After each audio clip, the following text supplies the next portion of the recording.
starring the one and only Nomad.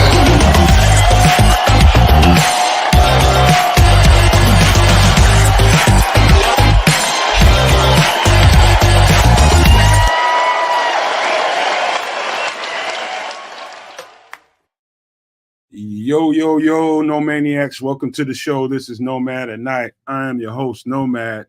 And today we got game 2 down in Houston, man. And, I've been on Twitter and I've been doing a little bit of talking on there. I've just been sensing, engaging, and kind of taking the temperature of the Bears fan base. And, what the truth is, we do a lot of talking for a whole lot of timid. I see a whole lot of timid on Twitter. It's a lot of timidness on Twitter, and I'm not of that variety. I have no timidness when it comes to a competition, especially when we have the kind of roster we have and the pieces that we have. I'm looking forward to this. I'm looking to see if we can measure up against these guys. Matter of fact, I think we're a good matchup for these guys. And to be long story short, I ain't nervous about it at all. I look forward to this opportunity for the Bears to show what their mettle is and show what they're made of in Houston. Is that a far cry for a lot of people? Probably people out there saying, "No, man, you crazy. They can't beat this team. They got too many weapons and got a good defense." And same thing over here. Now, we're missing Keenan Allen today. That's going to hurt a little bit. We're going to talk about the inactives in a few minutes, but the nerves, I don't have them, man. If you're looking for a podcast with a whole bunch of doubt and timidness, go to some damn where else. It ain't here because I don't feel it. I think we can compete with anybody in the league, and I think we have a chance to prove that today. And so, again, I'm looking forward to it, but I don't want to carry on too much before I pass it on to my guy, the Canuck, for some pleasantries before we get going. Yo, what it do? It's Sunday, y'all. Football is footballing. I'm kind of hyped. I hope this works out. It's a big test for the team. I'm hoping we can prevail and step up to the plate here today. I think it's a big challenge, and I'm hoping these boys are up to it. So you know what? Let me give you guys a little bit of love, like I always do about this time. What's cracking, Patty Laura? How you doing, Patty? Say what's up to Junior for us. I'm not sure if Junior's around, but I'll take a peek and see a little bit later. What's cracking, Jim? Damn it, Jim. Mr. Hunter's with us today. We've also got the Shy. The Shy jumped in. Plankster's with us early on into the watch party. We've also got the Nodge holding it down. What's up to my super flexers out there? We've got Ralph Love just checking in. King Booker World right on time. Oh, there's Junior. See, I knew Junior was around. Couldn't be too far. Leo Factor's always out there too. What's up, Leo? Hey, man, it's going to be a popping game. I have an idea who's playing and who isn't playing. It should be an interesting game, and I'm glad one of our guys is playing today. What's happening there, Tyrone Miller? Glad you jumped in. And more importantly, glad my guy, the Superback, jumped in. What's cracking, Sean? How you doing, my brother? Game on. Sports owners and No Maniacs unite. Man, I am fired up. I'll be with you guys till game time, till kickoff. I know this may sound a little weird. Pardon me, I'm at a buddy's house. We're going to watch a whole bunch of my old grammar school friends are here. But yeah, make sure you follow Sports Zone Chicago, follow our YouTube channel, download our mobile app. All right. Be greatly appreciated. One of the things that people talk about, you mentioned it, man, people always say why we can't win. Well, they have this, they have that, they have this, they have that. Well, guess what? We got a lot of good stuff over here too. We got a lot of good stuff. We got one of the best defenses in the NFL. Right now, I'll put them in top 5. By the end of the year, they'll be top 2 and probably not number 2. All right. I think we have the best secondary. That I will say is in the top 2, and they're not number 2. Okay. So, the offense needs to get a little better, but you know what? Today's a great game. Today's a great time for these guys to come back. Tevin Jenkins needs a redemption game. All right. Corey Shelton needs a redemption game. Nate Davis needs a redemption game. And that's the running game. You're those middle 3 people. All right. Those 2 guards in the center, that's your run game. If you can dominate between those 3, you're going to have a good running game. And I think they go to the run. So I'm looking forward to it. Looking forward to see how well Roma Dunze is. He's healthy. He's active. Like Nomad said, Keenan Allen is not. But hey, I'll take DJ Moore and Roma Dunze and Cole Kmet and DeAndre Swift and Gerald Everett. So I'm looking forward to it. It's going to be a good one. The only bad thing about it, dude, I'm telling you. So my guy Clarence, I like my guy Clarence, man. That's my guy, but he's a mush. And every time he goes to a game, they don't fare well. And he's down in NRG Stadium. I'm like, I'm knocking on wood for you saying that. Clarence is a jinx, is what you're saying. Clarence is a jinx. oh, he's get him in the closet. Get him in the closet. We need him in the closet. I'm telling you. I think he's like beat his ass and stuff him in a locker. He's like 0 for 10. Well, he's gonna get one today, man. He's gonna get one today. Well, while we're talking about inactives, let me breeze through them right quick because the game about to kick off in a second. Bayless is out. He earned that today. Kieran Amagaji, Noah Sewell, Keenan Allen, of course, Harry Blasingame, and Dominique Robinson for second game in a row. Nothing surprising here. I think the Keenan inactive. I think with a lot of people with their hopes still up that he'd get in there, but no, man, whatever that heel problem is, the pain tolerance must be a little too much. But there are your inactives for the show. I mean, for the game. Hey, you know what? They might have put Kari Blasingame on inactive because he allowed that sack last week. Like that was just piss poor. That was god awful. That was awful. God awful. I remember that. Man, dude, like I sit there and you think like, what's the difference? You know, man. All the training when I was in Holy Cross, you know, we ran the run and shoot, so it's only one back. Man, we passed pro. We worked on that all week. You know what I mean? Every single week, and it was only like 1 or 2 periods. You know, and I don't know how it was for you, Nomad, but periods were 5 minutes. All right, so it was only one or 2 periods a day, so a week. So we're talking literally 10 minutes max a week. We worked on pass pro. We worked on one-on-ones, defensive ends coming out the corner, linebackers coming up the middle. How the hell you missed that, dude? How the hell do you miss that? That's unacceptable. And he's a good player too. I like his skill set. And see, because you want to screw up in one aspect, man. I think they wrestled to find a way to keep him on the roster in the beginning. You know, so that it wasn't that much room for error for him in the beginning. You know. Yeah, you're right. But yeah, hey, tell me what you guys think. This is the keys to the game. This is my keys to the game. And you guys can, once I say them, you guys can, you know, let me know what you think. Key to the games is just get off the field on third downs. We cannot let them have the ball control advantage of this game. They can run the ball, but if you cannot, you got to get off the field on third down. Plug the run, of course. That helps you get off the field on third down. If we can do that, I think we stand a pretty good chance. Get Caleb into an early rhythm. However that looks, if it's under center, which I don't know if that's the best thing to do with him right now, or get him in spread early, whatever it is, find what it is that helps him get into an early rhythm. I don't care what it is, spread, under center, just help him get an early rhythm, however that might be. Win the turnover battle, for God's sake.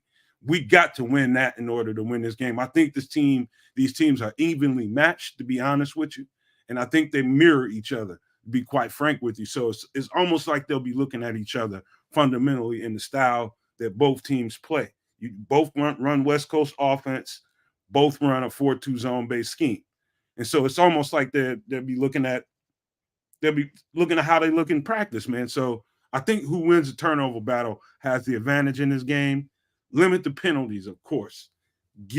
Make sure you're having no pre-snap penalties and no post-snap dumminess. If you can do that, you know, you also going to give yourself a pretty good chance to stay in this game. And of course, you're in their building, you're in there basically in their domain, man, in their territory. So you got to match that intensity. You have to match their intensity. And I think if they follow these keys here, I think that's how you win the game. You just have to have the advantage there. But what do you guys think? Anything stick out to you? Man, outside of this, I just think that DeAndre Swift has to be a big part of this game. I think he has to make his impression felt here today. He didn't get the opportunity to really do that with the amount of snaps he had last week. I hope much more so than running back by committee. I hope it's the DeAndre Swift show tonight. That's what I hope.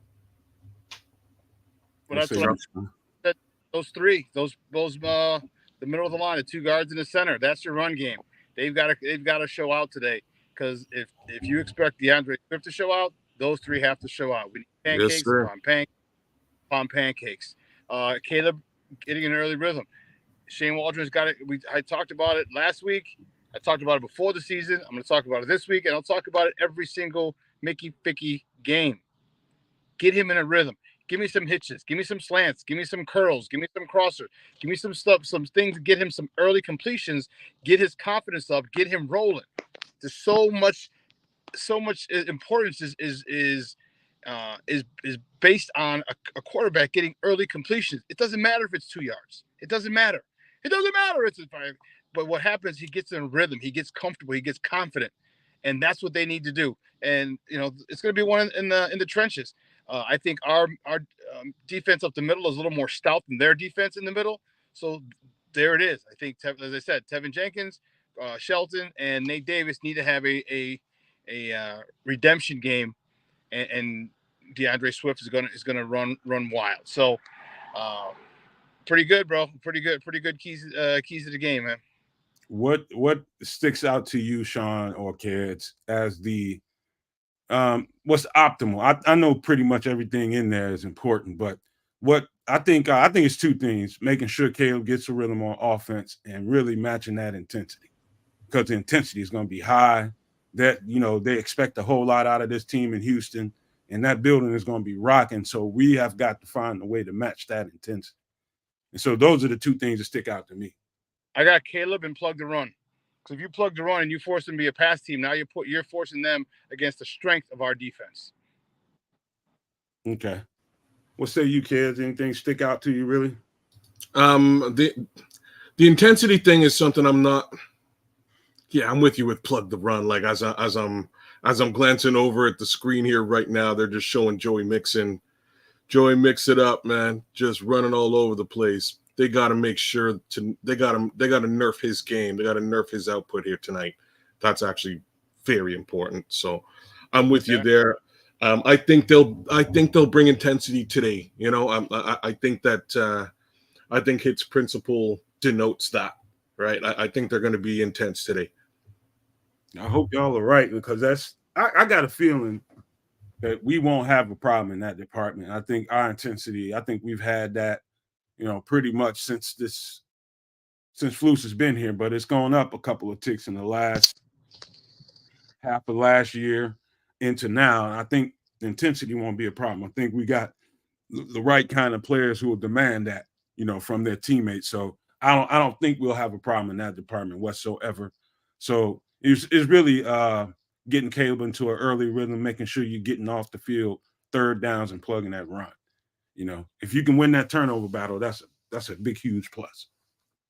Yeah. It's going to be fun, man. I'm fired up. It's going to be one in the trenches. We know that, but I'm fired up, man. I'm excited. This is the first big test. People have complained about they don't like the schedule because it's not a test of, a tough test with Green Bay or Minnesota or Detroit early.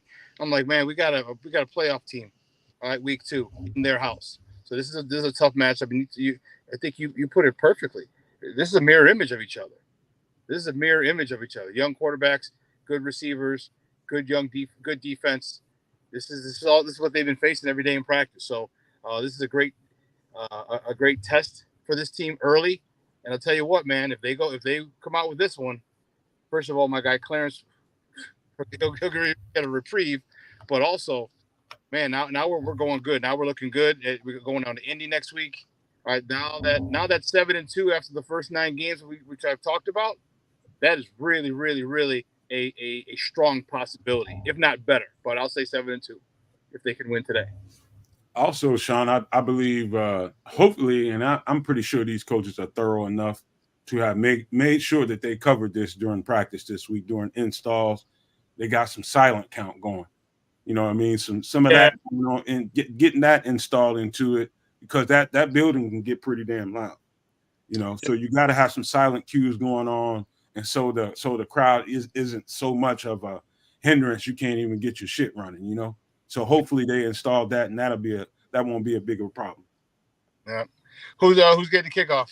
Who won the toss? I don't know yet. We don't know. Okay. Not yet. Where you headed, Sean? I'm at my buddy's house. So a whole bunch of my friends from grammar school. My first grammar school. I was there kindergarten through third grade. Are getting together at my guy's house, and so that's where I'm at. I'm actually right outside his house right now. I text him.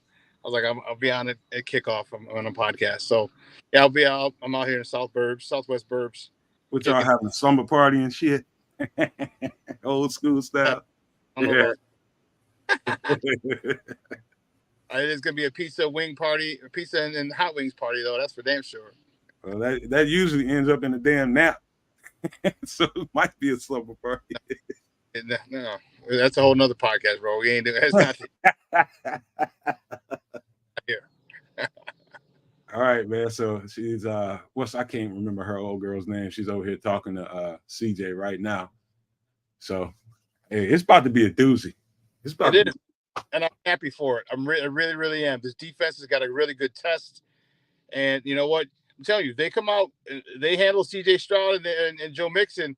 Man, this defense is going to have some confidence out the yin yang, which they should, because it's a playoff team. It's a good, really, really good young quarterback, and a really good young running back in Joe Mixon. So they can stop this offense. Man, this defense is going to be feeling itself a little bit, and rightfully so.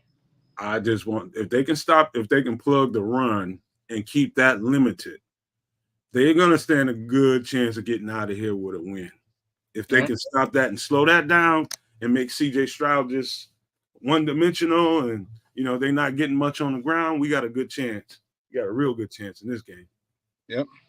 All right, folks. Fellas, I'll see you later. All right, man. All right. Let me take this down. Peace, Sean.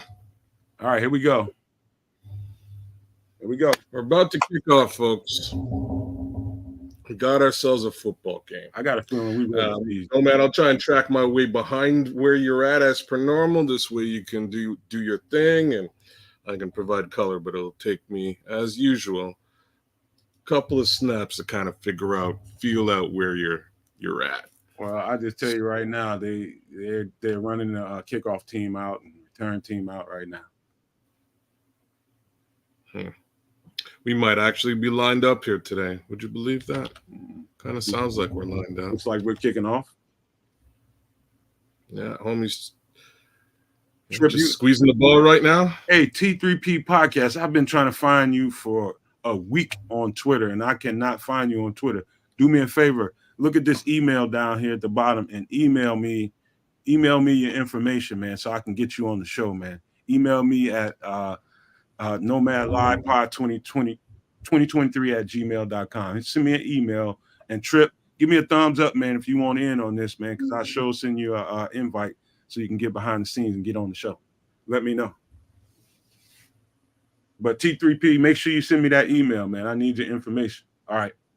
Just kicked it off. The Bears got him. Let's go. It's about to get hyped up in this month, and I'm telling y'all right now. You can't say that you at the wrong podcast. It's about to get energy filled up in here. So we just kicked off to Houston. Houston's offense starting out. They're missing. I don't know if Juice Struggs is playing today. Their center. I didn't get to see the lineup. I think he is. I think I just saw. He's not out there. Nope. Stroud on the center, I formation. Oh boy. Oh. Who was that got hands on that?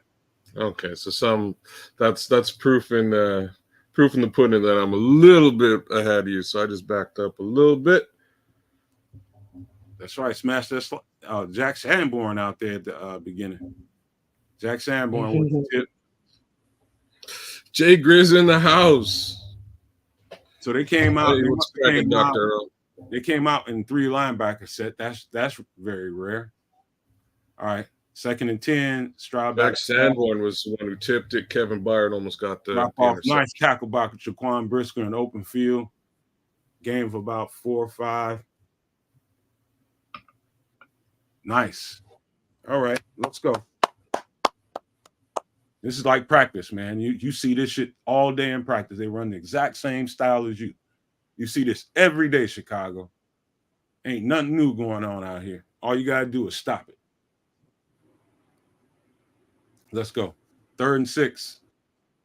Shotgun. Giving this kid Stroud his flowers out there. All right, defense. Nice little slant.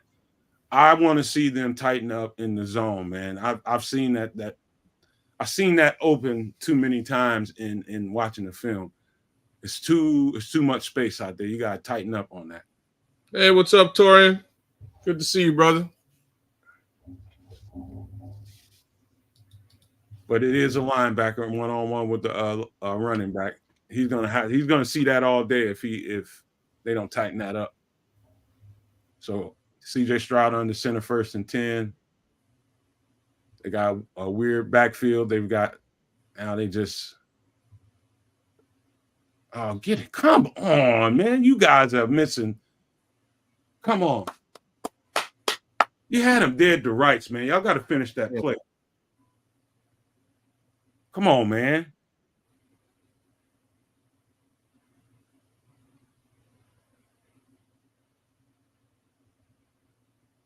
It might have been a hold on Tunsil, but no complaining. Jaquan Brisker, you got to get that tackle, dude.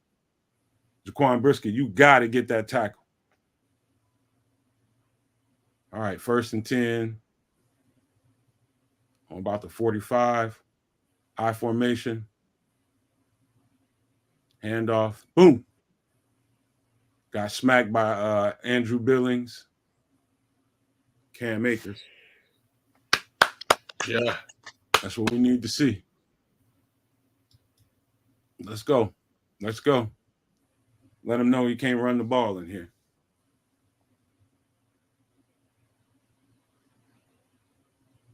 Let's go.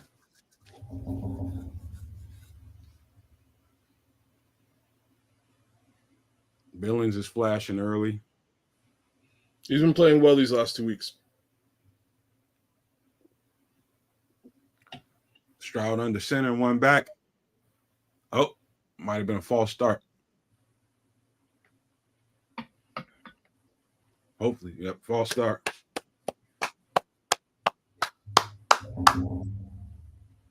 Let's go back that shit up.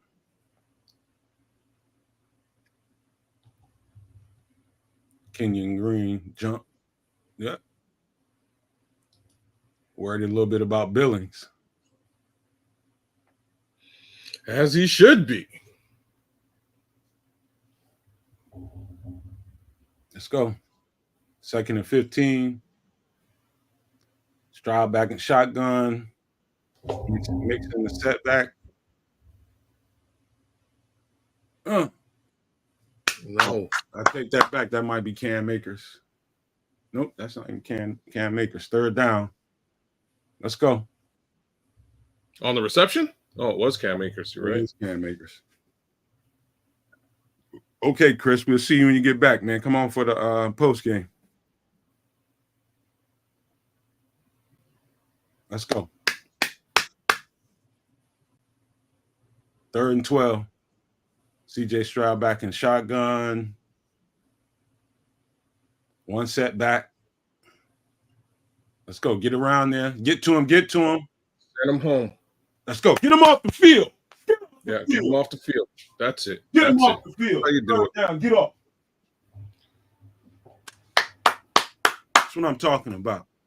Well taken care of. That's what I'm talking about. Their ass off the field.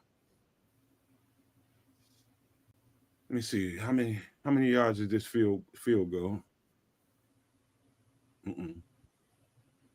Don't look at the chat, man. 56-yard field goal.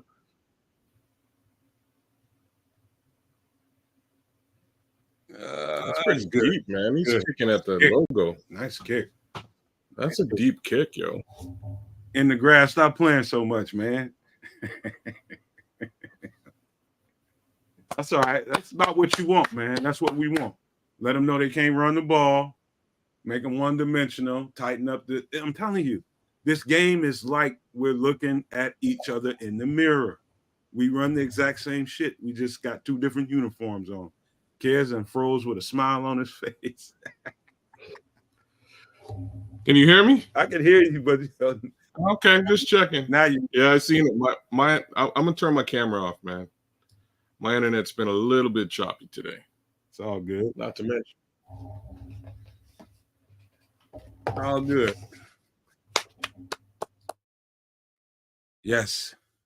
Yes, that motherfucker do got a strong leg, don't he? Absolutely. But that's exactly what you want. That first drive with all that energy, get them off the field. They got a couple, 1, 2 first downs, maybe. But get them off the field, man. Get them off. That's it. 3 points is fine. Absolutely, King. Good first stand. 7 points. That's an issue. Good first stand. Great first stand. Absolutely. That's what you want. You know, you let the pessimism on Twitter get the best of you. They're gonna run up and down the field on us. From the beginning to the end. Just up and down the field all over us. No chance. This is too good of a team. We got 2 or 3 more years, maybe 5 more years before we get into the playoffs. Let people on Twitter tell you. Listen to that bullshit, man. Y'all need to stay off these apps sometime.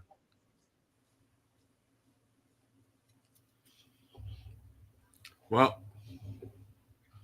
I don't believe all that. That's for sure. Man, people talk all that shit and they get so timid when it comes down to it, man. It's weak. It's weak and it's disappointing as a fan. He say he tired of the Texans nut huggery. Damn, Ken. Yeah. Yeah, man. The Texans got a good, solid team, man. They play solid football, but so do we.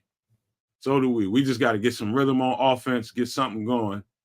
You know, that's mainly it, man. Just get this kid an early rhythm, and I think everything else will take care of itself. I mean that sincerely.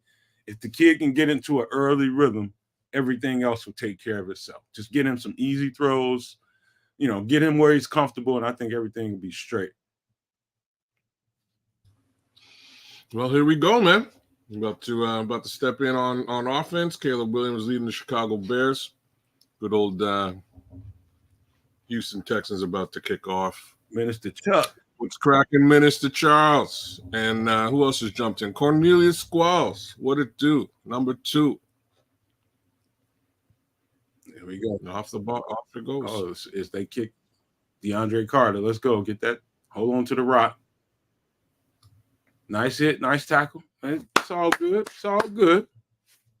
It's all good.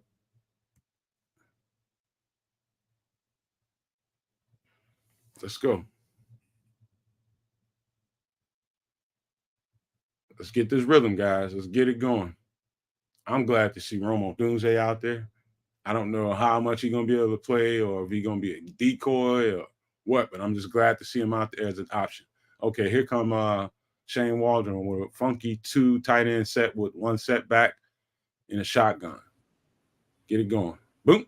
Good, easy pass to Joe Everett. That's exactly what I wanted to see. Get him an early rhythm. And he likes to be in spread and shotgun. Exactly. That's what I expected to see last week, to be honest with you. And here we go with some tempo. We're going with some tempo. That's exactly what I would have did too. Get him some tempo, let him flow. Boom. Hand off to Swift, who's getting nothing. I think they should have let him throw it again.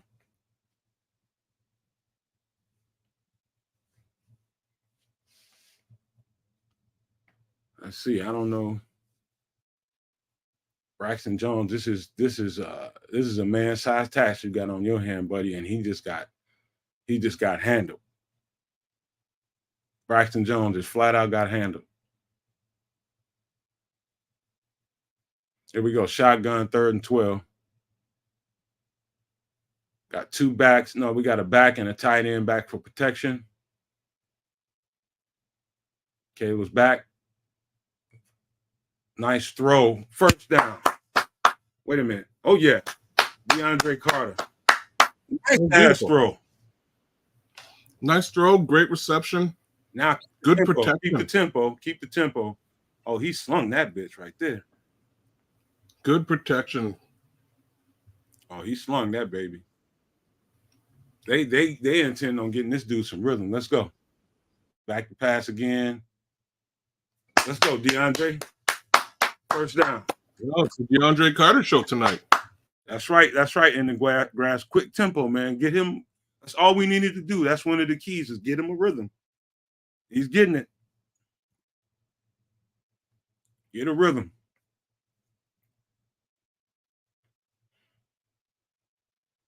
That's all. That's what a young quarterback needs is a rhythm. Get him into the game, and everything else will take care of itself.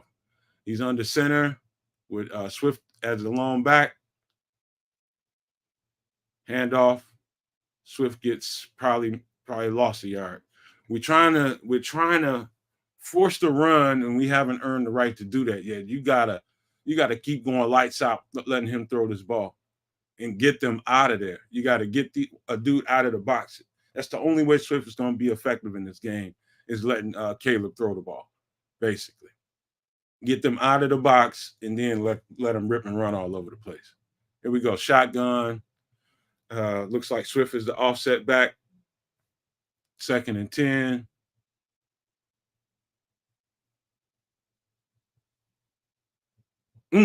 Nice pass out into the flat to Swift. Picked up about 8. Nice. If you're having troubles passing or running the ball, pass it. They need to do that early, man, to get these dudes out of the box. Nice throw, though, man. Nice rhythm throw. Nice touch, too.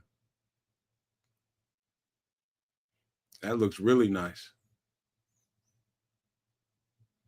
Caleb is looking like a quarterback out there. And Coleman Shelton's looking like a center. Shotgun, offset back. Let him rip this thing.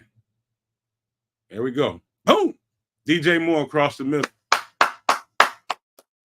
I'm telling you. Let him get a rhythm. I told you that's the key to the game. Let him get in the early rhythm. Good shit, Shane Waldron.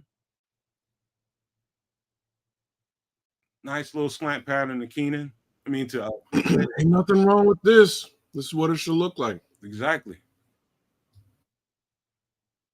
Don't worry about them. Let them worry about you. I got them on their heels a little bit. Let's go. Under center, 1st and 10.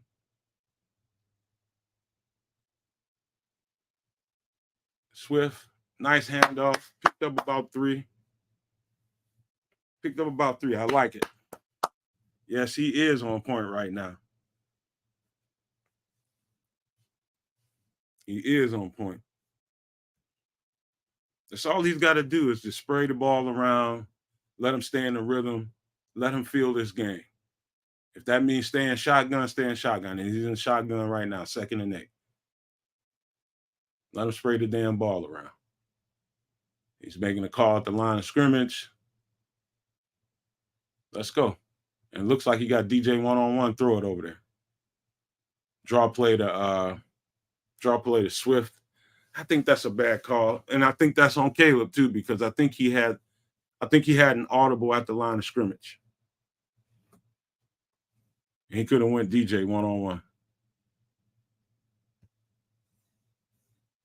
I don't know if we have Nick right now because his Wi-Fi is not that good.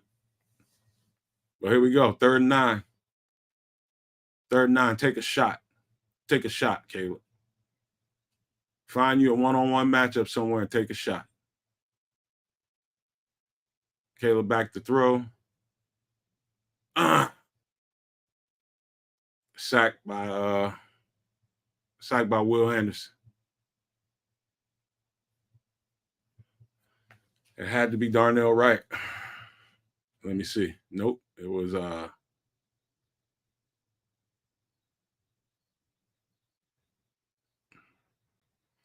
was just a nice pass rush. That's all it is to it.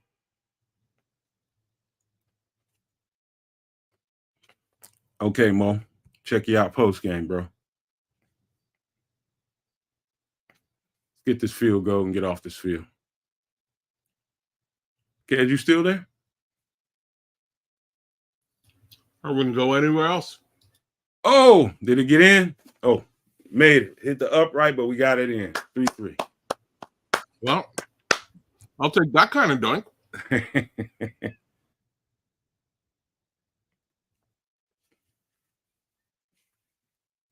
Man. Hey, he got a nice little rhythm going on there. I liked it. That's exactly what I was expecting to see. That's exactly what I was expecting to see. Let the young cat get out there, get him something, dial up some shit that he's comfortable with instead of what you want. And that's what they did, and he delivered. Came away with 3. They came away with 3. You're right. Things are looking quite similar, Mm-hmm. you know, both sides of the ball. But I will say, Coleman Shelton's looking all right out there. Darnell Wright and Braxton Jones got their hands full, though. Yeah, Braxton Jones got dealt with out there for at least one. It's going to be a long night for both of them for sure. They're taking on some serious pass rush, but the upside is the center of that pocket is so much more clean today. Yeah. Hey, Junior, you know what it is. You got to earn the right to run. You know what I mean? They're just not going to let you run the ball. You gotta get them off you so that you can run. And so that's going to require Caleb to get back there and throw the ball a little bit more, back the defense up, give them some opportunities and some run lanes. But right now they're expecting to run. They're ready for it, and no need to force that when you got a quarterback that's starting to get a rhythm. Let them throw it.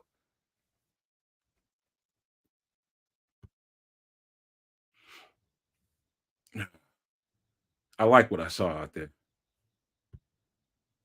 I really did. Yeah, me too.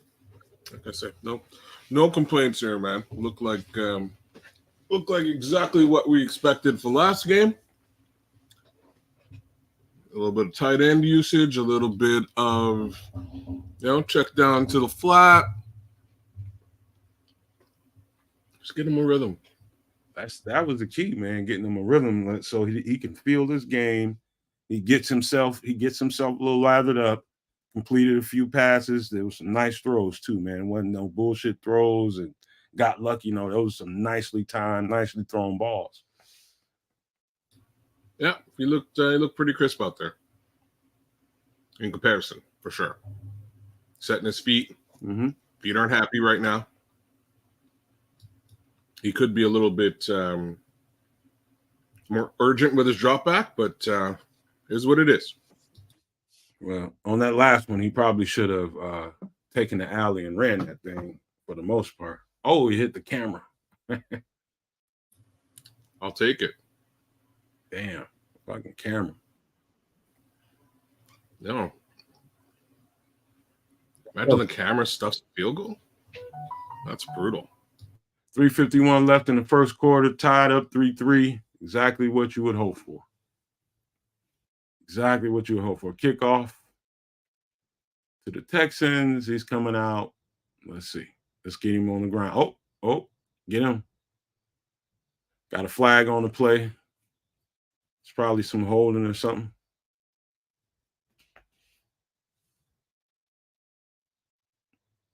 Or blocking the back or some of that nature.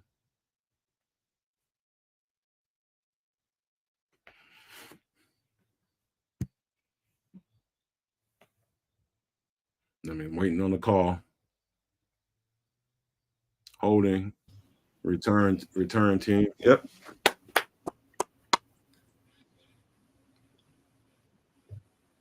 Okay, what is that? What do they start with now? First and 15?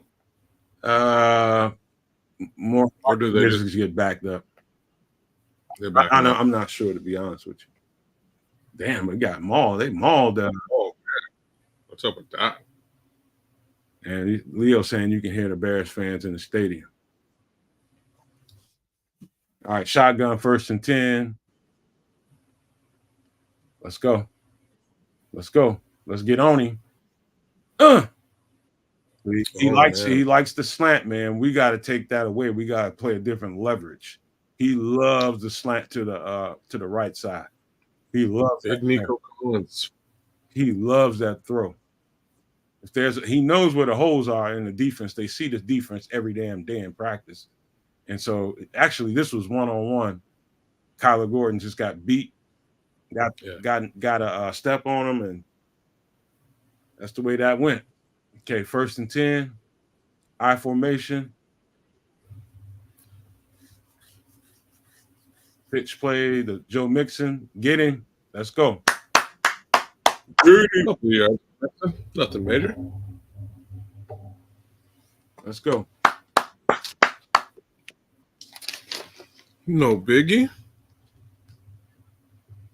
Let's go.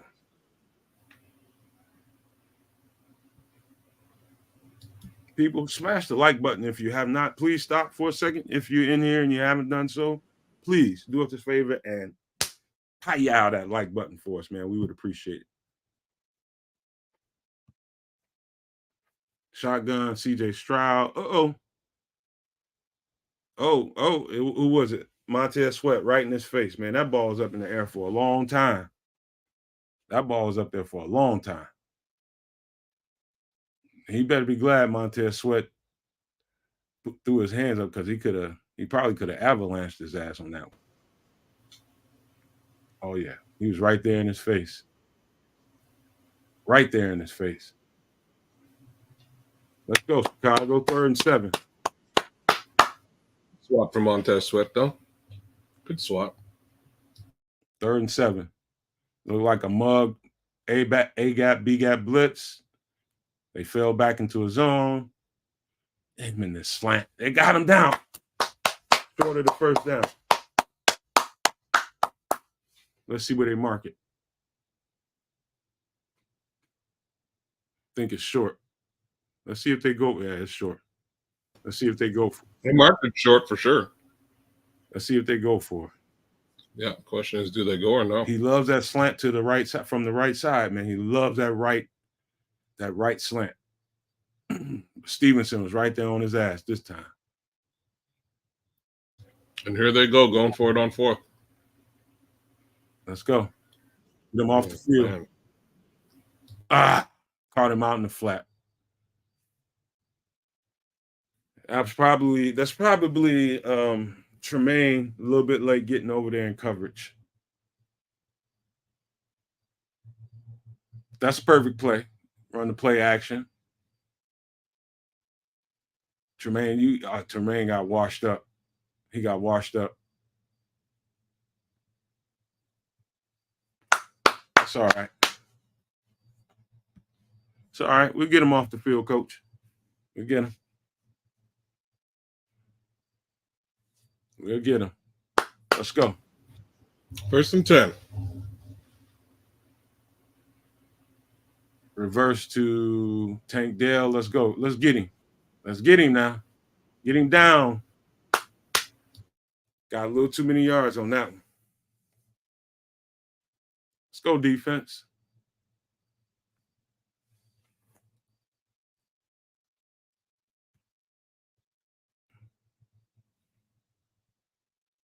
Yeah, they did.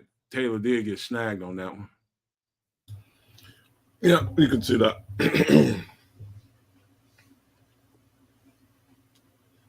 Mr. Bobby Slowick making a name for himself out there. Let's go. Let's go. Mixon, you ain't going nowhere today, Chief. Darrell Taylor and Tremaine Edmonds. That's what you got to do. Stop him from running the damn ball. Plug the run. Eventually, I like the addition of Darrell Taylor. Huh? I like the addition of Darrell Taylor. He's out there barking. Are you kidding me? It's a steal. He's a steal. He shouldn't have, he had no business playing in the 3-4 defense. He's a much better pass rusher in the 4-3. Where's the flag here, bro? Okay, hold.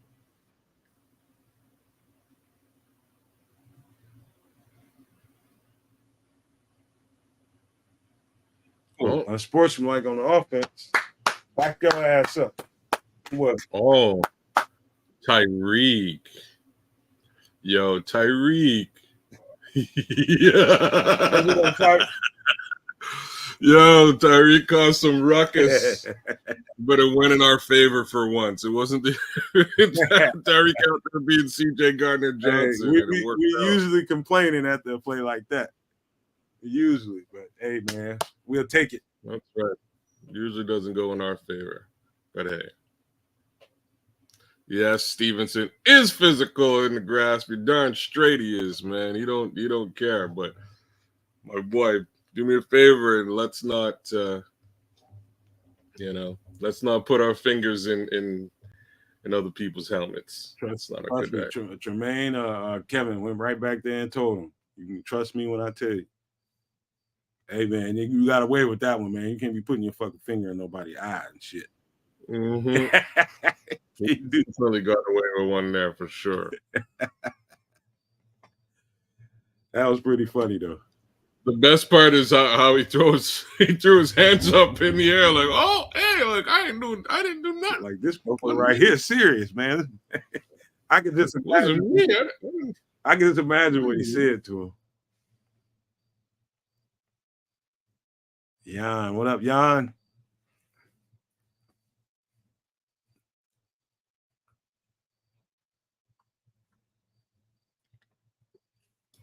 Take it easy there, Bob, Ralph Love. Who are you firing?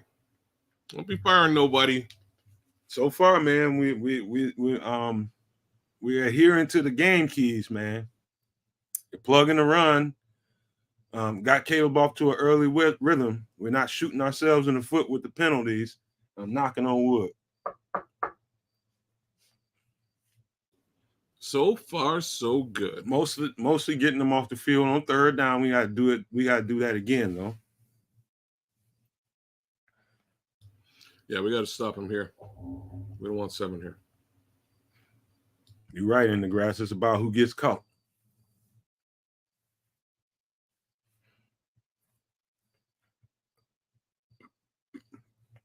Those game keys was a motherfucking one, they? Because I keep going back to that shit in my head. Well, they're going to hold up.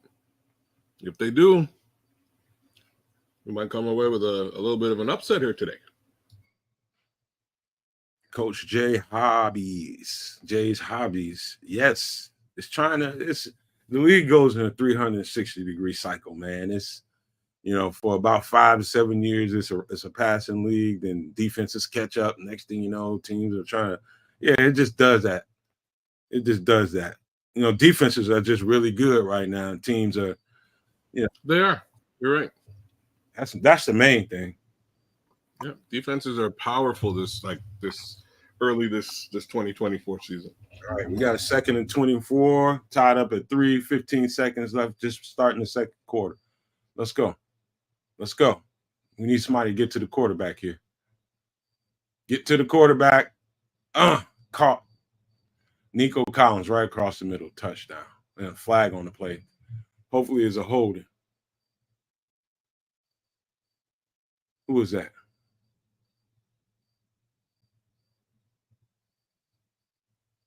What's the flag? You don't want to know. Hands to the face, defense. Whose hand? Oh, God. He knows the holes in the zone, sir. He knows the holes in the zone, sir. You're going to have to get out of 4-3 in case ain't nobody told you. You'd be better off playing this team in man. The holes in the zone, he sees them every freaking day, Flutes. Every freaking day. He plays against your exact defense in practice every day. He knows the holes in the 4-3. I don't know how many times I got to say that, but CJ knows where to throw the ball. There's a hole right behind the slot and the corner, or the linebacker and the corner. It's a hole right behind them every time on the right-hand side. So you see all the routes keep coming off of your right-hand side. Whether it's Nico Collins, whoever it is, he's throwing it to his right. And He's throwing in patterns from the right-hand side. Well, You got to man these dudes up. Unfortunately, you got the pass rushers. There's no reason to not be playing a little bump and run. All that zone, man, he knows where those holes are, man. That's dangerous. I swear to God, man, CJ Stroud sees this exact same defense on a day-to-day basis.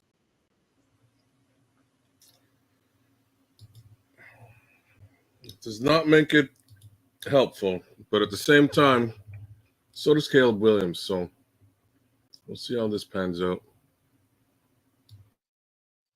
So far, they've been mixing it up a little bit.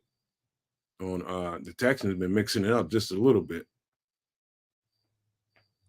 We got to mix it up and get in a little bit more man. If they don't see that with their iPads, then I don't know what the hell they're getting paid for. Get out of that zone, or he'll do that all day, all night long.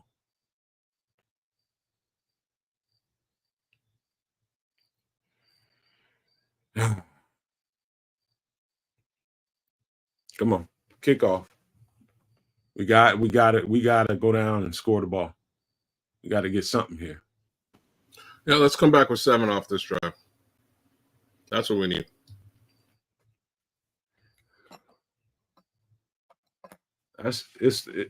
For a 4-3 zone.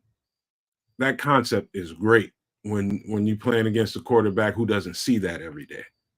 But when you're playing against a quarterback who sees the exact thing in practice every day, then you need to do some different shit. Period. I'm with you.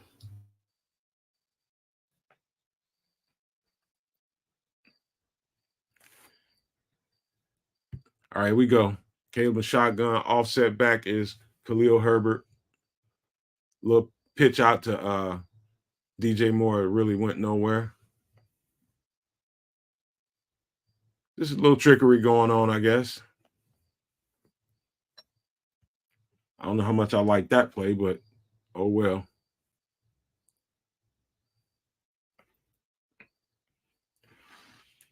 Come on, let's go. Caleb likes tempo. And it looks like they're doing a little bit of that now. 2nd and 10. Caleb back to throw. Romo Dunze out to the flat. Dunze some yards here. That's what we need. Rhythm shit, man. That's that rhythm shit we need. That's that rhythm shit we need. Let them keep corking it. Let them keep corking it. Uncorking it, I mean. Let's go. 3rd and 4.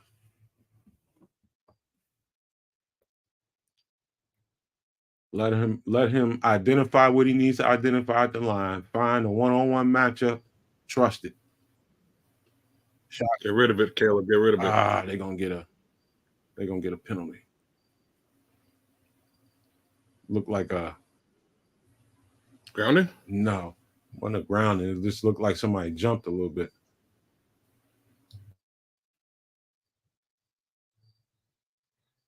Fourth and 4, they got to kick it. Something went left on that play. Now, this is why you draft a punter. This is why you draft a punter. We need a good ball placement here, man. Don't start panicking, y'all.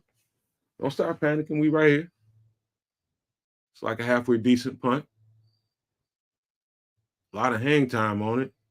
Got him down at about the 25. We'll be all right. Don't worry about it. Not a particularly good series, that. But we got to get a little bit more out of DeAndre Swift, man. That run game's lacking. It ain't DeAndre Swift, it's the defense and the offensive line. You can't force what ain't there. You know what I mean? Yes, I do. Can't force what ain't there. It's like I've been saying, you got to earn the right to run the ball, or else if you don't get Caleb, make Caleb a threat, they just jam the that hot area up, which is the box. And DeAndre Swift is going to lose before he even gets the ball. Yeah, makes a lot of sense. So, I mean, they almost don't have a choice but to have Caleb go out here and throw the ball just to back that defense up a little bit. They're a bit aggressive.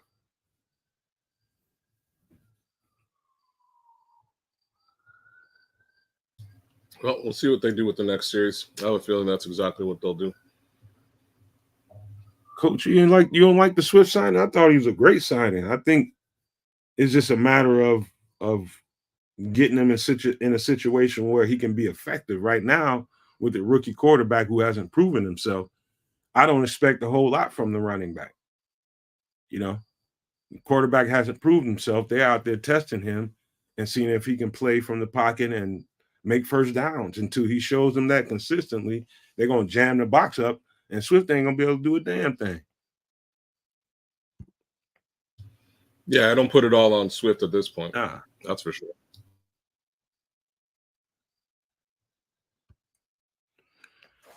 We all right, though, man. We just got to get out of that. We got to stop being so predictable in that zone.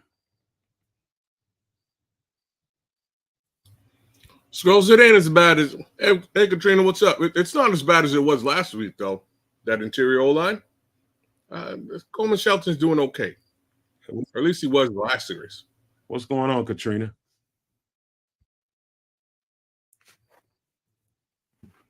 Everybody stay calm, stay settled, stay in there, man. Manifest that glory. We're gonna be all right. We're gonna be all right, man. We ain't gonna be able to get nothing on the board every possession. We ain't gonna stop them every possession, but hopefully we can limit these motherfuckers to at least 3 points. Snobby Lobby says that's as normal as a punt for 4th round pick. Say what? He's just saying like, ooh. He spent a 4th rounder, and that was a pretty regular punt. But hey. Here we go. 1st and 10. I formation. Joey mixed it up. Hand off to Joe Mixon. Shut him down. Shut him down. He gets nada. That's it. Nothing. They are not giving it up on the ground. They are not giving it up on the ground. They are not giving it up on the ground. Joe Mixon's having a tough game today. Game is all about adjustments, man. Game is all about adjustments after each possession, man. Let's go. 2nd and 10. Stroud back to throw. Oh!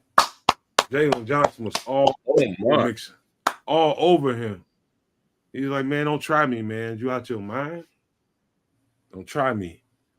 Yeah, don't put the ball over this way.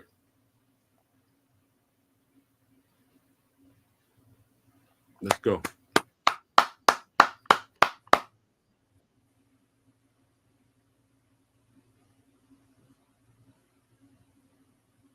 Here we go. 3rd and 10.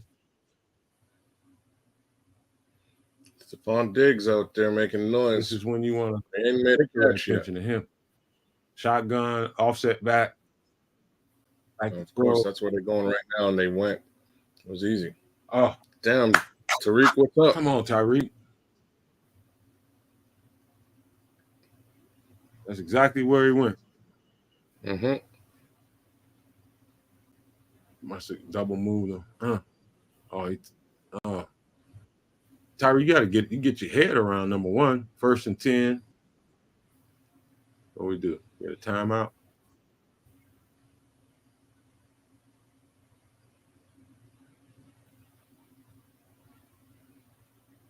Perfect throw.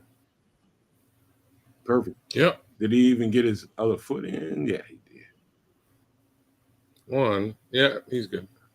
I know they didn't challenge that bullshit. He dragged.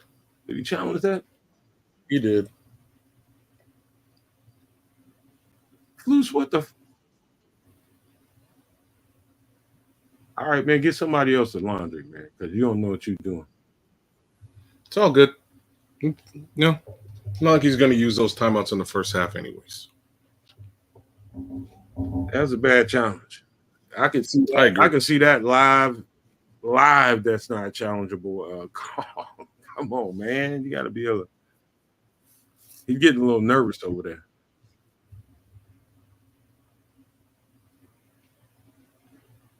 Hey, Kevin Scott, man, welcome to the network. I don't know if you've been a subscriber, but it sure would be kind of you to hit the subscribe button and the like button for us, man. We welcome you to the community, man. Come on, fart man. Be a fan, bro. Be a fan, bro. You know what I'm saying? That was a stupid challenge, Katrina. I ain't gonna put that up there, but I hear you. That was a real stupid one. But hey, you can't go in the locker room with you don't want to go in the locker room with a challenge flag in your pocket. So if you're gonna challenge something, challenge it. Do it in the first half. Yeah. You know what I'm saying? If you want to make mistakes like that, that's fine. Do it in the first half. Second half, no. Oh, Coach J Hobbies, man, you welcome too, man. If you new to the channel, man, make sure you hit the subscribe button and the like button. We would greatly appreciate it. And welcome to the community, my guy, for sure. I apologize, man. Welcome everybody here.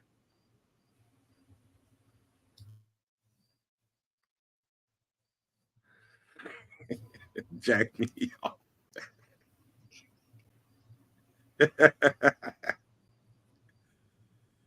Hey, take it easy, Ralph. Y'all, come on now. Come on now. They've done nothing to us yet, man. Come on, relax. They've done nothing that we can't do to them.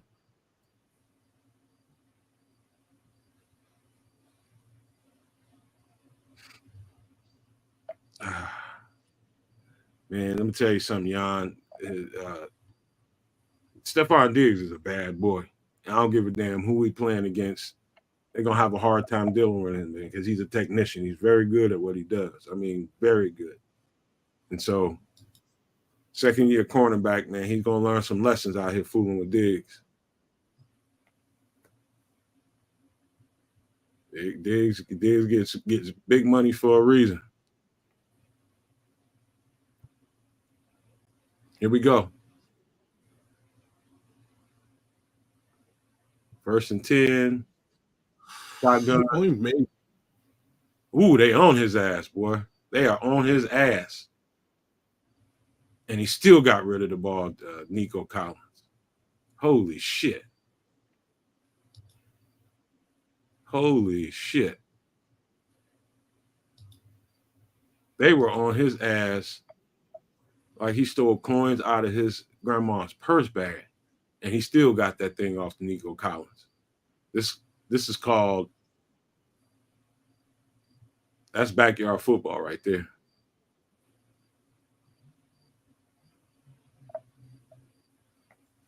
That was nice. Okay, we got 1st and 10. Stroud on the center, handoff. Going nowhere. Woo! Woo! Jermaine just smoked his ass. Yeah, he got blown up. Smoke. Who's running the ball anyhow? Was that Joe Mixon? Yeah, Joe Mixon. Got tattooed. Seen a lot of Tremaine Edmonds today. A lot of Tremaine. Let's go. Come on, 2nd and 9. Got to get this dude on the ground when we get those opportunities now. There it is. Don't. Oh, my. They got a little draw play to Tank Dell for pretty much nothing. He got about 2-3 yards out of it. I see an Austin Booker signing right there. Oh, he's out there? Oh, yeah. I think he made that tackle from all the way across the field. I think.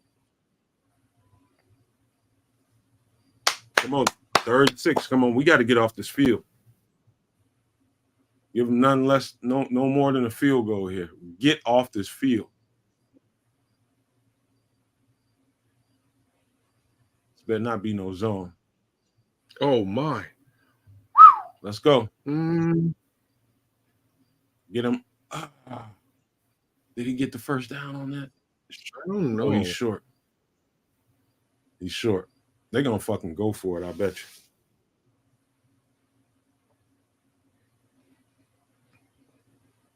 They're going to go for it. 4th and 1.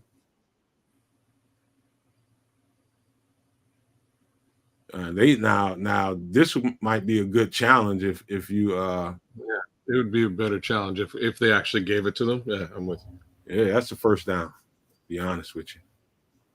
Hate to tell you. So he's challenging now. Okay, it's gone the other way. Yeah, he should challenge that. It's probably a first down.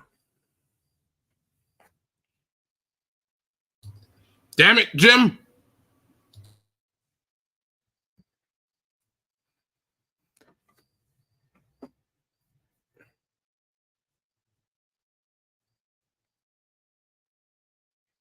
You got your work cut out for you, Tyreek. Is you ready for the challenge? Let's go.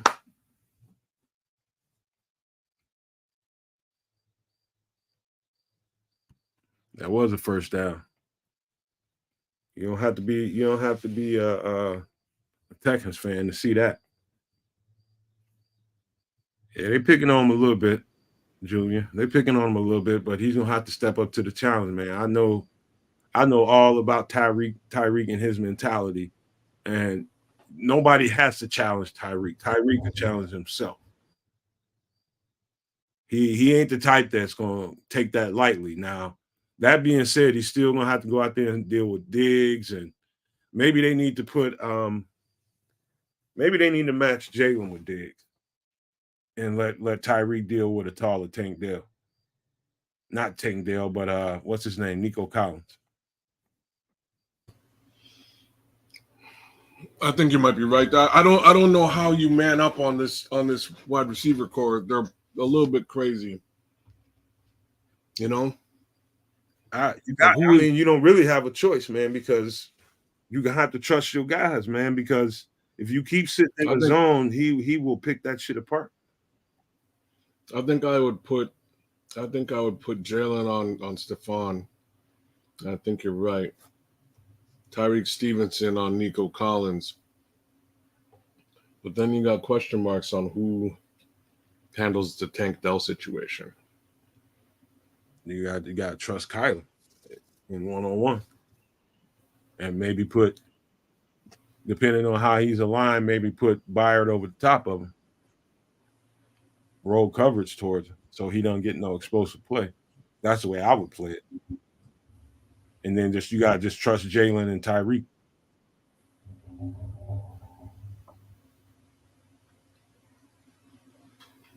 Snobby lobby. Hey man, we gotta get off the field, man. We gotta limit them to 3 points here. That's what we need to do. And welcome to the show, man. Hopefully you guys are subscribed to the channel. If you're new, please hit that subscribe button and hit the like button. We would very much appreciate it, guys. Welcome to the community. Yeah, Stevenson, man. He's getting work. He's getting work. He knew coming into the year he was going to get work. Yep. No questions about that. They ain't trying to throw at Jalen. Jalen already warned him.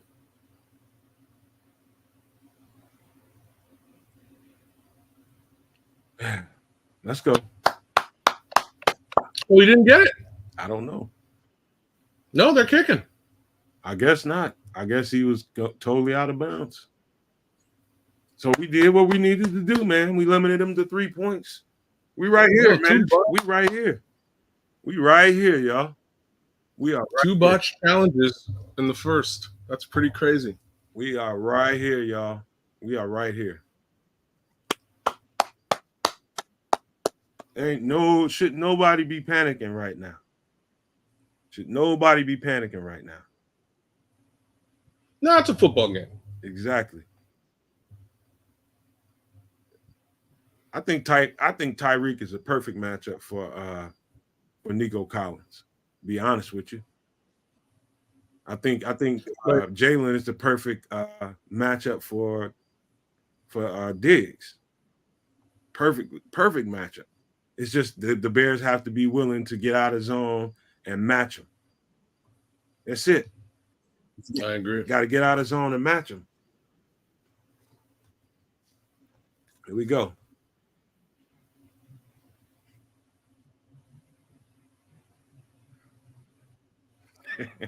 B Sprags, 007. Guys, it's simple. You need to run up the middle. What are you guys doing out there?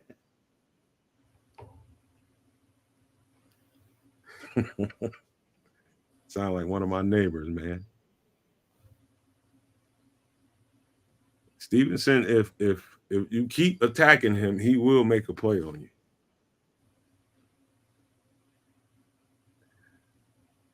Right now, Kevin, they are not allowing us to run the ball. You have to earn the right to run that ball, man. They got to get a man out of the box.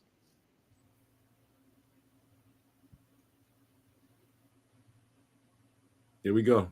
Kickoff. Looks like it's over to DeAndre Carter, who is down in the end zone. Let's go, Kevin. Here we go. Let's go, dude. What up, Marlon? Toreen, what up? Liberty's Outlook, what's happening? What's popping, Marlon?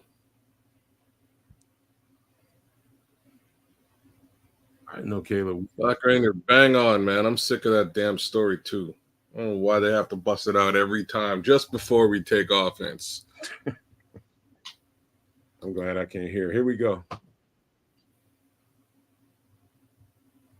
Here we go. Well, there you go. There you go, CC Sprags. Hand off to DeAndre Swift. Nice run. Picked up about 8. There you go, C Sprags. Looked like the line got off the ball on that one. Okay, now we're in some tempo. 2nd and 3. Caleb in shotgun. Swift to offset back. Another handoff to Swift. Picks up another 2 yards. Okay.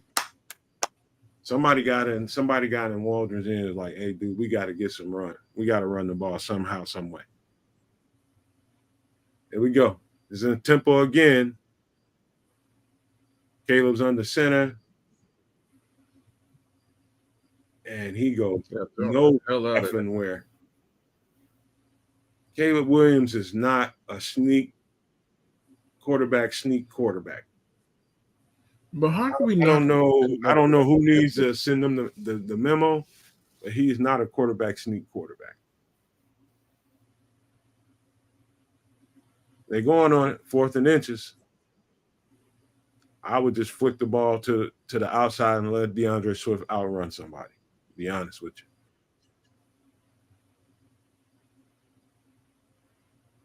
Fourth and inches. Let's go. This is you gambling right here, Caleb. Who was that? Khalil Herbert. To get him across. And I think they got him. Looks like Cole Kmet is something's hurting on him or something.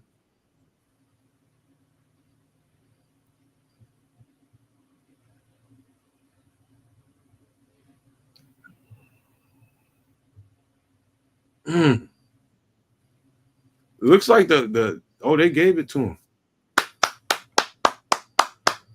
They got lucky on that one.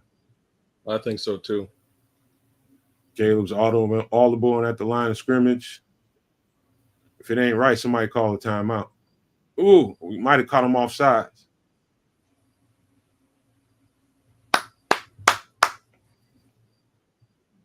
I like the confidence, man. I love the confidence. Y'all got to love that. Y'all got to love it. Yeah, he looks much better this week. I love the confidence they have in him. And DeAndre Carter's having a good game today.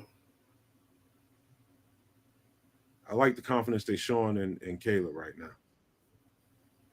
And it's all rhythm shit, man. This is all about having him get a rhythm, having him get into the game, and I love it. They are not.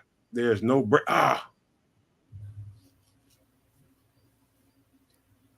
It was there. All you had to do is give it to him. I like that screen. That's that smoke screen right there.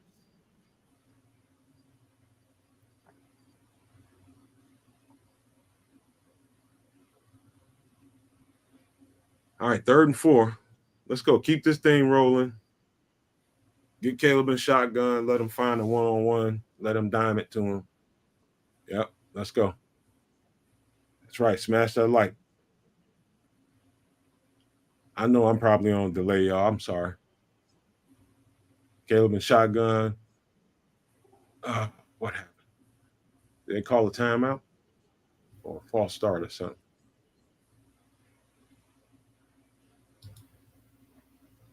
Swear your stuff gets slower, bro. Keep trying to pause and back it up to get behind you. Timeout. All right. Come on. I'm telling y'all, don't get nervous, man. Don't get nervous. Don't get worried. Y'all got to manifest the right energy, man. Do not think of the worst case scenario. Knocking on wood. Stop thinking that shit. Let's go, man. They got what we need to overcome this. Got what we need. I'm liking this rhythm too, Junior. Loving it. Here we go. Caleb and shotgun again. He's clearly comfortable more in shotgun. And they got to let him do it because that's the only way you get your quarterback some rhythm. Here we go. 3rd and 4. Shit. 3rd and 4. Oh, my God. Nate Davis, did you jump? Yeah. I think he did. Son of a gun. Did they call it offsides or did Nate jump? Oh, offsides. Nope. False start. It was actually Darnell Wright. Oh. Man, we can't shoot ourselves in the foot here. Cannot shoot ourselves in the foot. Come on now. Let's go. Make up for that, Darnell. 3rd 9. Shotgun. 2 offset backs. I think he's got a one-on-one with DJ.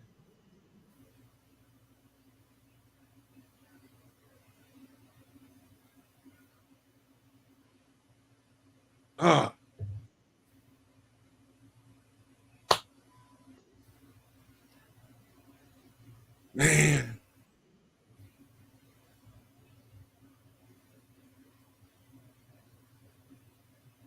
Let me see what happened here. Got beat on the stunt. It was either Coleman Shelton or Nate Davis.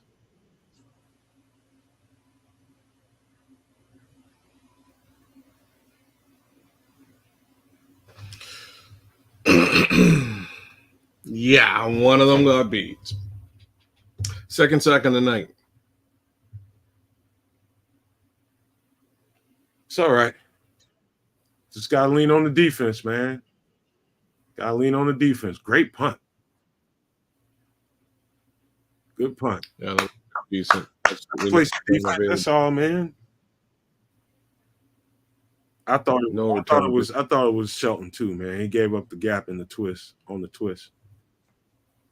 I saw 64 in there. He was probably trying to make up, but I'm pretty sure Shelton was supposed to clean that up. Okay. Find out on the all 22 though.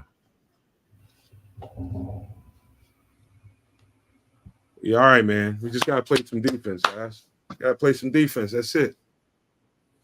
We know what that is, man. You know, defense.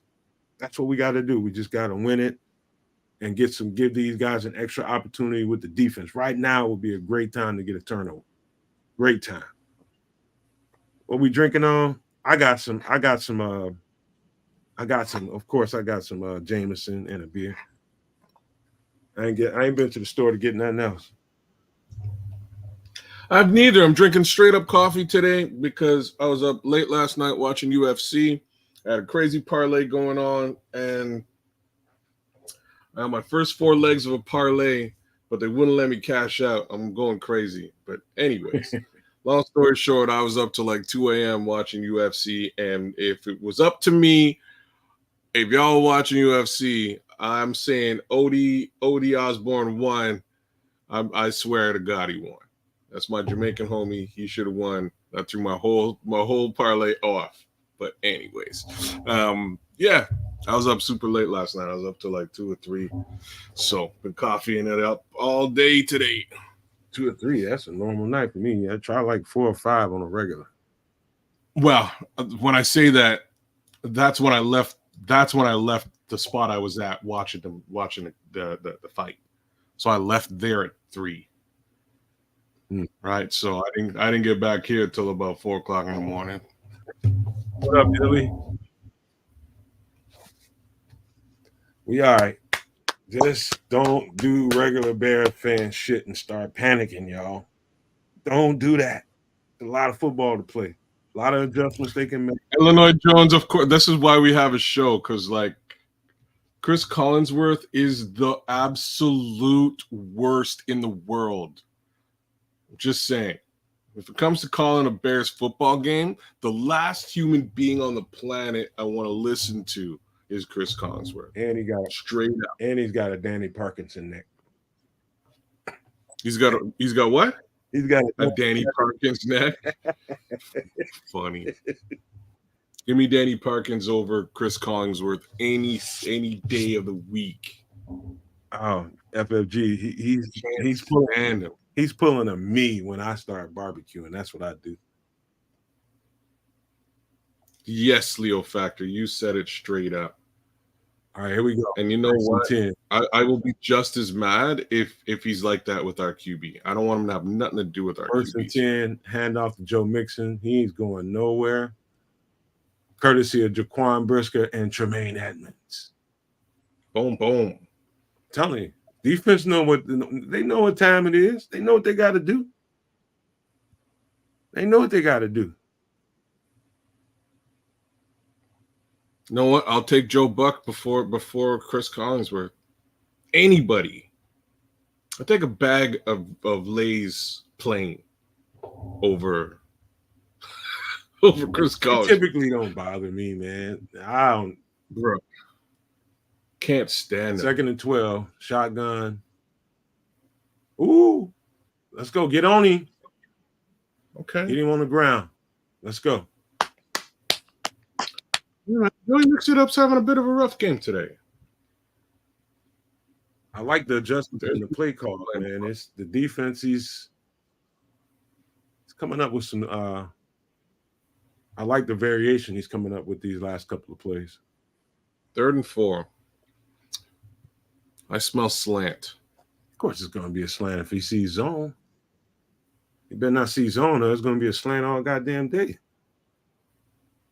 Let's go. 3rd and 4. Looks like double mug blitz. Uh-oh. Double mug blitz. Okay. Hello. And it was? Ooh, Tremaine Edmonds. Got home. It was. That's what I'm talking about. Get the fuck off the field. Get off. Let's go. Let's go. Let's go. Told y'all, man. Don't be panicking out here. Don't be panicking out here. Oh, they're nice. That's what I'm talking about. Stop being conservative and let these dudes eat.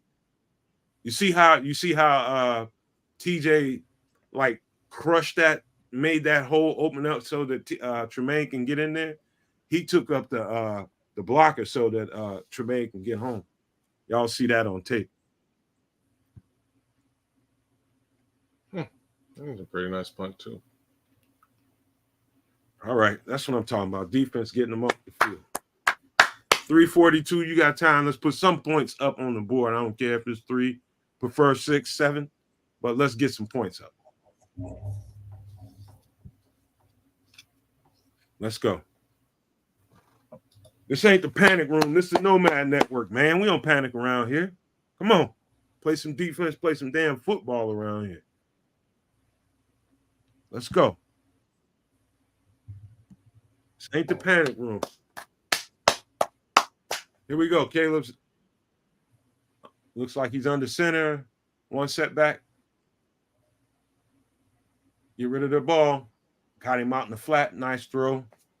Picked up about 7 or 8. Nice. Yeah, play some tempo. Play some tempo.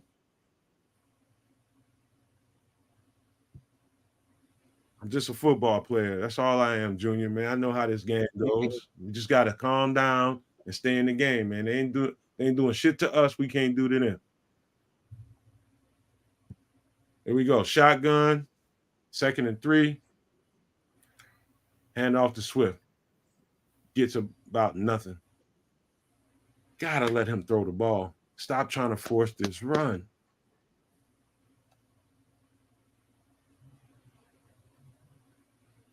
Let's go. 3rd and 3. We need to get something on the board, guys. We need to get something up here.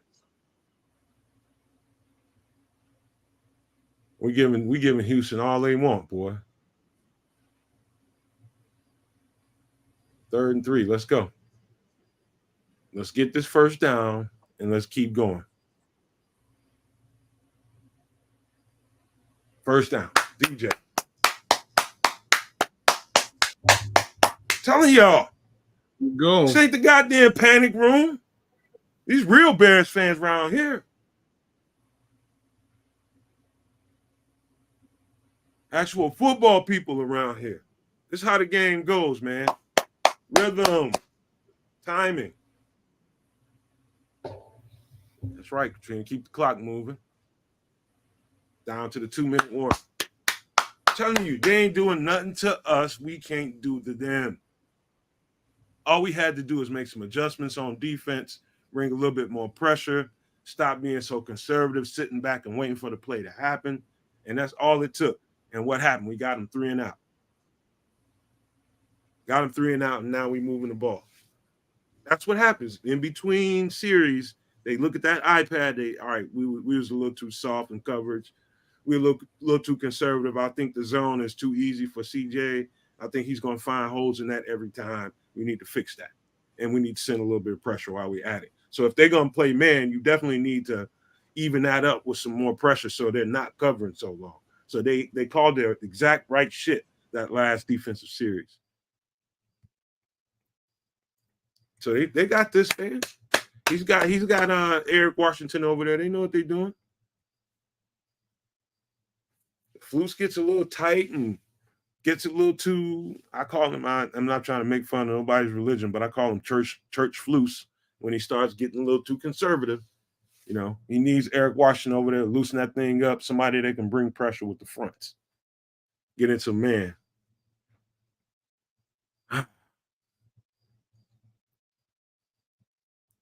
My guy Junior is out the hospital. You been in the hospital? Wait a minute. He said, I know, man. I miss so much, especially now being in the hospital. You been in the hospital for 2 weeks, Junior? For the sciatica, Junior? Damn, I didn't know he was in the hospital. Get better, man. Come on, man. Everybody rally around Junior, man. Get some positive energy, man. Yeah, big love to Junior.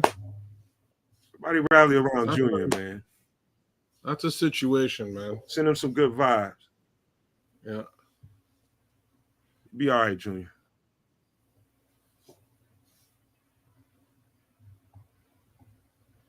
I know.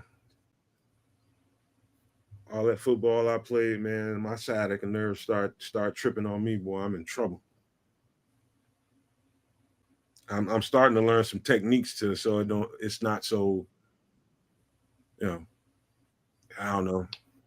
It's not weighing on me so much. I stretch a whole lot more and get some goodies back in body, so you're not doing all those narcotics and shit out there. And Junior, it must be really bad. You've been in there for 2 weeks. Oh yeah.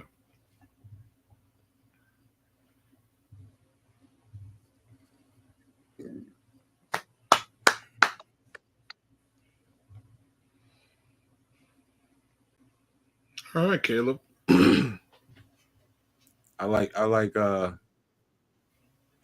Keenan they're Allen. coaching him up. Yeah, it's giving him some some tough love. Let's go, Caleb and empty. Oh, I like this set. Get it going. Get upfield. They didn't get that blocked up, right? Come on.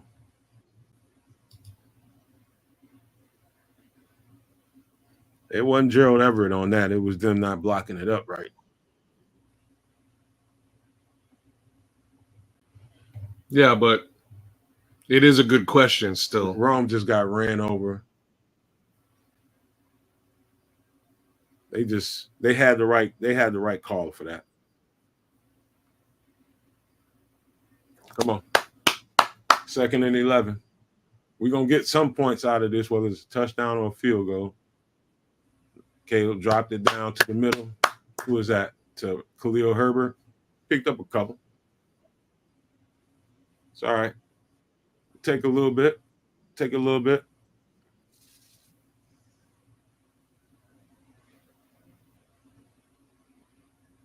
Take a little bit.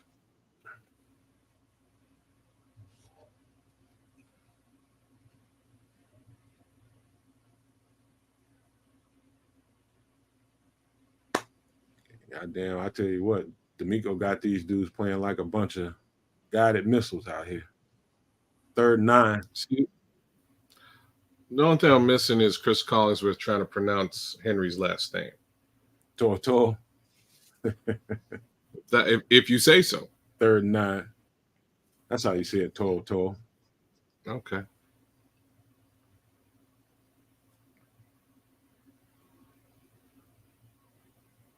Texans a solid team, man. This was not going to come easy.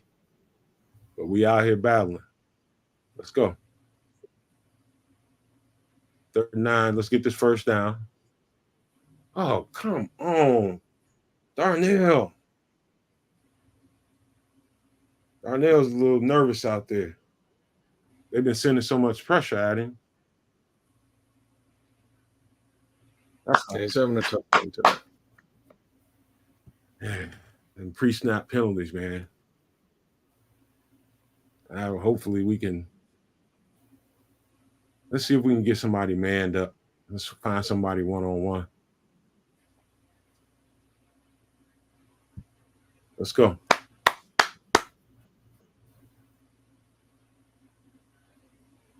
Let's go. Empty. Nope. Yes. Oh, flag. Yes. Yes. A little too aggressive. A little too aggressive.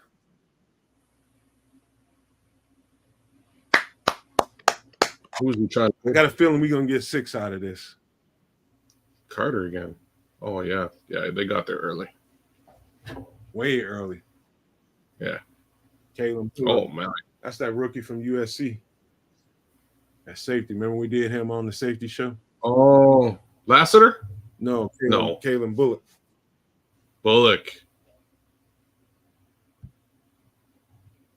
Let's go. Come on, coach. Let's go put this thing in the end zone, man. Put it in the end zone. No run plays down here. It's hard to run the ball when it's disconstricted. It's got to find a one-on-one somewhere. What? False start. Who is this on this time?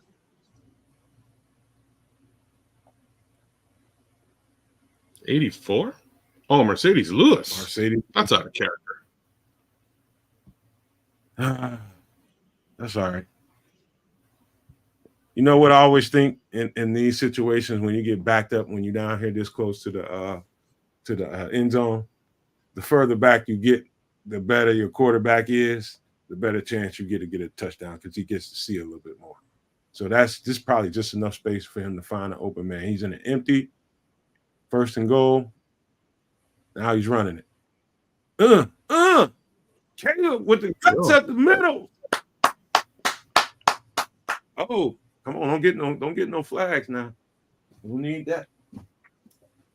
Don't need none of that shit going on. Come on, we too close. Let's go. 44 seconds and counting. Find a one-on-one somewhere. Oh, wrong. This ball is a little high, but Rome, you can. No, Rome should have come down with that, man. Time. You got height and air on this man. On Lassiter. Yeah, that ball was high, but Rome gets those 9 out of 10 times.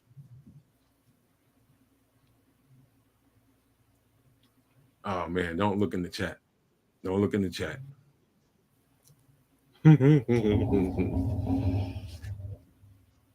Let's go. Shotgun. Of all people, though. Touchdown. Who ran off and who gave up on the Bears this early in the goddamn game? I just want to know who you are. Who are you? Come on now. Come on now. They ain't doing nothing to us. We can't do nothing back to them. Nothing. We right here, man. We right here.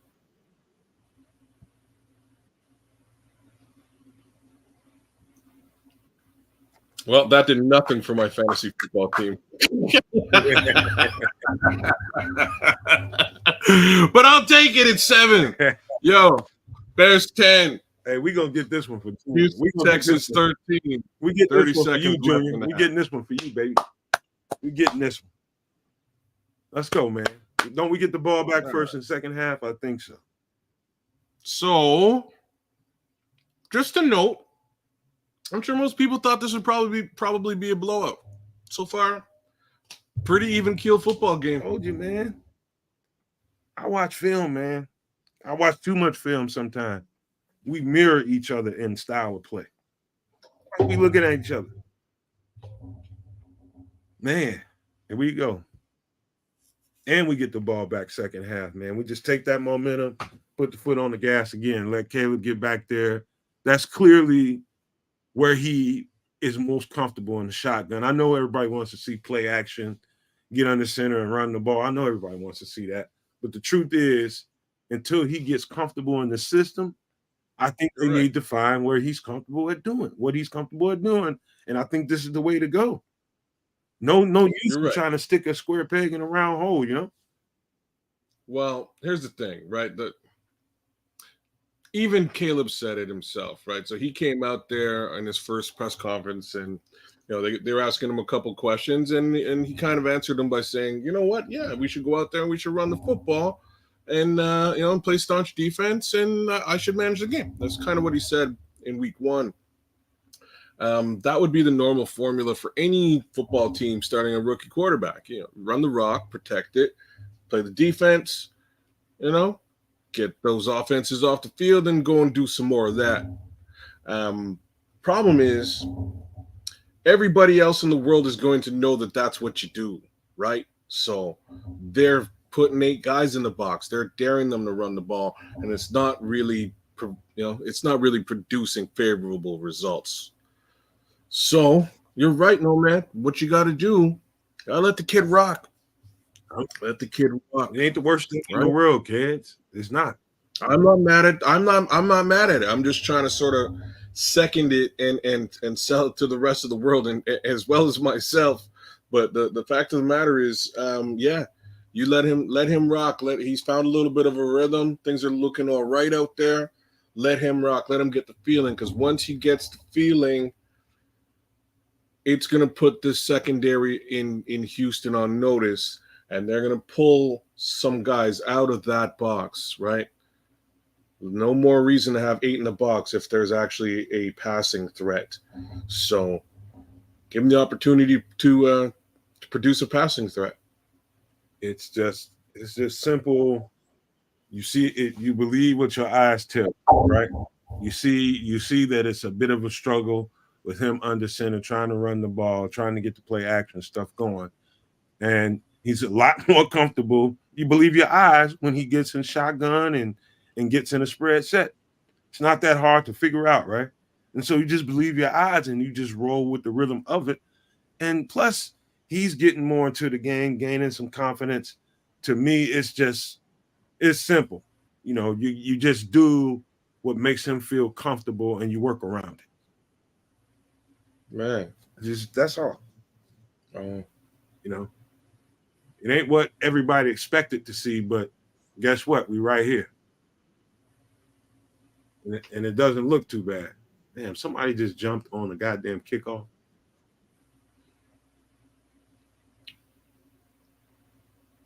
Here we go. 1st and 10. Stroud back and shotgun. Empty set. Let's go. Get after him. Get after him. Dropped it down to the running back. Boom. Get his ass on the ground. Play clock still going. They just burned the timeout. I think their last timeout.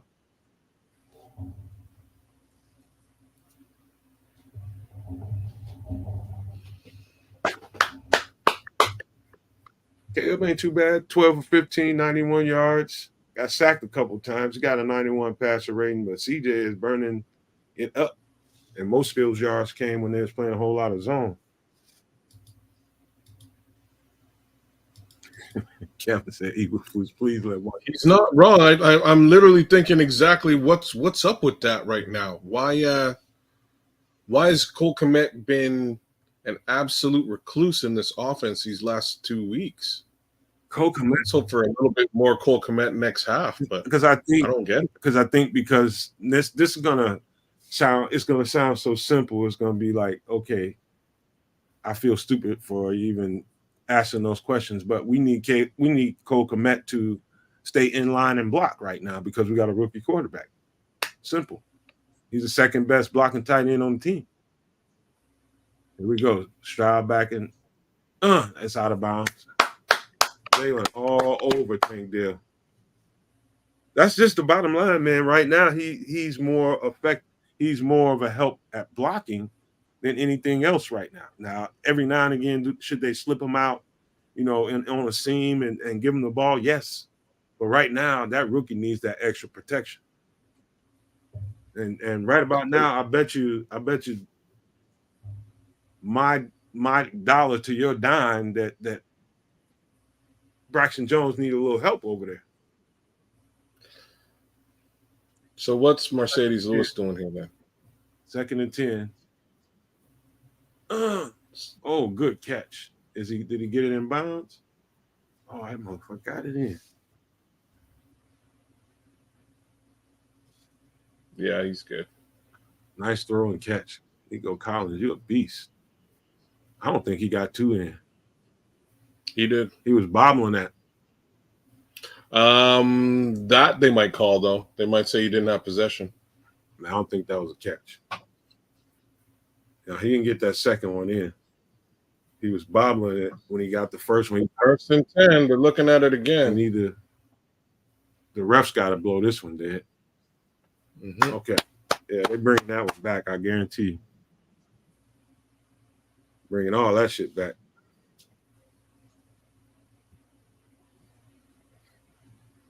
Bring that shit back. Damn, if Byard hadn't been there, he'd have got that other foot down, but he tripped it up on Byard. Oh. Watch that second foot. He would have had it down, but Byard was right there.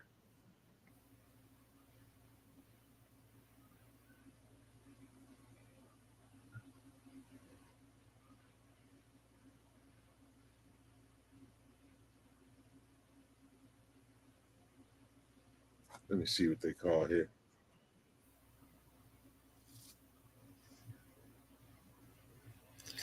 I don't know what you call this. He only had firm control with 1 foot in.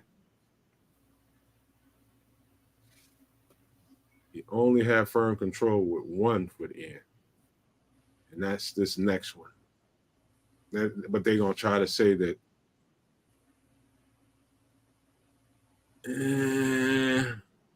yeah, I could see it going either way after looking at it that way. That last stance.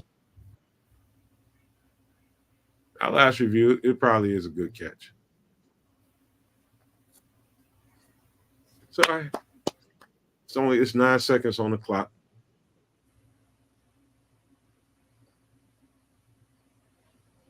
Just don't give up an explosive play. Keep everything underneath you.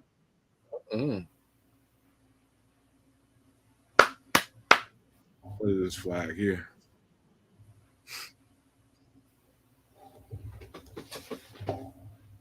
Ball start. Back it up a little bit.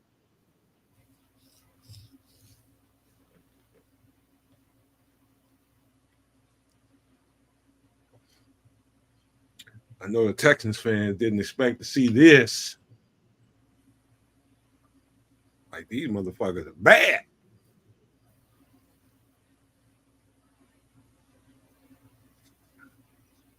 Like, goddamn Bears is tough. Let's go.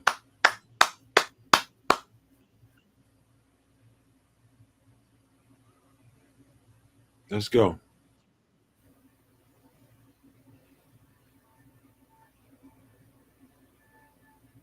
Let's chase his ass out of the pocket. Rush with 3. Drop 8.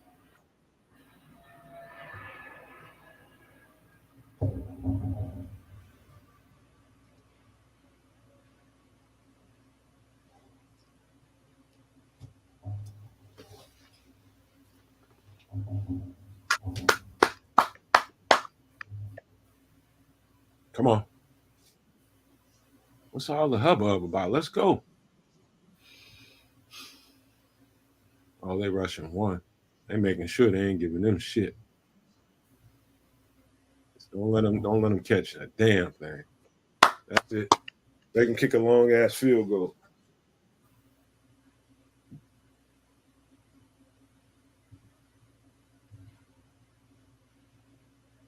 Let's go.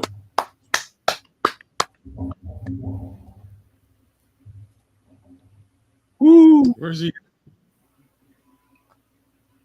Where's he at? Where's who? Holy smokes. He's at the 50 again. 59-yarder. Let's go.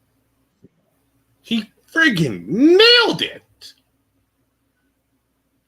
Man, that he put some juju on. Fairborn from the friggin' half. Holy smokes. That's 2 today. It's crazy. Yeah, he drilled that motherfucker. That's all right. I like where we are, man. I like where we are. Yeah. Defense starting to play some ball. Offense starting to get a little rhythm. Like, who's out here icing 50-yard kicks, though? Man, you can do that in a dome stadium. It's hard to do in the goddamn weather, I'll tell you that.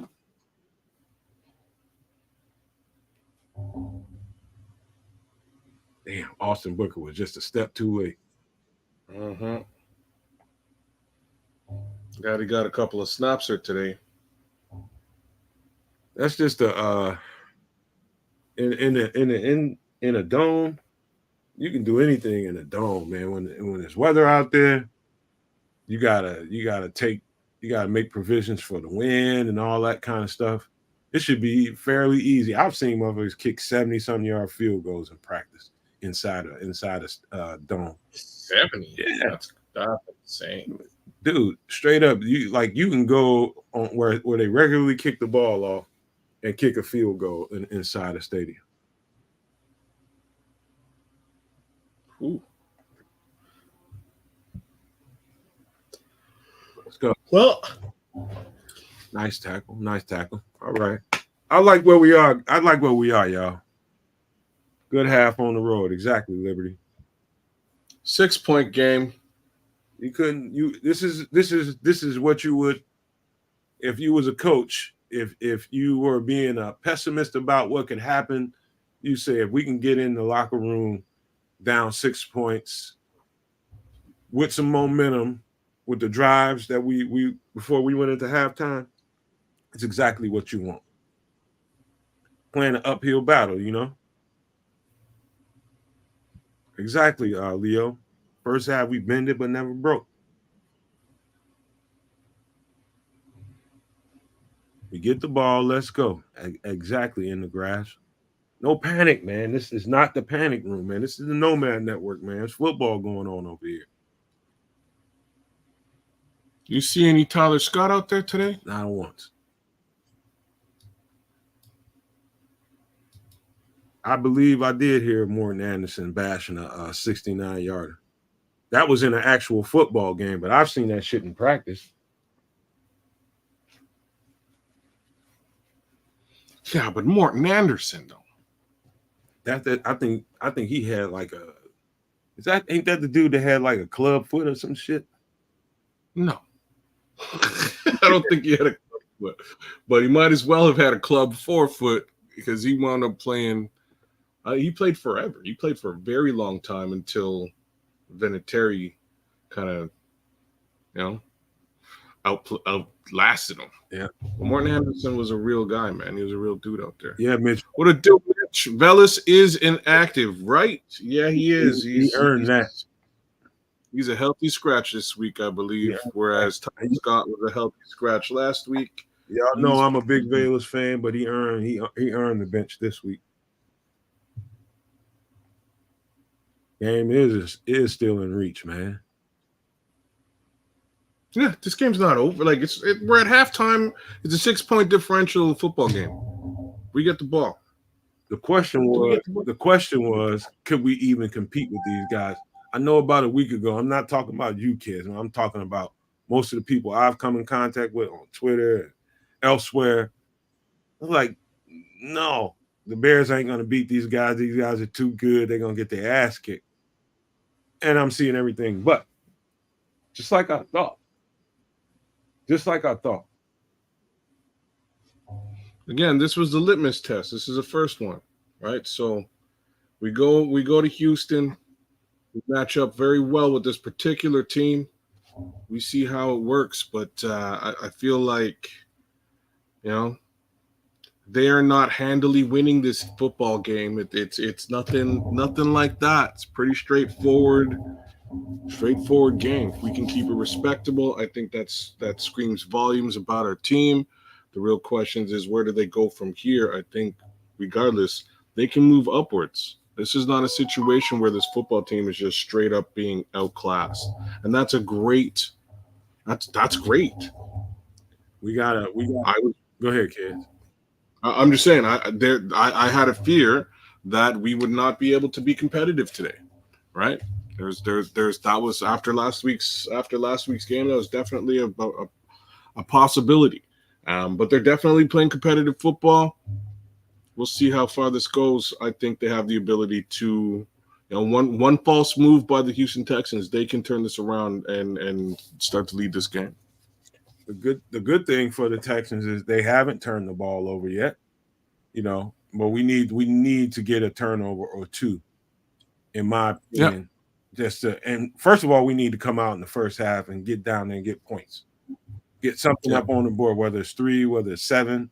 We need to put some points up in this first drive to let them know that we believe in our momentum and we're gonna drive this ball on you. We don't think you can stop us.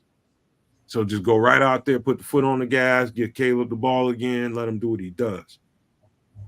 Do that and take whatever points you can get out of that and play some more goddamn defense. That's what you do.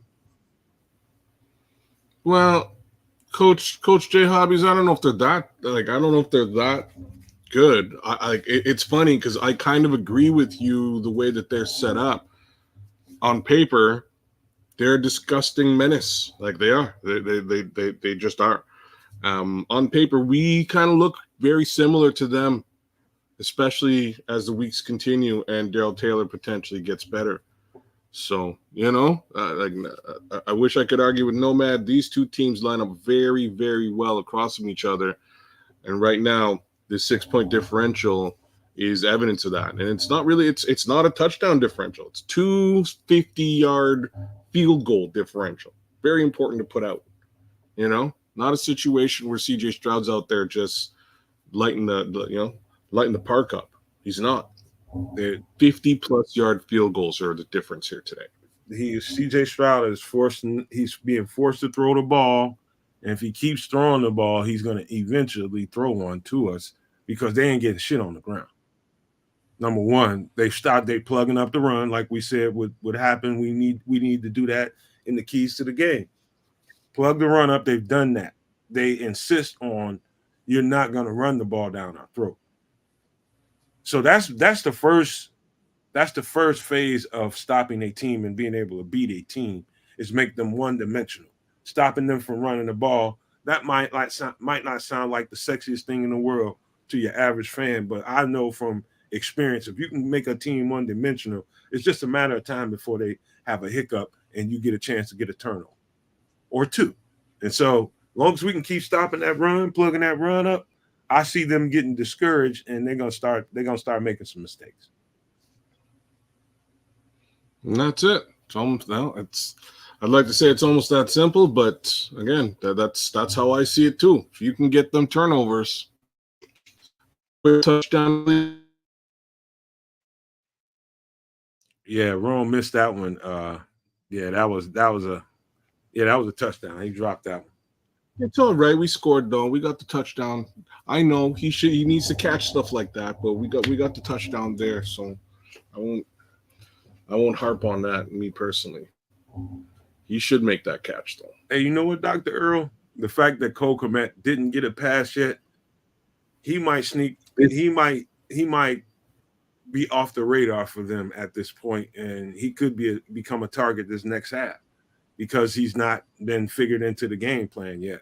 And so they can right now. I'm thinking, even though I don't have the advantage of the all 22. I'm imagining they're just keeping him back to block because we got a rookie quarterback in a shotgun running the spread offense. You know, that's just the truth. You know, you're gonna need an extra blocker or two back there to keep him clean. And so, unfortunately for Cole Kmet, you know, he's dealing with a rookie quarterback, and they need him to block more than they need him to be a receiver right now. I think that's all it is to it.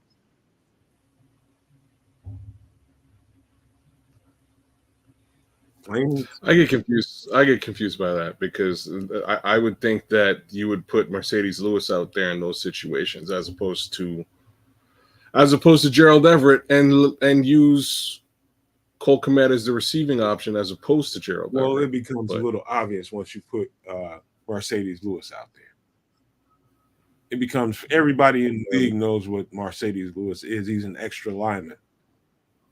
You know, and he doesn't figure much into the passing game. So as soon as they see them put Mercedes Lewis out on the field, they automatically know it's going to be some kind of power run or some kind of run play. He's not going to be a factor in the passing game. And so to me, it's smart to have Everett and Cole Kmet out there. Both of them are still threats. And so they can't really diagnose exactly what's going to happen when you see those two guys out there. So I understand the concept.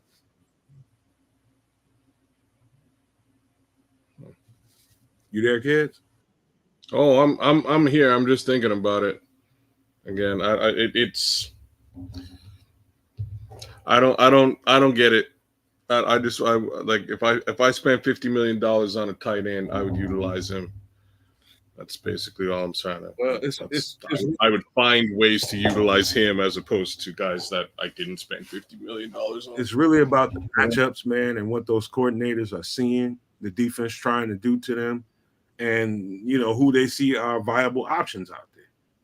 It ain't just as simple as okay, we need to get Cole Kmet involved. We need to hand the ball off to DeAndre Swift. And no, it's not that simple, man. You got to see what the damn defense is trying to do to you. If they're trying to, you know, if they're clouding the tight ends or anything like that with the edge rusher, these dudes get one thing I think people aren't really considering is they've got two of the better pass rushers, edge rushers in the league. And so those dudes need some help. Those dudes need some help chipping those guys and keeping these guys from wreaking havoc on Caleb. Got to remember that. Those two dudes are a problem. So, like, yeah, I still don't get it. So then why wouldn't you go Mercedes Lewis and Cole Kmet? Because it becomes too obvious. At least when you have two viable pass catching tight ends, they can't just, you know, immediately just, you know, okay, we just can't assume these guys ain't gonna slip out on a route on us instead of chipping on a block. You get what I mean? So let's just say they're using him to chip on the edge rushers for 3 plays in a row. Okay, you never know when they're going to slip out into a route. They know that that's not going to happen with Mercedes Lewis out there. They know it. But couldn't like the opposite be said with Gerald Everett on the field? Doesn't that signal a pass? It doesn't have to. It doesn't have because he's lighter he's a lightweight when it comes to blocking. So let's just say you have him helping chip on Will Anderson, who Darnell Wright can handle for the most part on his own. I've seen that in college a couple of times, you know, sophomore and junior year. But then you put him out there to give him a little extra help, you know. So he's chipping most of the time, and then every now and again he flares out into the flat or breaks out into the seam, something like that. But nobody's very threatened by Mercedes Lewis being out there as a pass catching tight end. So as soon as they see him trot out on the field, they know what to do. So in reverse though, are they threatened by Gerald Everett's pass protection? They should be, because he's just there to chip, not to block the dude to the ground. He's just trying to give him an extra bump to help out the tackle. And that could stall out the rush from that side. And people don't feel too good about Gerald Everett right now. I'm pretty sure they got a plan for Cole Kmet. Eventually, he's gonna be a factor at some point, man. He's gonna get the ball. I'm just saying, it's kind of like, for me, it's 6 of one, half dozen of the other. That's kind of where I'm at. I think one signals one thing, the other signals the other thing, and regardless, Cole Kmet's left holding the bag, you know, without being utilized. I'm not sure if that's something you want to have happen at all. I think he put 700 yards on the ground these last 2 years for a reason, and I think he could do it again if he's utilized. I'll just tell you this, kids. Watching Caleb in college, watching him operate, and he threw the ball all over the place. Very rarely do you see tight ends in his highlights. Just put that out. Yeah. No. You're bang on. They're going air raid out there, right? So they're basically wide out. So not all that much in the backfield. Not a lot of tight end use at all. But in this scenario, especially given the requirement to protect the guy, you might want to get friendly with a tight end. I'm just saying. I think y'all might want to just pay attention to what Coach Jay Hobbies is saying, man. They know they need him to pass protect. That's just the bottom line. Well, here we go. They're about to kick off to us. About to get it going. Let's go. Oh, did they kick this out of bounds? Oh. Yeah, they don't want no returns. Touchback. Let's go. Let's get this dub, man.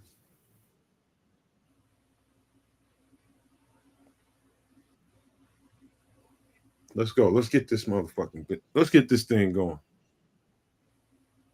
Everybody, man, please make sure you hit the like button. And if you're new to the channel, it's your first time, man, please hit the subscribe button. It costs you nothing, and it definitely helps the channel. 1st and 10. Let's go, Caleb. Let's get this thing going. Let's go. See. Let's go. Get rid of this ball. Cole Kmet. There you go. Y'all talked it up. Speak of the devil. Look out below. Y'all talked it up. He looks pretty pissed, too. Let's go. This guy, he had a funky set back there. He had Swift. He had Kmet. And I'm telling you, they're worried about the edge rushers, and they're compensating for the fact that they know these edge rushers are dominant. They got to pass protect. Caleb on the center, Swift in the backfield, 2nd and 7. Let's go. Hand off to DeAndre. Nice run. Woo! Nice physical run, too. Picked up Come on, about Deion. Cut outside, man. 5 or 6. It's weird. He seems to seek contact, but I'm not sure that it's in his favor to do so. He's not that big, but he ain't shy. That's what I'm trying to say. Like I want him to get loose, you know? They need these weird sets because this dude needs pass protection. Get rid of that ball. Throw that ball. There you go. Oh, just overshot. DeAndre Carter. Wide for DeAndre Carter. Damn. That was open. You gotta have this one, Caleb. Gotta have this one.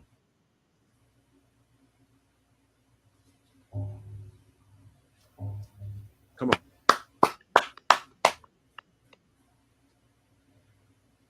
4th and 3, they punting.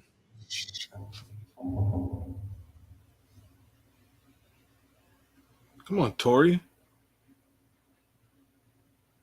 Let's go get him down. Oh, nice. Nice tackle. Is that Josh Blackwell? Nice. Come on. Play some defense. That's what the game's All right, let's get fired up here. Woo! Telling y'all, man, do not give up. Don't leave. Don't leave. It's a lot of football to play. And this game is about to get real good. Yeah, Leo Factor, he needed to get his feet set there. He would have made the pass. He's got to, you know, it's going to take him a little while to get used to that and to pay attention to that. It didn't look to be a problem during preseason, but that's why that ball sailed. I still feel very confident in these dudes right now. Just got to get them off the field. Gave you good field position. Nice punt. Nice placement. Nice tackle by Blackwell. Take advantage. That's why we drafted the dude. Damn, Collinsworth done got old.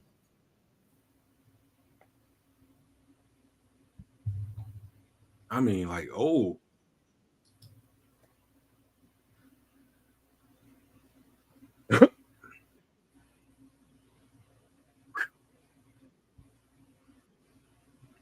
Nobody gave us a chance to be in this game.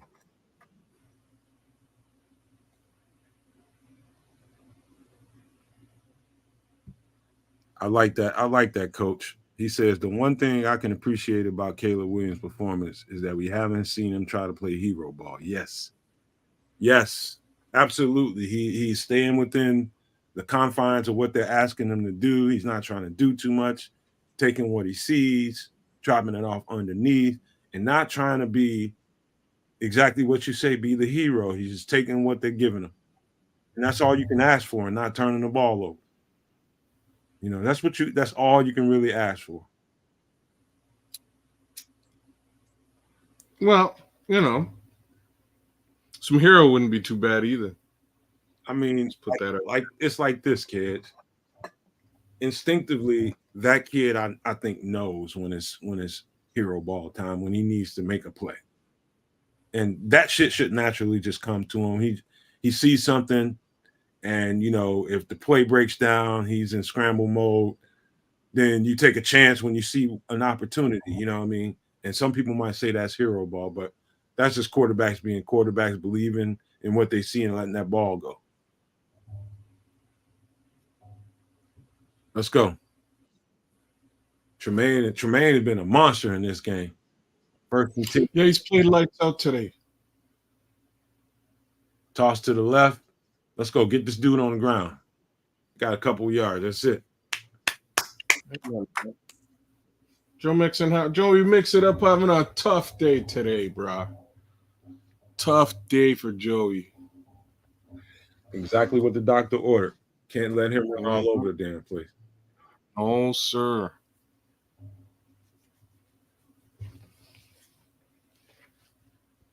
Let's go. Trust the defense. Defense get him off the field. Oh, we got a ref knocked down. What happened? What happened to that guy? I ain't see what happened. Did you? That's not my problem. I'm just saying. Saying they can deal with the ref on the side. They don't got to stop the whole game for the ref, do they? Come on, man. Don't be like that. He's a whole human being, man. Everybody's a human being. I'm just saying, we all out here. Oh, boop, boop. Oh, he fell and hit his head, man. That's an old man, dude. Oh, he fell down, go boom.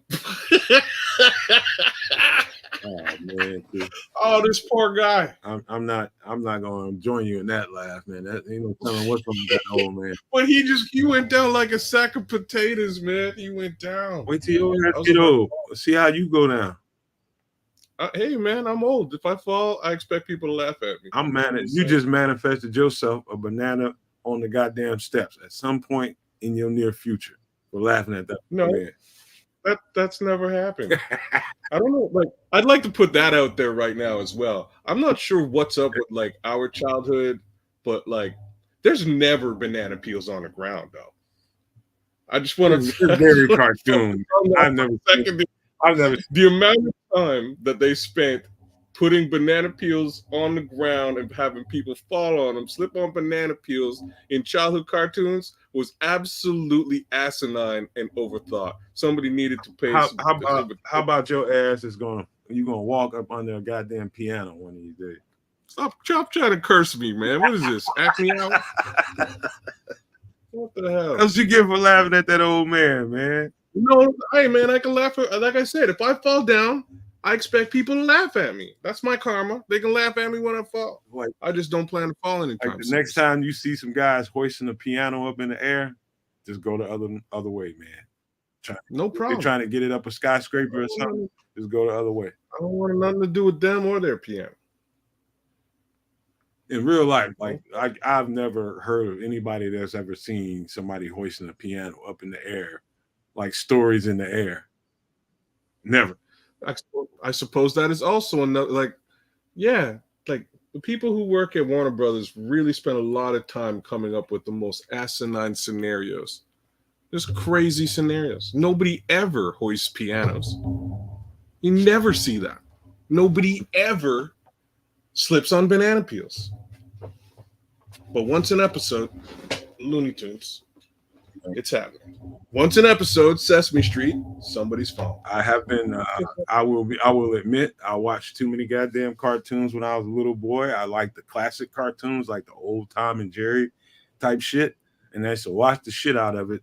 And me and my little cousins did the stupidest thing you can ever do watching a cartoon. Oh, here we go. Thinking that you're gonna sneeze, sniffing pepper. Absolutely the dumbest thing I ever did in my life. Absolutely the dumbest thing. We cut a straw up in two and were literally sniffing water because it was hurting so bad. Right out of the faucet. Yeah. That old man can cuss. I'm glad he's all right. He's fine. He's fine. He fell down hard though. That's an old ass. What hit him? Oh, he just tripped on regular stuff and they stopped the football. Come on now. If I can't laugh at that, I don't know what I'm allowed to laugh at. He doesn't have muscles to be able to stop himself. That's nobody. That's not the NFL's problem. You know what I'm saying? I'll stop the game. Jeff tripped. Oh my god. Oh my god. Stop the game. Man, you awful. I'm not.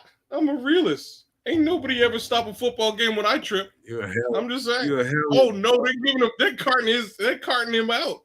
Man, Jeff, you'll be all right, Jeff. Oh man, everything's soft on him. He's so embarrassed, man. Everything's soft. That poor guy. Ain't got no muscle. What they did to this man? He can't stop himself from falling. It's like a slow motion disaster waiting to happen. What?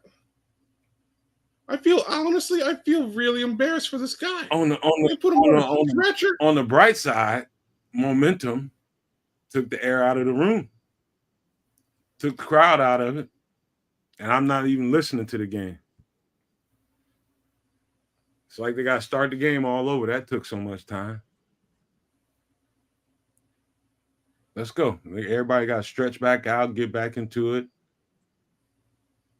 Disrupted the flow of the game.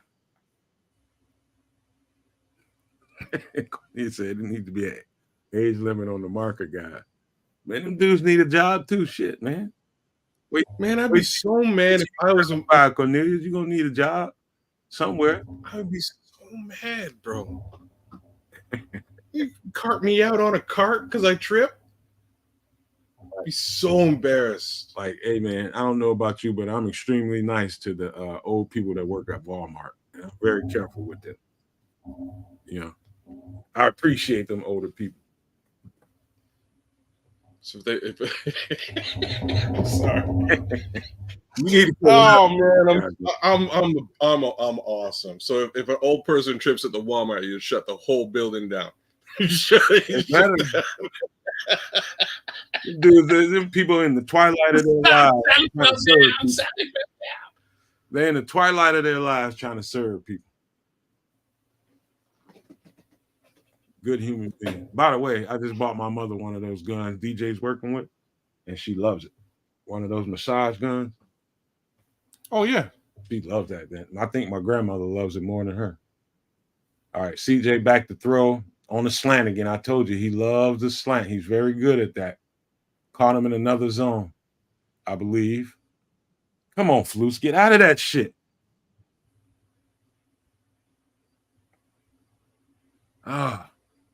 Come on. No, let me see. Is that man? I think that's man. Yep, that was man. At least they ain't man. Okay. Gave him some extra room. Let's go. Get him. Get him. Why you pause? Oh. Let's go. Oh. He hesitated 1 second to set the edge. Ooh, they showing the Andre Johnson highlight. What kind of tackle was that?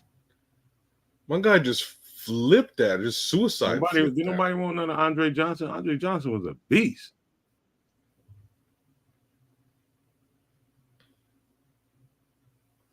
Let's go. 2nd and 13. 2nd and 13. Let's go. Get him off the field. Dump down, going nowhere. Get his ass down. TJ. Is he hurt? Mixon might be. Mixon might be. Might have got twisted up on his knee. Uh-oh. TJ's an Oh, they got Cam Akers over there too, right? We would prefer to see Cam Akers. Oh, he folded him up. Ooh, yeah, he's oh, that ankle. Oh no, he's done. That don't look, that don't look good at all. He's done for the day. That's a hip drop. That's the definition of a hip drop, but he didn't chase him down with the hip drop. Yeah, he's in a blue tent. Uh-oh. So we're going to see some Cam Akers getting the ball. 3rd and 4, we need some pressure.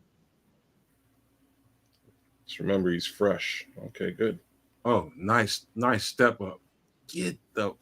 Oh, we got lucky on that one. Yeah. We got lucky on that one. Hey, man, CJ Stroud has got some great pocket presence, man. I mean, some really good instincts in the pocket. Tank Dell catches stuff like that in his sleep. I'm kind of surprised. I'm kind of surprised he didn't come away with that, but I ain't complaining. He dimed it to him, I'll tell you that. Right in his hands. He messed that up. Let's go. Don't matter. Get off the field on 3rd down. That's exactly where we. Ooh, almost got a block. Better not be no fucking flag either. Get away from that ball. Get away from that ball. Yes. We right here, Chicago. We right here. We just need a drive. Get a play, man. You just need a play here. You see why they in here chipping, man. Them edge rushers are the problem. Oh, that was a nice stunt that caused that sack. That's a really nice stunt. Now you know why. I can't. Now you know why Cole Komet ain't part of the pass game. It's because of that shit. I don't. Like I said, I can't really. I can't really accept that. Let's go. 1st and 10, shotgun. We talk about it post game. 1st and 10, shotgun, setback. Let's go. Get rid of it, Caleb. Throw the ball. Throw the ball. Got rid of the ball. He held on that ball. Come on now. Got a pass. Yeah. Get that flag there. Yeah. Get the pass interference. They're going to try to say it's uncatchable. Let's see what they say. Pass interference, defense. Yes. Yes. Yes. They was trying to get Cole there. Just straight up, just mauled him. Jalen Petrie. He's a mismatch for Petrie, big time. Oh yeah. Let's go. 1st and 10. Let's send Cole out again. Start dealing, Caleb. We need you to start dealing. I see you see the blitz coming. Make your check. There you go. Let's go. Get this. Why are we calling outside zones when they're coming hot off the edge? Run it. If you're gonna run it in the middle where it's softer. Come on.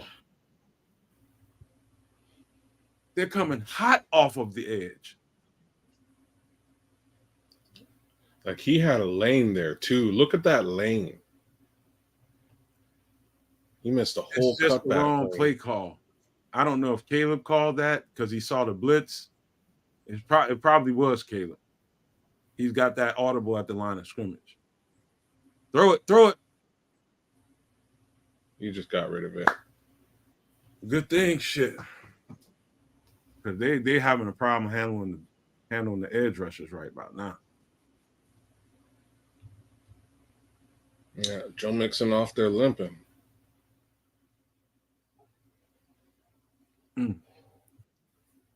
Damn. That was ugly. Mm-hmm. Yeah, he got twisted up good. Come on. 3rd and 14. Come on.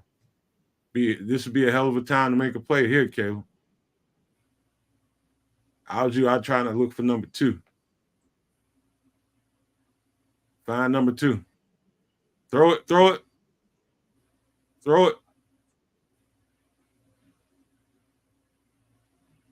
Oh, late hit. Come on. There's no flag.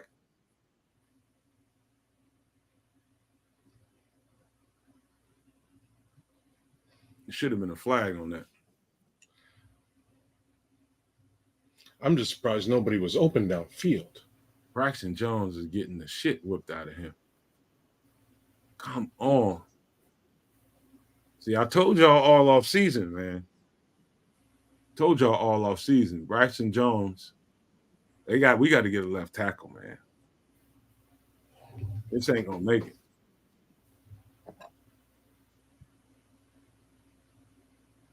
People got mad at me when I kept saying Braxton Jones is I don't know if he's the guy. Okay, nice return. Uh-oh. Get him down. Flag on the play. Hopefully that's coming back. Blocking the back. It's usually what it is. And there's Ayman Agbangbamiga blown out on the ground. Yeah. Must have got a block in the back. Let's bring that baby back. Holding receiving team. We'll take it. Holy shit, man.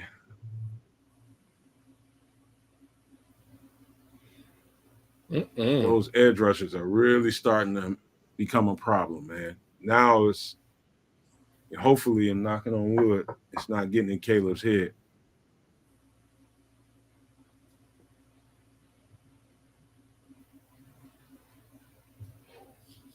I mean, that dude, Will Anderson just blew right the fuck past Braxton Jones like he wasn't even there. Caleb had no chance on that last throw. Okay, we got Austin Booker out here 1st and 10. Let's see if he can make some hay.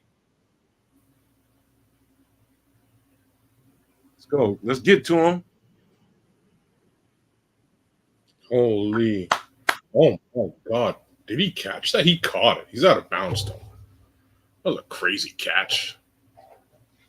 Did he get that? I think he caught it. Me and you both, Illy. That was a wicked catch, though. No, he missed it. Oh, he dropped it. Let's go. 2nd and 10. Stroud under center. Looks like a run play. If I had to bet. Nope, he's back to pass. Let's go. Get him.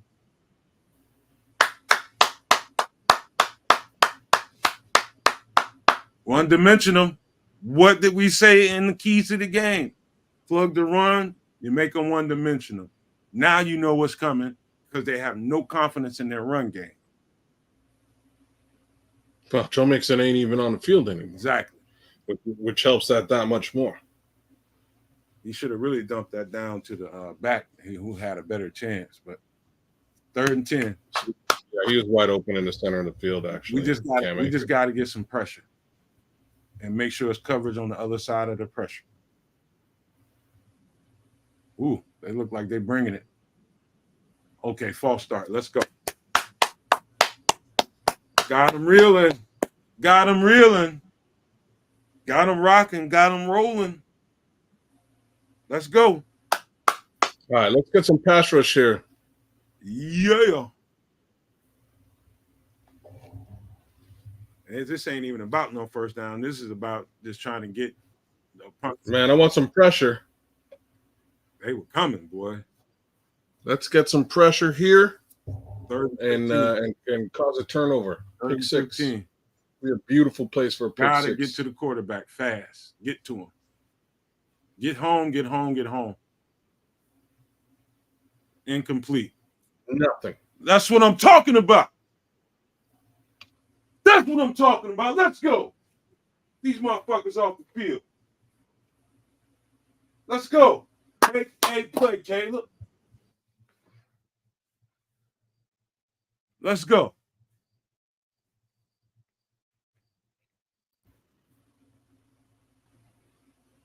Let's go.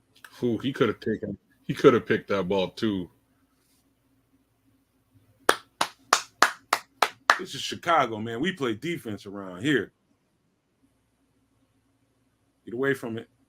Let it go. Nice field position.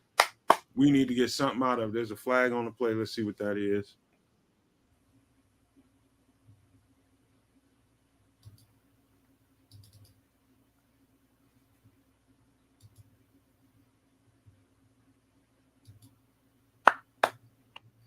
Don't think the D-line sucks so bad. They Texans spent money on that offensive line. They got a decent offensive line, man.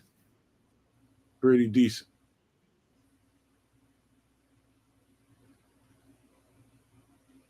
They've got a decent offensive line.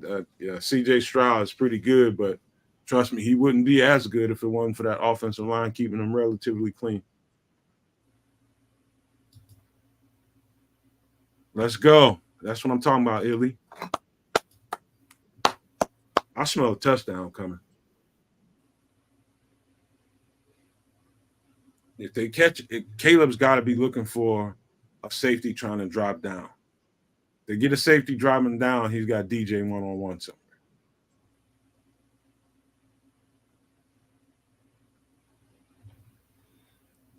I hear you, Coach.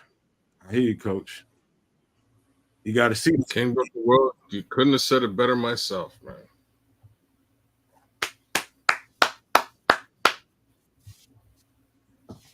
Time is now, offense. Let's go.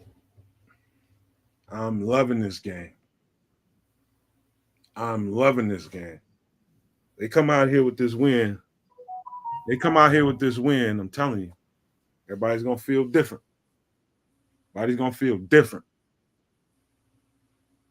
This is how a football game's supposed to go, man. You got a rookie quarterback. You need your defense to lead the charge, right? Defense is figured out. You're sitting in too many zones. You got to get out of the zone. You got to get out. You got to get in some bump and run concepts, and you got to start sending some pressure towards this quarterback, get him a little bit uncomfortable. They're probably not sending enough pressure, but they're finding their moments. And you just lean on your defense, man. And hopefully when the time is right, Caleb will see a play, he'll make it, and we're gonna get this fucking win. I'm telling you, we got it right where we need it to be. Got it right where we need it to be. It's within the grasp. I'm telling you. This is a good game for the most part. I see more good than I see bad. Offense.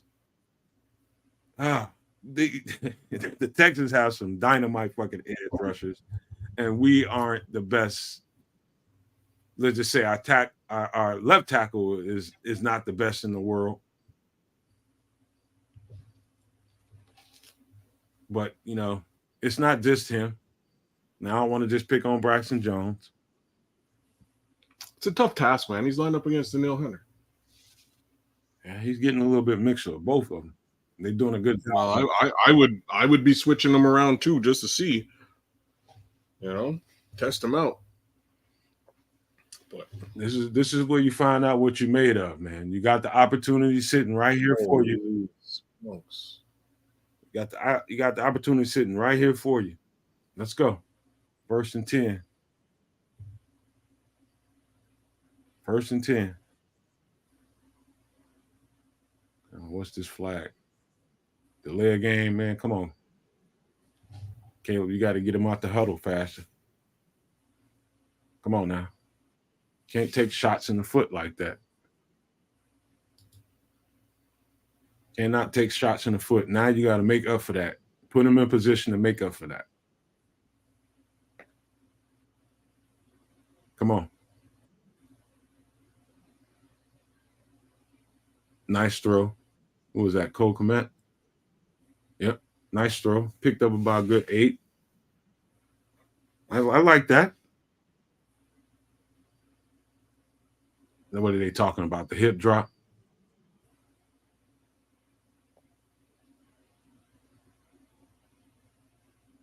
They must be talking about the hip drop on that replay. All right, here we go. 2nd and 9. Shotgun. Offset back. Swift. Definitely throw this ball and get rid of it fast. No. Oh, he just threw it away. Flag. Oh, let's see what it is.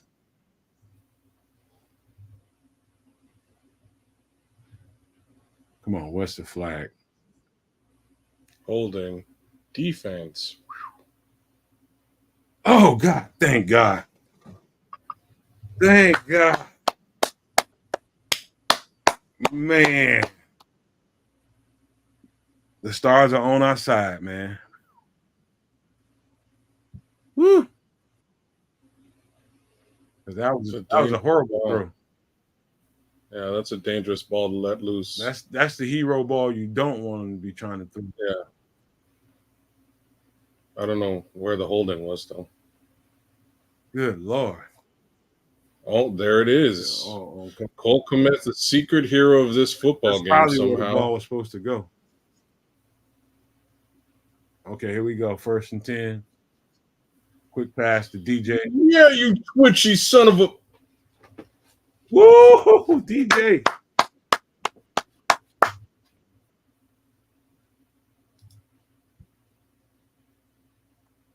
Down. Go, DJ.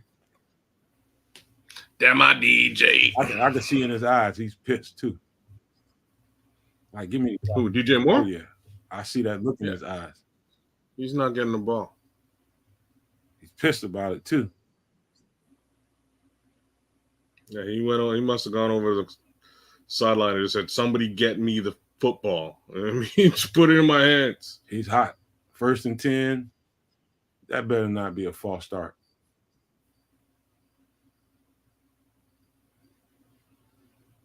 Goddamn, Nate Davis.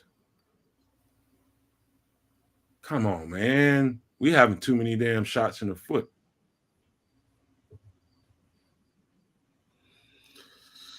Yeah, there's been a lot of pre-snap penalties here today. It's communication. I can tell by the way he's talking to Coleman Shelton. It's a communication thing. Get rid of this ball. Get rid of this ball. Don't take the hit.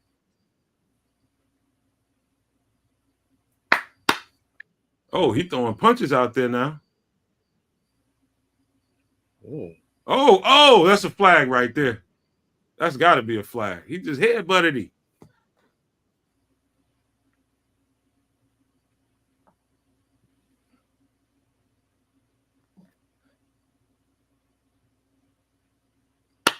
That's what I'm talking about. Spicy Bear. No flag? Nah, he was in the field of play. They don't flag.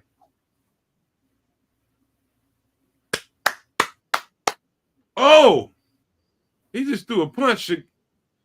Dude just threw a punch. Dude just straight threw a punch.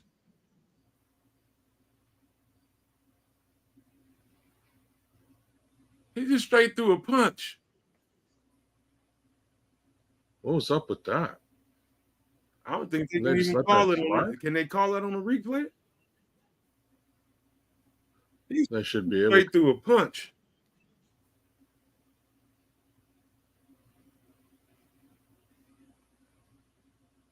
Oh, see, I never understood that in the first place. How you gonna punch a motherfucker in the face with a helmet on? You're an idiot? Oh. You gotta be one. They need to throw him out the game. But it's over now. Water under the bridge. He should be ejected. Here we go. 2nd and 15. Nice. How are they running? Nice throw and catch. Woo! Nice throw and catch to Swift. Swift is man. What hands and what vision to see that, man. He made a whole lot out of something that should have been stopped. He made a whole lot out of that. Like, real talk, in any other game, they would have stopped the game and ejected that player. They got to call it on the field first.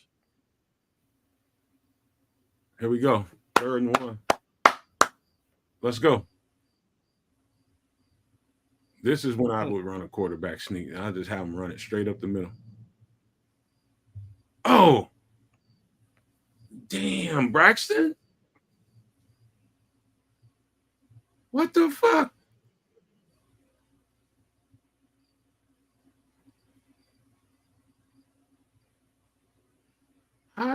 What in the whole fuck? He looked like he just came completely clean. Wide 9 stance.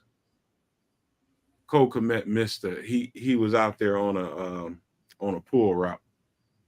I mean on a pull block, and Cole Kmet just absolutely missed the guy. God damn, man, come on.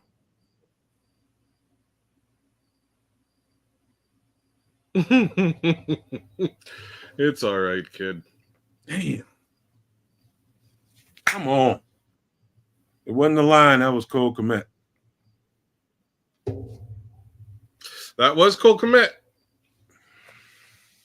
And the scroll says that's why Cole Kmet hasn't been in. Or it's because, or he's, he's not warm because he hasn't been in. He's just got to break down when he pulls like that. He's got to break down because he's dealing with a very agile guy that he's got to block. And if he doesn't break down and make sure he gets body to body, dude gonna just whiff on him. Got to break down. You can't just go full throttle into the guy. You got to break down and make sure you get hands and body on him. That's all that was. He just didn't slow down, and dude just whiffed him. No, that was not Braxton. Not that time. Shit, man.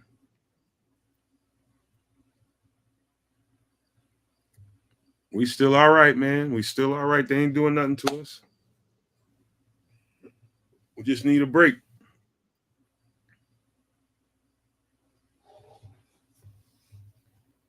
Just need a break.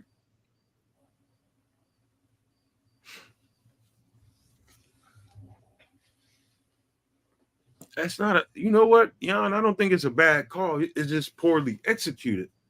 I think it's a play call that should work, but it's got to be executed the right way.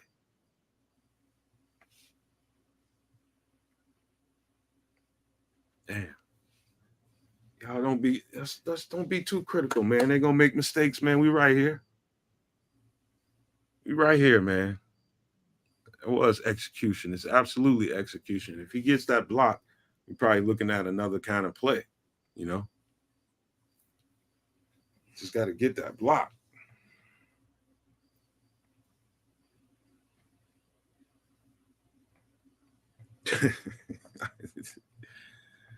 True. Very true, Kevin. Very true. Yeah. I know it just looks like the offensive line is just giving up jailbreaks right now. But I think when you look at it, when you get a chance to look at it, slow it down and look at the film, it's just some poorly executed shit going on out here. That's what I'm seeing.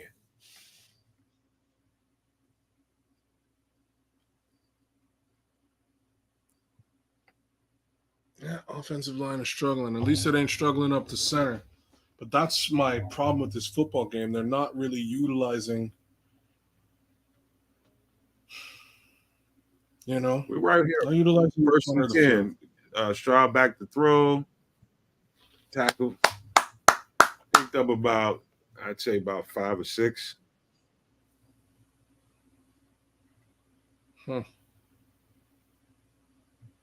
He's getting that ball out of his hand fast. We just got to limit him. We know they can't run the ball against us.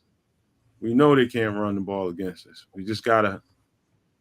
CJ Stroud doesn't put the ball in jeopardy too often. So 2nd and 5, he's on the center.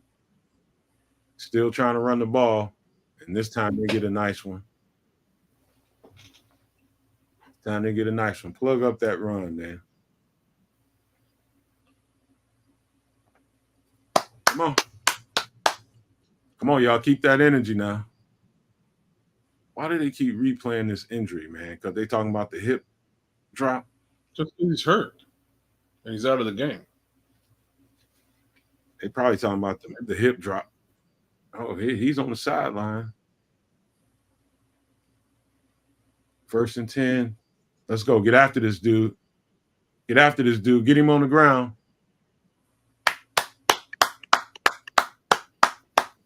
Let's go. Yeah, CJ. You didn't know you was dealing with some hellions out here.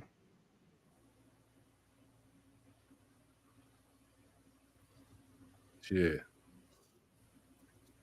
Let's go. We still right here. Still right here. Still in the 3rd quarter. Oh, yeah! Oh, did he get it? He got it. Not only did he get it. Did he take it? Did he get that? He got it.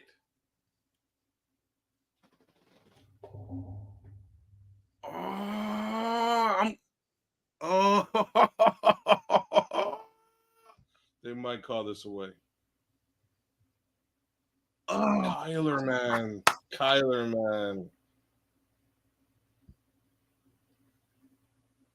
Oh, they called it away. Damn. That's exactly what. 3rd and 10. He was out there arguing. They almost got a playoff on him.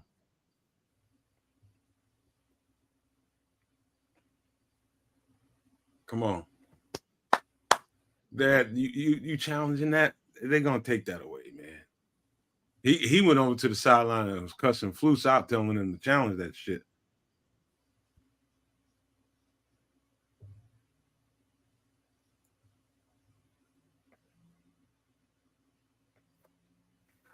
Oh, golly, that was close. I don't know what you call this. In the second half, I would not have challenged this call. Kyler went over there and went off on Flus, man. He was like, come on, throw the goddamn flag.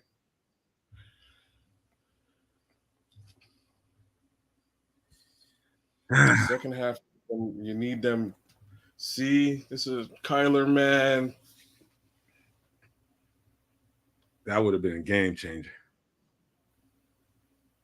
That would have been a game changer. Well, we'll see what he does, man. Let's see what the ref does. They talking about On the grass. Man. We were just looking at that as a football player. It's a pick six. It's a pick six. Man. I think it should be.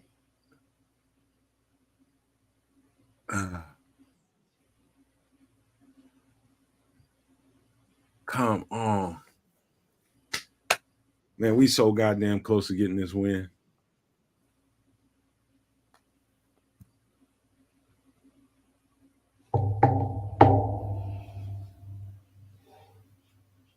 I think it was an interception, but they're going to lose that. They win it, I'd be fucking amazed.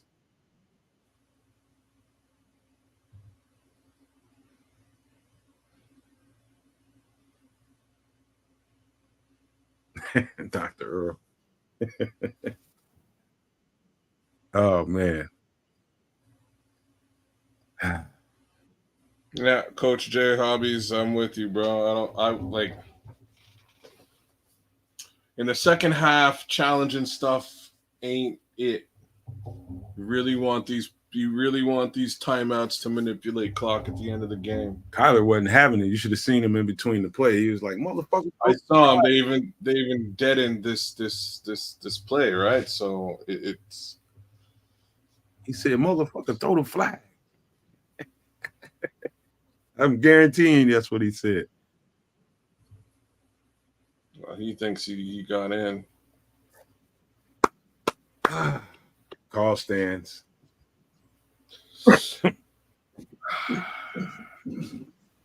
Like his hand is underneath it with knees and elbow on the ground. They should give him this interception. I think he had control. They should give him the interception. Maybe not the pick six. All right. Call it down. Holy smokes. Hold up. It's 3rd and 10. Jervon. 99 reasons. 99 reasons. Get your ass off the fucking field. 99 reasons. Shit. Get off the field. Tyrannosaurus Dex. When we need a play every week, he's been there. That's a nice stunt. 99 reasons. Wow, Montez Sweat was in his face too, breathing it right down his neck. Oh no. Let's go. DeAndre Carter. Yo, being a real G out there, DeAndre. He mad too. Oh, he ran into friendly fire. Friendly fire. He said Dex to the city. Secured that football, though. That's what matters. Dex in the city. I like that. Dex in the city? Hell yeah. Here we go. 1st and 10. Shotgun. Toss to the right. Nice run. Got him out on the perimeter. That's good blocking. Couple yards there. Let's go. Let's put 7 up on these punks. Let's go. Caleb under center, 2nd and 4. Hand off to Swift. He ain't getting nothing. It ain't run the ball time. It ain't run the ball time. I know y'all want to, but it ain't that time. Flag on the play.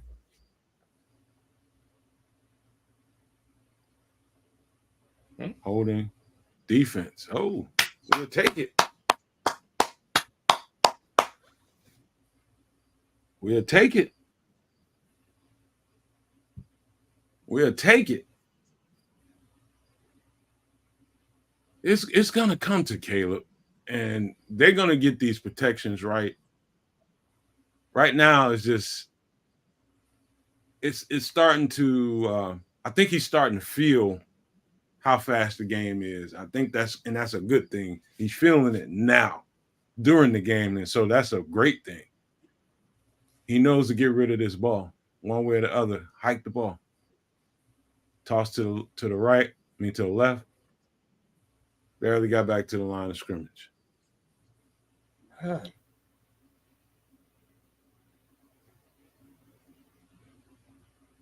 Come on. I think don't let that last pass scare them from throwing this ball, Caleb. Let that dude throw this ball. Let that dude throw this damn ball. Here we go. 2nd and 9.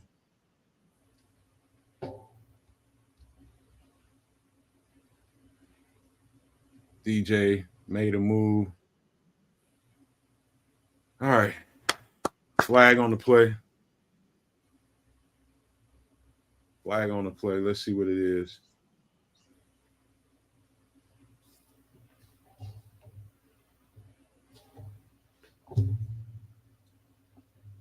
We need it. We really These need it. play calls by Waldron are terrible. Holding offense number 4. We need to take a nice rip down the field is what we need to get this defense backed up a little bit. Just need to take a nice rip down the field, call something up, and give somebody a rip down the field, just to scare them at least. Oh, they just was hugged up. Here we go. 2nd and 17. Let's get at least 9 of these back. Get about 9 of these back, we'll be fine.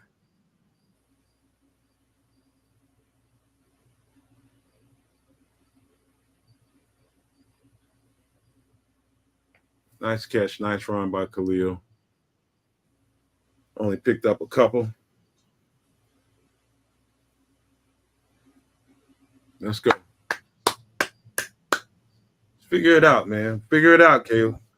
Figure it out. Figure this shit out. 3rd and 16. Figure this shit out.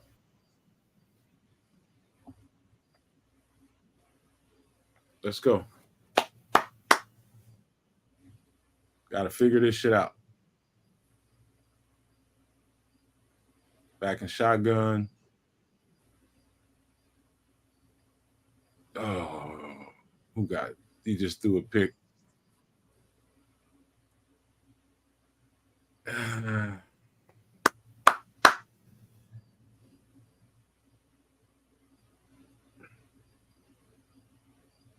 Went for the one-on-one to DJ.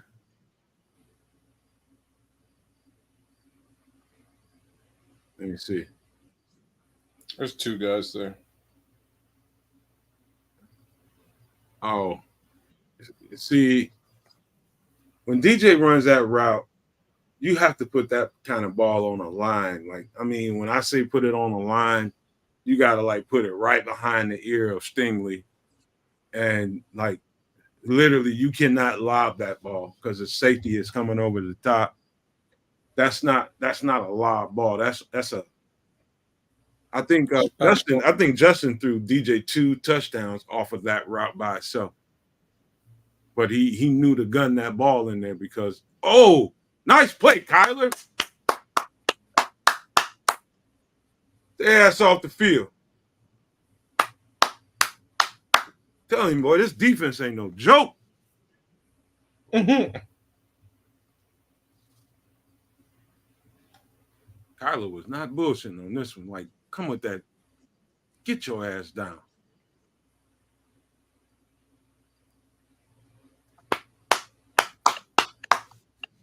Kyler showing up. 2nd and 15. Stroud and shotgun. Kyler versus Tank Dell's a real thing.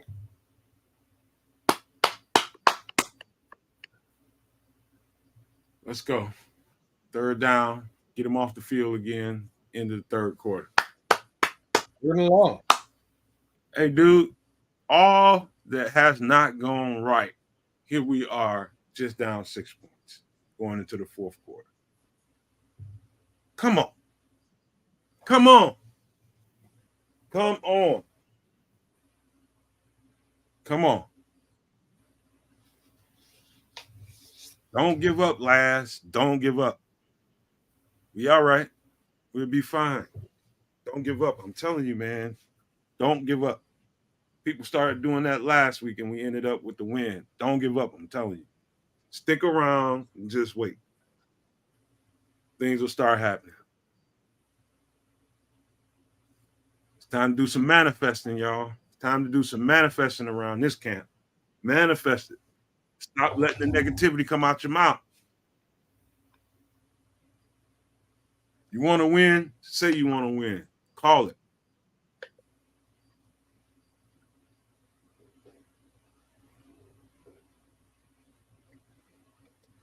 According to a lot of people, we shouldn't even fucking be here.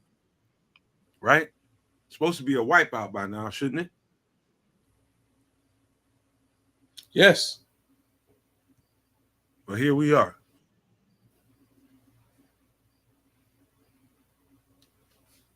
Here we are.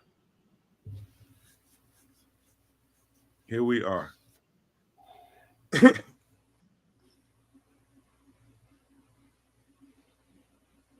They are overwhelming our offensive front, man, and the protections.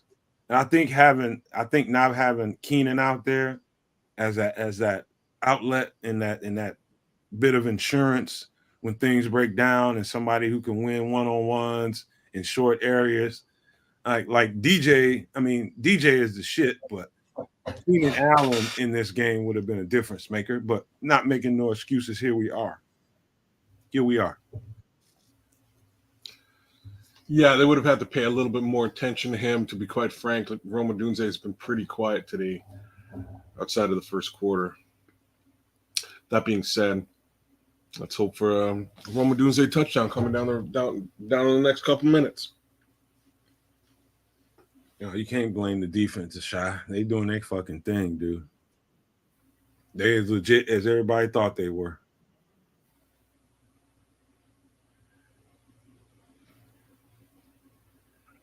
Yeah, I don't think so either, Cornelius. Let's go. 3rd and 8. 3rd and 8. Let's get off this field. Let's get off this field. Come on, Dex. I know you're ready to get one. And there he is. Oh, he missed it.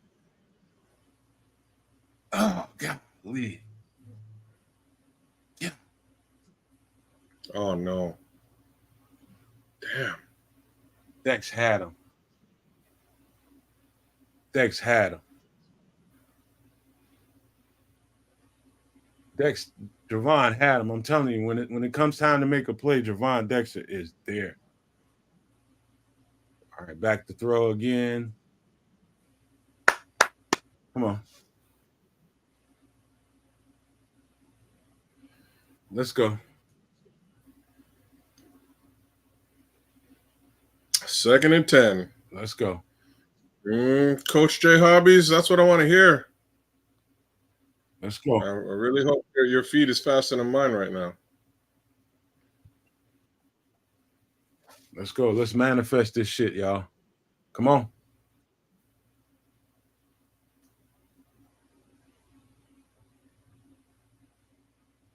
Second and 10. Handoff. Get him down. TJ on the tackle. Couple of yards. Yeah, Montez Sweat's playing.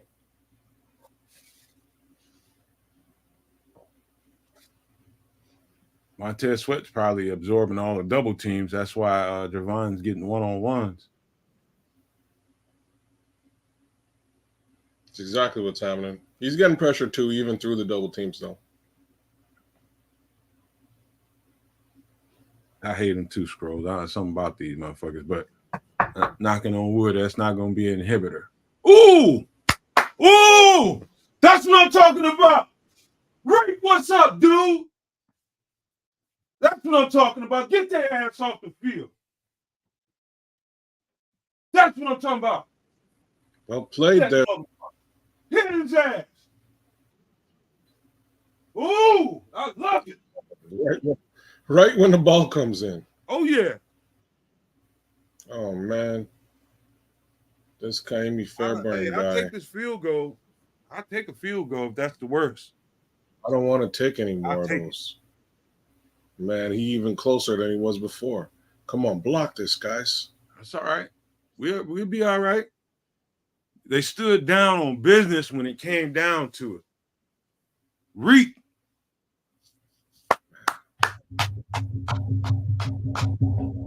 It's 13:39 left in the fourth quarter. We all right.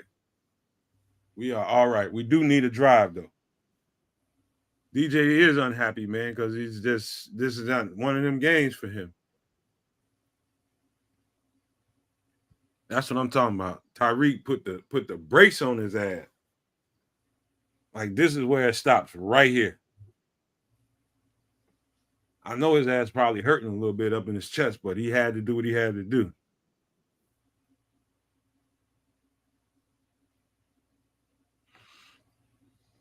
And I ain't worried about DJ, man. DJ gonna be all right when his number get called and he need to make a play. He'll make a play. I ain't worried about DJ.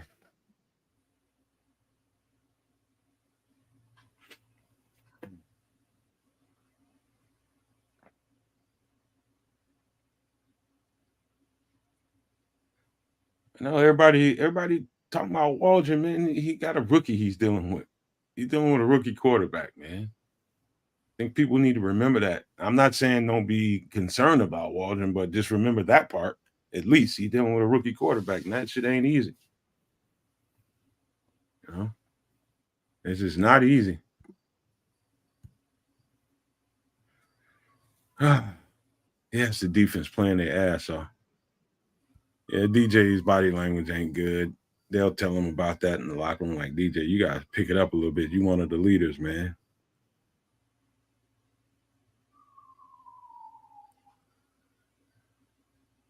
I don't know what they I don't know what they do about that. Like, about what?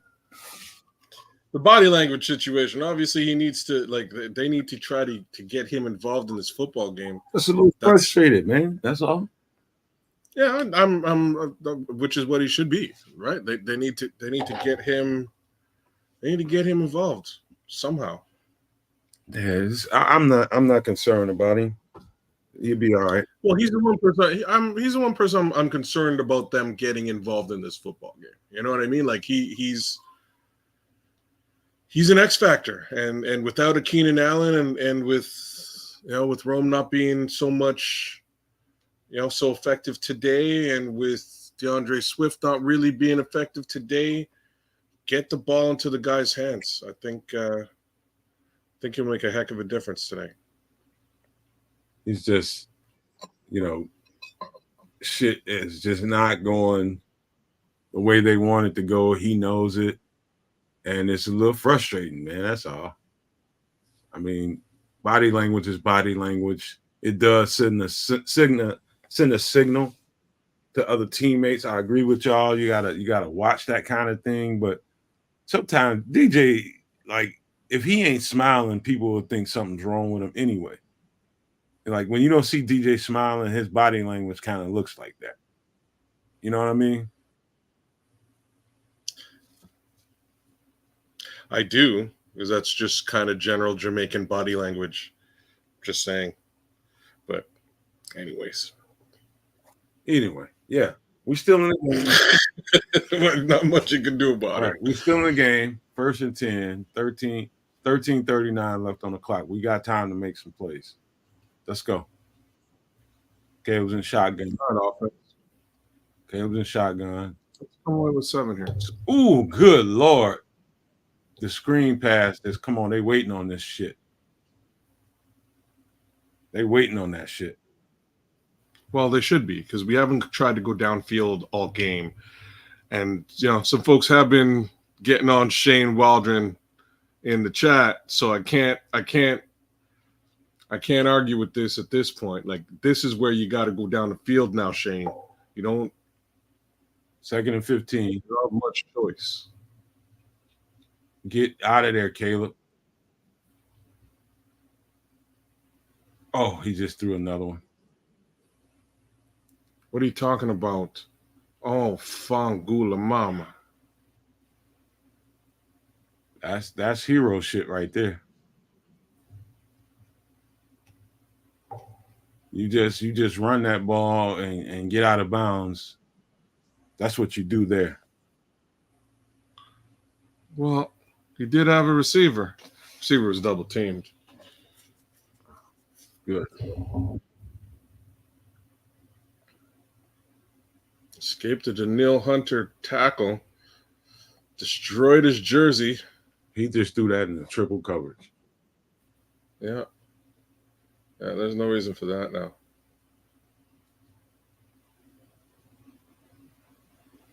Can't have that, Caleb. Oh, man. Terry Anderson, I hear you, man. I'm not gonna say it. Terry. I'm not gonna say that, man. He's just give him a break. Just give him a break. Let's go. 2nd down.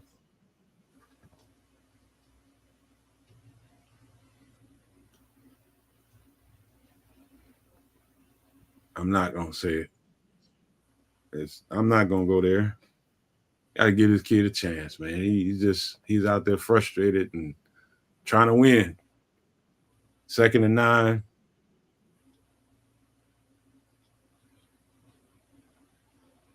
Second and 9.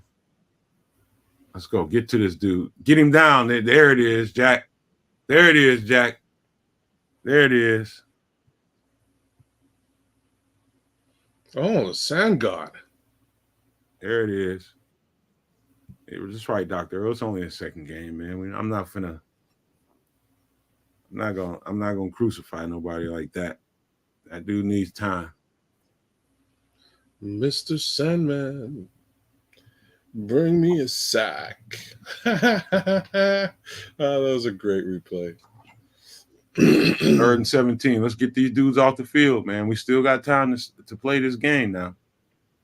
This game is not over. Get him on the ground. Let's go. Get off the field.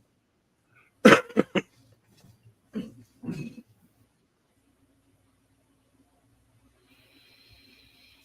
him off the field. Yeah, Tremaine Edmonds has been playing crazy today. This is when you double down on your quarterback and get him right back out there and tell him we're going to run this shit right back at him. You're going to go back, you're going to drop back, you're going to pass this ball. Yeah. This is when you double down on him. A lot of people might say, oh, get Tyson Bagent in the game or some shit like that. No. This is when you put him right back, thrust him right back the fuck out there and say, go play some football and do what you're born to do. You know? That's what you do. So what, the shit ain't going your way right now. You thrust his ass right back the fuck out there and say, go play some football. Be the quarterback we know you can be. So you just gotta believe. If you believed in him in the preseason, and if you believed in him when you drafted him, don't get lame now. Wow. Like, you have no choice, Chicago. You know, you have no choice. He has to be forced out there. He has to continue to grow and get better. Period. There is no Tyson Bagent in this equation, right? There's no backup in this equation.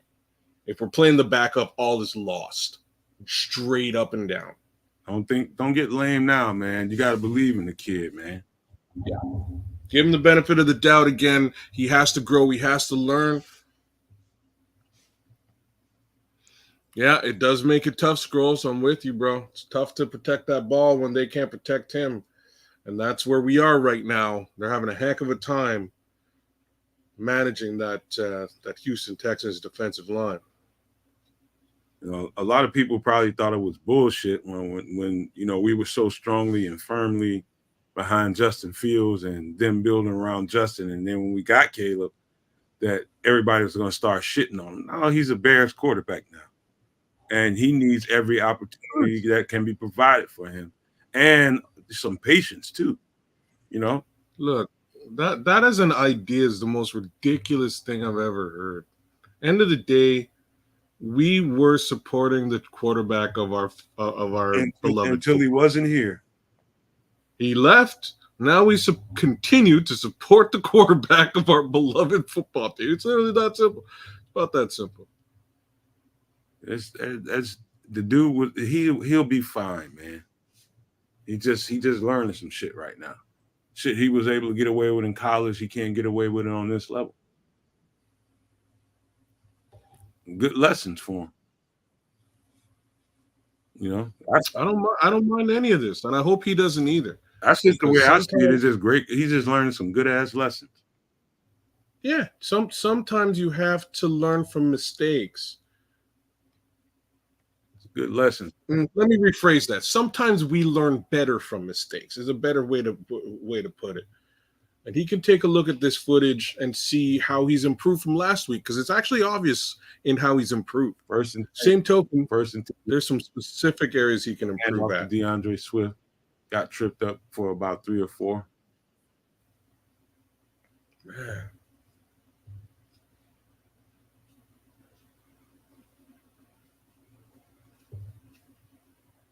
Yeah, I know we do need to win this season, man. That's the way they got it. No, we don't. No, we don't. Yeah, we do. No, we don't. Yeah, we do. No, we don't. That. Sorry, no, we don't. Come on now. We're in in-game. We can talk about this post-game. Here we go. 3rd and 7. Let's go make a play here.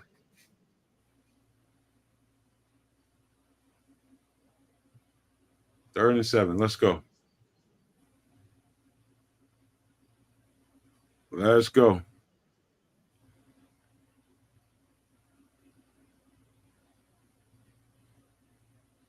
Pass rushers are ready to hunt now. You gotta get this ball out your hand. You can't sit there and hold this. Back to throw. Oh, they coming. So it's just a jailbreak now. It's just a jailbreak.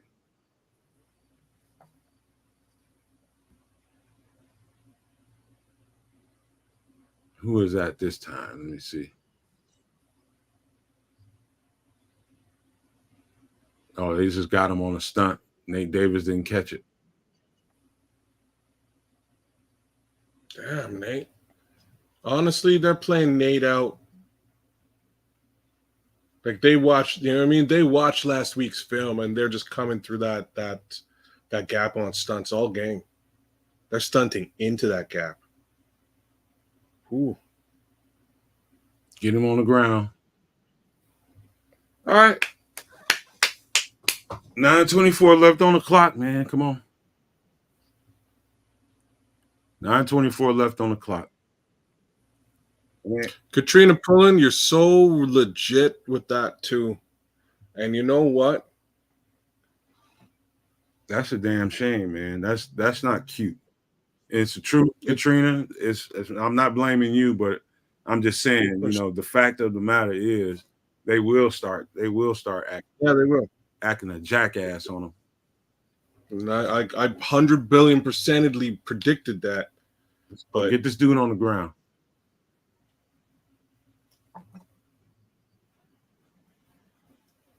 I'll mix him back out there?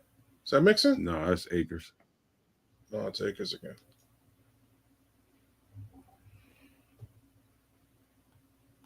Yes, we need a turnover. This defense can play their asses off, man. Let's go. 2nd and 3. I think it's Cam Akers back there again. Let's go. Get this dude off the field. Oh, he's just breaking. They might be a little bit tired. Might be just a little bit tired.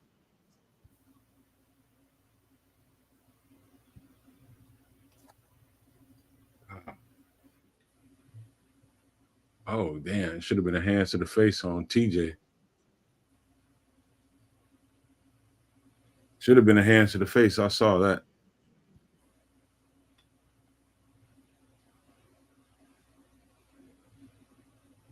Let's go 1st and 10. Let's go get him on the ground.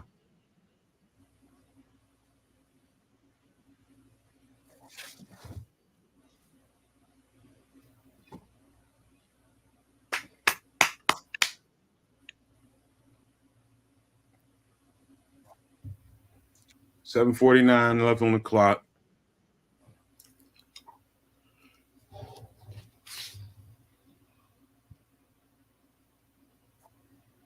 Let's go. 2nd and 9.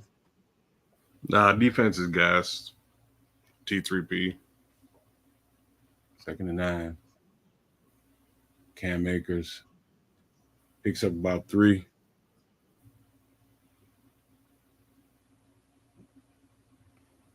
They're still there now. The defense is still there. Well, that's the point of running the football. At this point in the game, just draw them out. Draw any little bit of energy they might have out of the defense. God, we just burned our second time out. We just burned our second time out. Why? Because they're trying to give themselves a chance. There's still football left to play.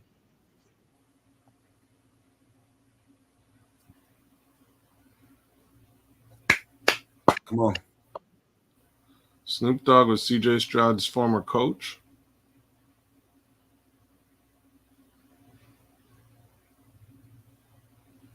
Man, CJ's a Cali boy. I know that.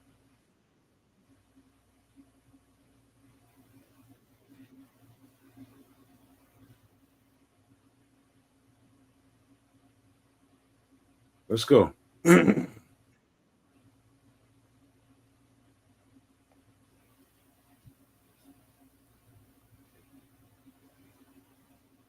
CJ back to throw. Drops it off. Oh, get him down.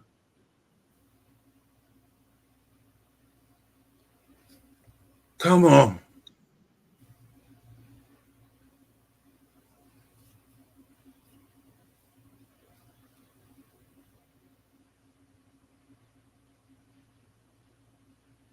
They sitting back in that soft ass zone, man.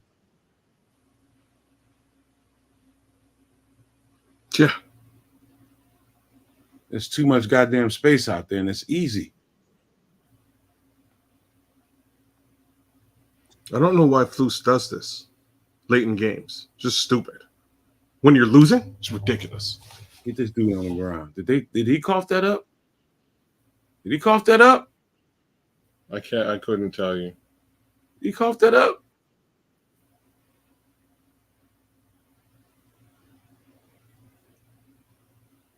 Uh-oh. Uh-oh. Oh, it looks like it's going our way. Uh-oh. Let me see here.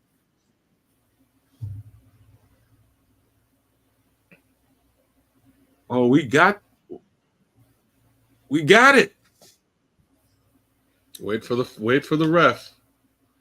I think the ref just pointed. Hell yeah. Big Billings. Ooh. Ooh, that's it. Ooh.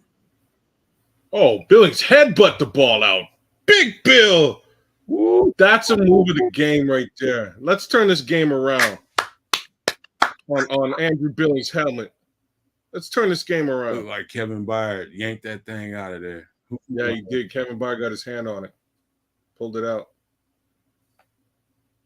All right. It's time left on the clock. There ain't no time to be acting like a BI. Let's play some Kenny, football. be quiet, Kenny. Sorry. Kenny. What's wrong with you, Kenny? Man. Come on now, Kenny. Don't be a Debbie Downer. Come on. There's still time on the clock. We can play some ball here. Play some ball. Put some points up. Get a stop. Play some ball here. Let's see. Let's see.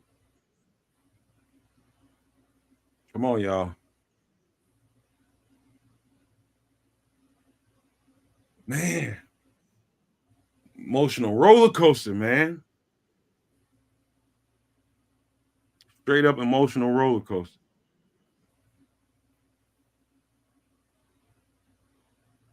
Hey, if y'all have not subscribed to the channel, if you hadn't hit the like button, please do that. We can use that. And if you're new to the network, and if you're new to the community, hit the subscribe, man. We love having you here. And when you're amongst the community of Bears fans, that's the best thing you can do because it costs you nothing. Subscribe to the content if you enjoy any parts of what we just did today. And we'll do this, continue this in the post game. We'll talk about it all. So hit the subscribe button. We can use your support, please. Thank you. Yeah, and by all means, join us for postgame after all this. We'll have a good chat. Double M, you're bringing up a great point, but I will definitely save it for postgame conversation. Yeah, we'll talk about it all, man. We'll be clear and honest about it, man. See, the thing about what we do over here is transparency and clarity. You know what I mean? I've seen some things during this game that I can't readily get into while we're doing a live in game. That absolutely we'll talk about post game, some stuff that we need to talk about, you know. And some of it's Caleb, a lot of it's not. You know what I mean? But it's definitely some conversation that need to be had. But that's in the post game. Here we are, like the one 10 with 6:28 left on the clock. Caleb and shotgun. Hands it off to DeAndre Swift, who picks up about 1 or 2 yards. I'm kind of sick of hearing you say that. You know, I need him to break for something. Like, get some yardage, DeAndre. Come on, dog. You're getting the touches at least this week. Come on, here we go. 2nd and 9, 6:06, and clock's running. Get rid of that ball, Caleb. Oh. It's just not a lot there, man. It's not a lot of time.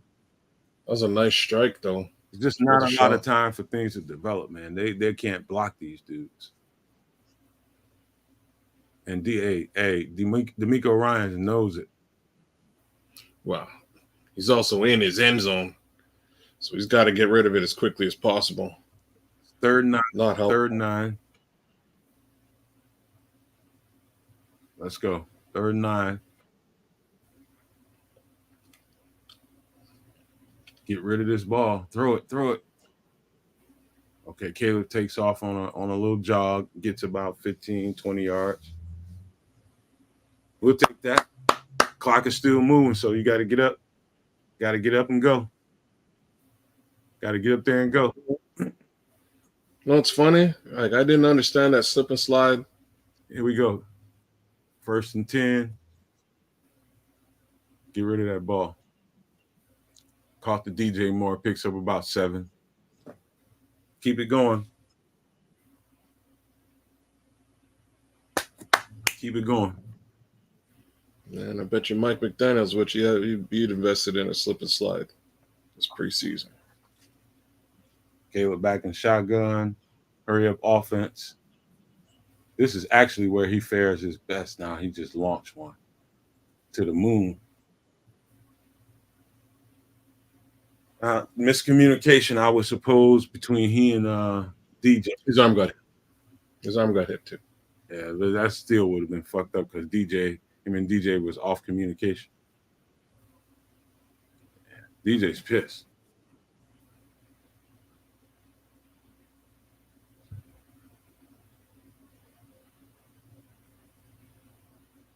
Here we go. 3rd and 3. Let's get a first down here. Let's get a first down. If you got to run it, Caleb, run it. Don't hold, just run. There you go. Cole Kmet, first down. Let's go. Get back up on the line. He taking some hits back there.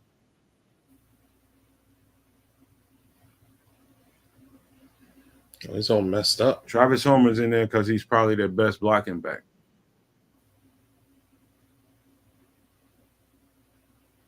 Let's go. 1st and 10, 4:33 on the clock and moving. Back in shotgun. Let's go. Get rid of that ball. Ooh! He just threw he basically just threw a medicine ball to Cole Kmet. That's what we call it. You're going to need some medicine after that catch. Exactly why we call it a medicine ball. Flag? And it was a good hit. Absolutely.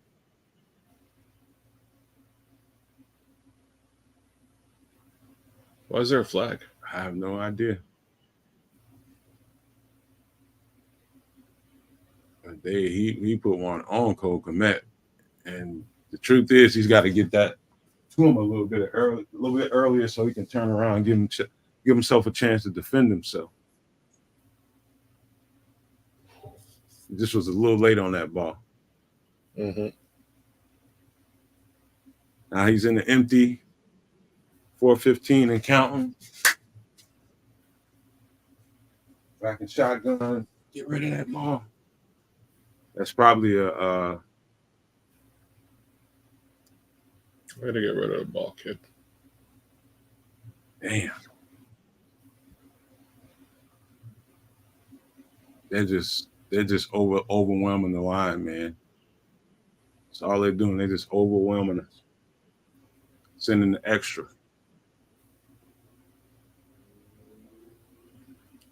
Tevin. They just send an extra guy, man. What? They just send an extra guy.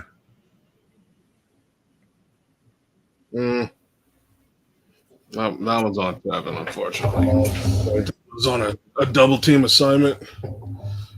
They let that extra guy just blow past him. Oh, intentional grounding. That's a flag. Should have known. Yeah, that wasn't intentional. 3rd and 1.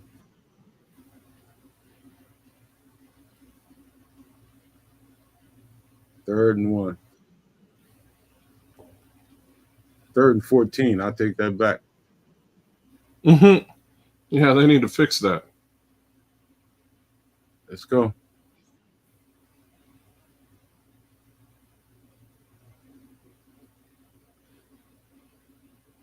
Oh, just outside the reach of DJ. Let's see. I think flag. Okay, there's a flag here. Caleb Williams, he's getting his shit busted. It's probably a roughing the passer. Yeah, that's exactly what it was.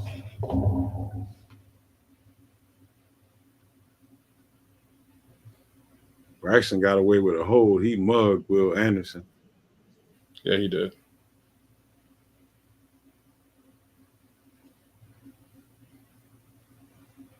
Damn. I don't know how they didn't call that shit.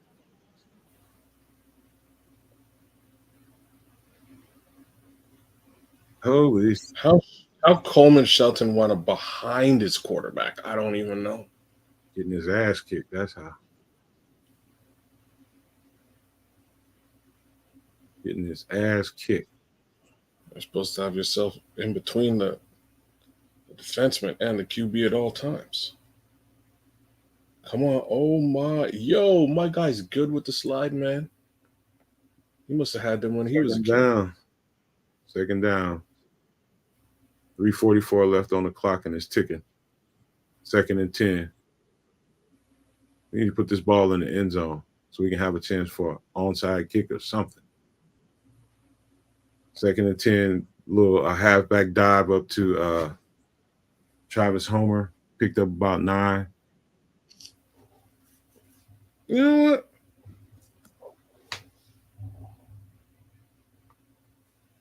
Third and 4. So I was way off. 3:12 on the clock and it's ticking. I like Caleb's moxie though, man. He ain't got no quit in him. Back to pass. Oh. DJ is definitely frustrated. Oh, was that? DJ is definitely frustrated.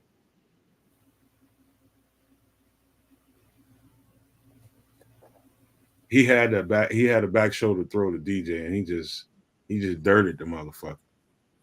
He just dirted the ball. And DJ is fucking pissed.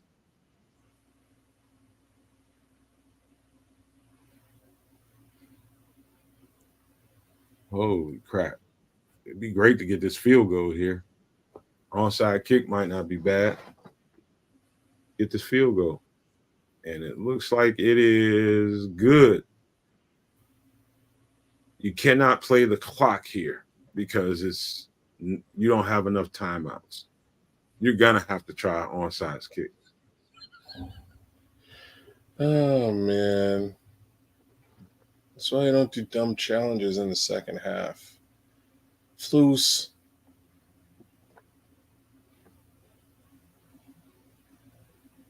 Hey man, the only choice he has here is an onside kick. And with these new kick rules, I don't know how that's going to look, to be honest with you. I don't know that nothing changes on a what we call was a special. You know, I don't know if anything changes fundamentally on an onside kick with the new rules. But holy shit, man. Taylor Swift. Why didn't I think of that for my fantasy team name? Here we go. Let's see what they do here. They actually kicking this thing off. Let's see how this looks. They kicking it off.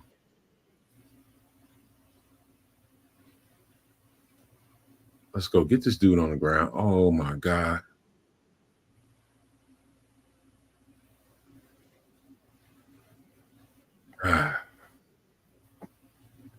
We're gonna talk about it all in the post game. Don't worry. We ain't gonna nobody's getting a break. Everybody's getting everything today.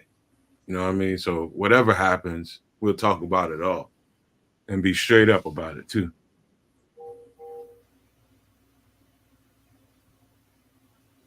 Let's go. Gotta get him off the field if you want a chance. There we go. Shut him down.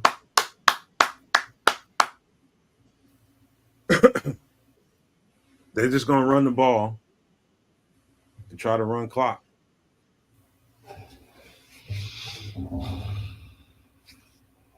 I just want to see when he's gonna burn that last time out. Is he gonna do it pre 2-minute warning, or is he gonna hold on to it to after?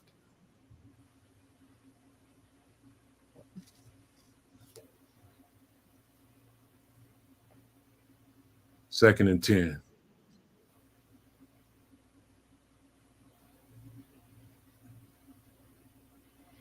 Ooh, nice hit.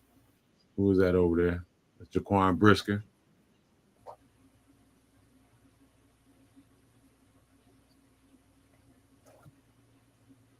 Third down. Third down. Let's go.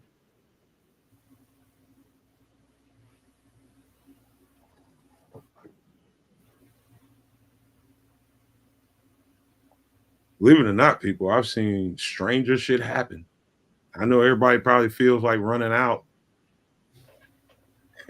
Pretty much. Everybody's like, this shit's over. What you talking? Yeah, it's over. It's over. But still, like I know where you're coming from. You think somehow they're going to Is the time still up on the clock? There's time still, and they could. That's what I'm saying. Game ain't over yet. They could still pull something out. Let's watch and see what happens. Seeing this, I've been Playing and watching this shit for a long time. I've seen some shit happen. Here you go, 3rd and 7. Blue still holds a timeout. There's 1:57 left on the clock. Excuse me. 1:57 left on the clock. Flu still has a timeout. Shotgun, CJ Stroud get his ass on the ground.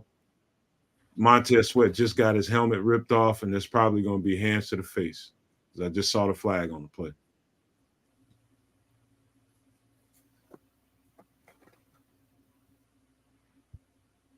It better be hands to the face. Yep, hands to the face. He just got his whole helmet ripped off.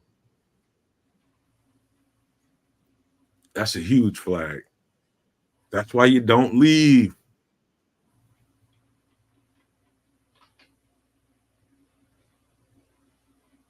Ain't shit over until it's over. 3rd and 17. 3rd and 17. They got to run the ball. I want him to throw it. I want you to throw this motherfucker. Get your goddamn head off your chin. I mean, your chin off your chest, Caleb. Get ready to go back in this game. 3rd and 17. Let's go. Get this motherfucker on the ground. Now use a timeout. Now use the timeout. Come on. I don't think he has to use it. I think because it's change of possession, the clock stops. It ain't change of possession yet. Oh, you're right. Final timeout. He called it. Brisker has been clutch. Let's go. That's a lot of time on the clock. Told y'all be running out too early, man. Running out too early. All right, let's get some of that hero ball everybody's been talking about.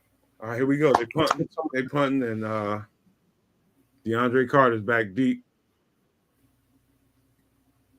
Make sure these motherfuckers don't pull no trickery.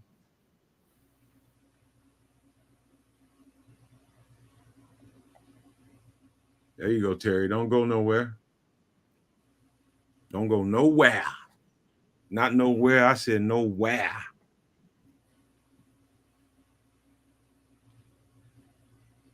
Let's go.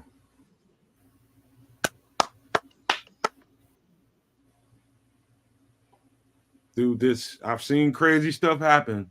I'm just telling y'all. Just telling y'all.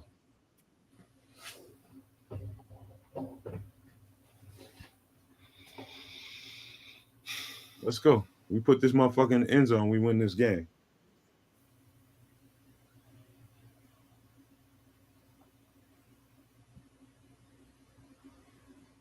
This is what legacies are made of, Caleb. You make plays in moments like this. This is how you build legacy, son. You want to be the greatest? Make some plays. Right there. Romo Dunze. Let's go. Let's go. You want to be the greatest? Build your legacy starting right the fuck now. Never get a second chance to make a first impression. Here's your chance. This is a legacy moment right here in the second game of the year. Oh, come on. You got to catch that, Everett. Got to catch that, Everett. 2nd and 10. 1:07 left on the clock. This is how legends are born right here. And this is his moment. This is his opportunity. Let's see what he does with it. Let's go. You want to be the greatest? Be the greatest. Back to throw. Oh! Who just got beat like that? Number 1 first round draft pick. Oh, my God. 46 seconds left, 3rd and 18. This is a 2-down situation regardless. Let's go. Get rid of this ball. They're coming after you. Throw it. Oh. 4th down. Get your ass up. Murphy. Yo, I can't wait till the league finds you, you boy.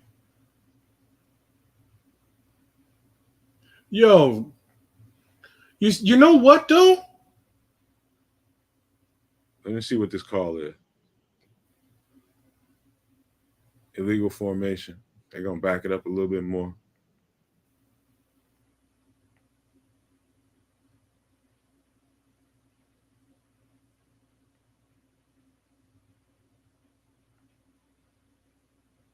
Rough game, offensive line. Jeez. And Miko just ain't got no problem dialing it up either. Here we go. 4th and 17. Somebody got to make a play here. Somebody got to make a play here.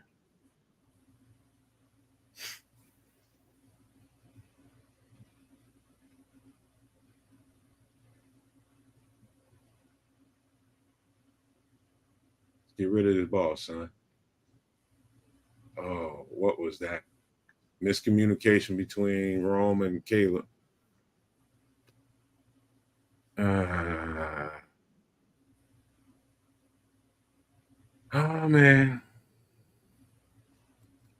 It's over.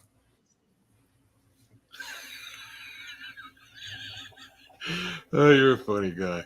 Hey, all I know is how football goes, man. You know what? Got opportunity. Kenny, I'm sorry, Kenny, be cool, bro. Who cares about him? He's gone. He's gone. Let's not by all means, let's not cry about it for the rest of eternity. He's gone. Too late to cry about it now. And if you're just going to sit in the chat and belittle the quarterback we do have, I'm not sure what kind of fanning you're doing. All right, here we go into should we just hit the intro again or something? I don't know. Just to cut it. Let me do that. I'll just hit the intro again. To the intro.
Welcome to Nomad at Night, starring the one and only Nomad.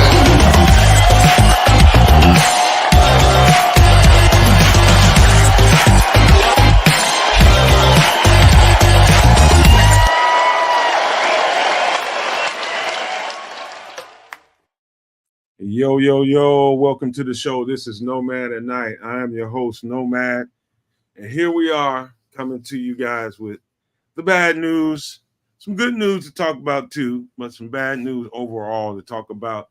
And let me tell you, tonight's show, this post-game show, is going to be all about honesty, all about reflection, all about having some integrity about what we just saw, and hopefully try to preach and coach a little patience in the people, and so that people don't hit the emergency button and smash the emergency break glass situation. I don't think I saw some really good and I saw some really bad. Let's just say that. And I don't know that the really good outweighed the really bad, but that's what we had the post game show to do. is to talk about, did we see what we saw tonight? Was it overwhelmingly like this is really, really bad? Or is it like we got some work to do, or somewhere in between? But I think that's what we need to talk about tonight, was all facets of the game, special teams, offense, defense. How was it? What do we need to fix? Do we have the pieces to fix it? Do we need to make a move? It's all kinds of conversation that has to be had here on this post-game show. And I'm here for it. You know what I mean? It's my team, it's your team, it's our team. I'm not gonna be so heavy-handed that I'm not objective about everything that I'm gonna say tonight. So I'm gonna be fair as I can be, looking at everything we just saw on the surface without having watched the all 22. And that's the best we can do in this post game. But be honest, you guys in the chat, everybody that's watching the show, listening to it, or anybody that wants to have some input, be honest with each other. Don't be hasty and hateful. Just be honest, man. This is our community, and that's what we're here to do, is talk about this stuff and figure out what the fuck do we need to do from here. And so with that being said, let me pass it on to my guy, the Canuck, for some pleasantries before we get into this post game. All right. So, moral of the story, Bears lose. But it's a long season. We still got a whole bunch of additional games to play, whole lot of growing to do, and I think that we can do exactly that. In the meantime, let me give you guys a little bit of love like I always do. Shout out to Kenny, Double Lamb, Dr. Earl, The Scrolls, Mr. Mayhem, Leo Factor, Katrina Pullen. We've also got FFG Style out there, Marlon Johnson, Laz, No Love for Don Burr as per normal.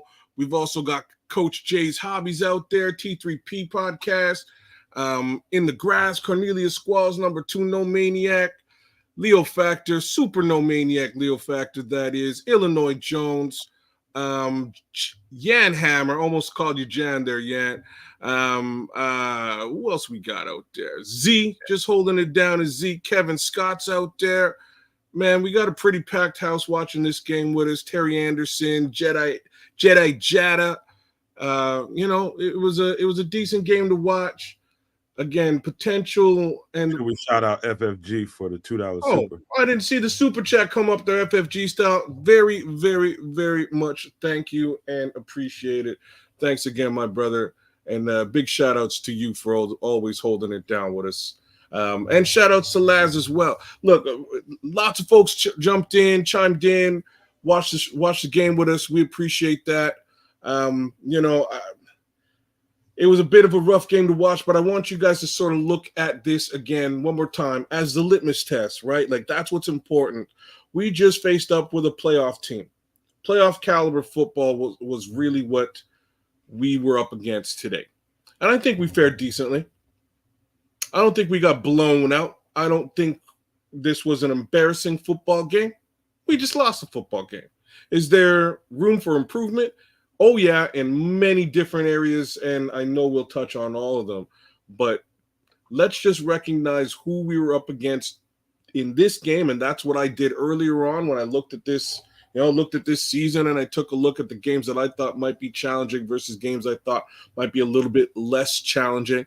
I believed right off the bat that this game would be a little bit of a challenge for our team to win, and it has less to do with the fact that we're lined up, like for like almost, offense and defense. It had everything to do with the fact that they actually proved it last season, and we're yet to prove it.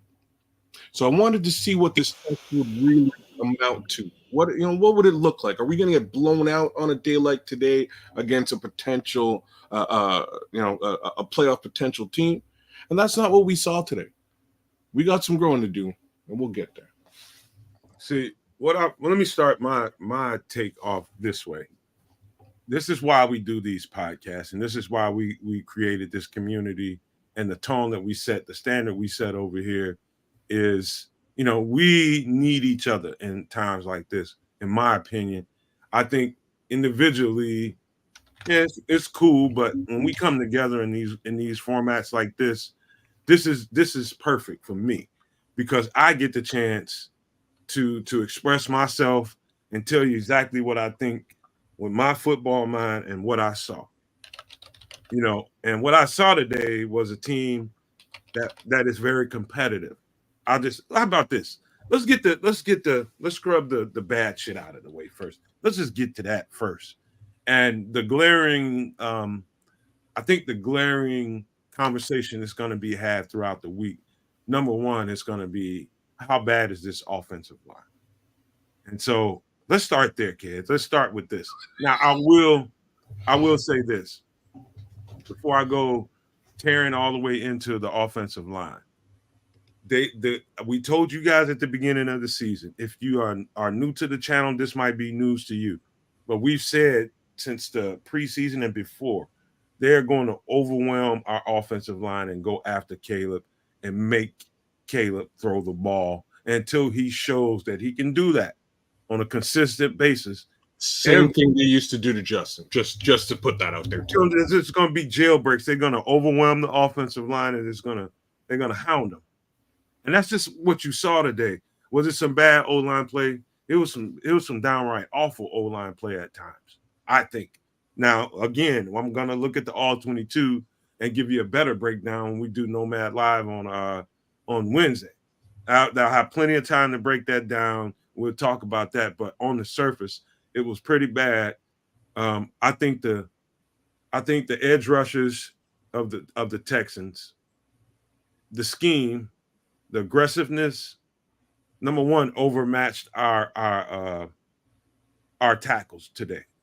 And I think the scheme and D'Amico Ryan's insistent on applying constant pressure to Caleb Williams just exacerbated that shit for the most part. But you can't get around it. The offensive line was pretty goddamn bad. And let's just start there, kids. Well, big shout out to my guy Milan Krathiker. What's up to you, man? Big love to you, OG Bears fan out there. The line plays just questionable at all positions right now. I wish I could say that somebody had a really stellar afternoon on that line. I couldn't name the guy if you asked me. I would have said, hey, Tevin Jenkins had a great game today, except I watched Tevin Jenkins get blown past on that stunt. It was a rocky situation across the board. I wish I could remember who brought it up. I think it was Yan. Hammer. But somebody in the chat was mentioning Chris Morgan and, the retention of Chris Morgan, and was that a good idea? This has been a couple of years of, lackluster line play, if you were to ask me and or whoever made the comment. But Chris Morgan, you know what I mean? Like, I don't know what else to say, but bro, they retained you for a reason, and we'd like to see some level of improvement on that line. I thought that I saw a stark level of improvement on that line before the season started. And before I finish speaking here, I saw that improvement on the line mainly from the backup line. Matt Pryor, Bill Murray. These guys were really holding it down out there. And unfortunately, we're not seeing them out there under any capacity. We're seeing our actual starters, and we're seeing our starters get beat up. That being the case, somebody got to do something about that line, because it will eventually begin to deteriorate your quarterback's development. So something has to give there. Let me just say, man, and this is I don't know, kids, if you remember the podcast or the podcast that we did when we were talking about, this is at the end of last season. And when we didn't know what kind of coaching tree we were going to have, what kind of staff we were going to have, who were they going to get rid of, and we were still talking about whether they're going to keep Justin and all that. And if you remember, I always felt like Chris Morgan was a guy that I said Chris Morgan, the offensive line coach, Getsy for sure. It was those two guys that I felt like if there needed to be a change, you start with those two guys. Now, I'm going to say this to you. This is probably the worst offensive line performance overall I've seen since that jailbreak game that Cleveland had on us when they damn near killed Justin. That was pretty rough. I got a feeling this one's going to be rougher when you get through looking at the film. No, it wasn't like that. It was bad. It wasn't like that, though. It wasn't like that. The reason I'm saying it wasn't like that is there's addressable things on film that the quarterback can look at and get better at, right? And he'll see. And that's like these are the things that I actually appreciate about Caleb Williams. I appreciate his ability to actually go back in that room, identify his faults, and start to work on them. I appreciate that about this kid. I think he's that type of individual. I think he cares about football. I think he cares about his career. And you're talking about Caleb or the O-line? I'm talking about Caleb Williams, very specific. We're gonna get to him. Let's talk about the O-line, man. Well, I got nothing else to say. They were terrible today, and I don't know how you fix this. I don't you know what I'm saying? Like that's why I transitioned on to bigger and better things. How do you fix that? There is things that you can say. Now we can talk about this because, quite frankly, man, I kept my eye on Braxton Jones quite a bit, and not because I want to just pick on him, but I just wanted to see how he would fare against this. I think Braxton Jones, God bless him, man. The effort, the dude gives everything he has. I just don't think he's starting left tackle level NFL quality for a rookie quarterback. Okay. So I think in order for them to start cleaning up that mess on the O-line, they've got to get somebody that's more stout. From where? How? In some kind of trade or something. Something. But I just know this. I saw that guy get blown past too many times. I saw that dude tackle dudes 2 or 3 times.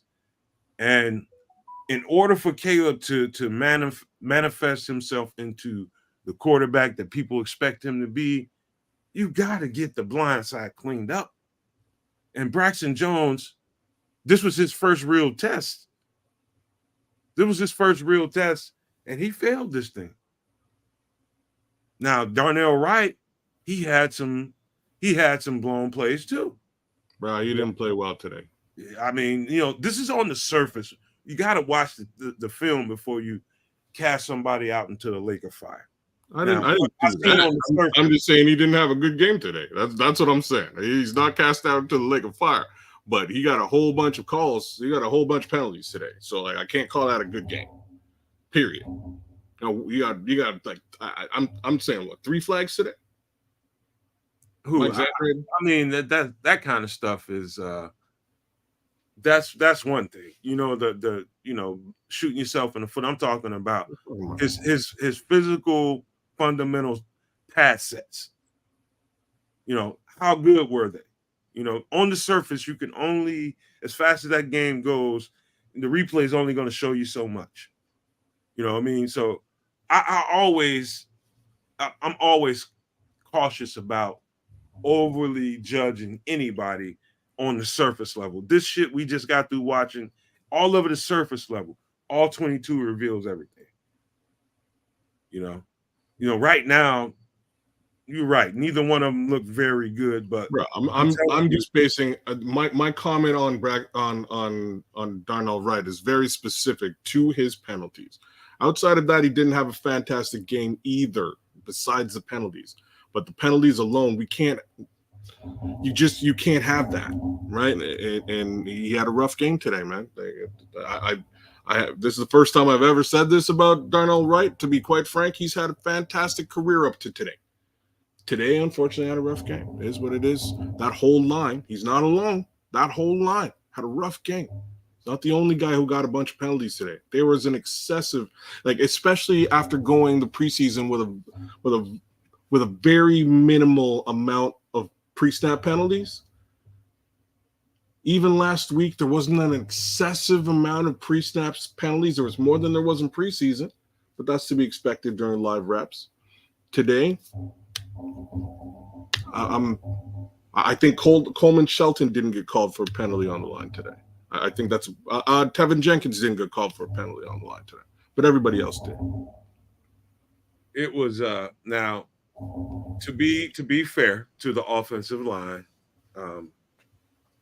when you have a rookie quarterback and you know a team, an aggressive coach, an aggressive play caller is going to attack that offensive line, what you do is you do what you did in the beginning of the game when everybody was asking why, where's Cole Kmet? How come he's not getting the ball? Why?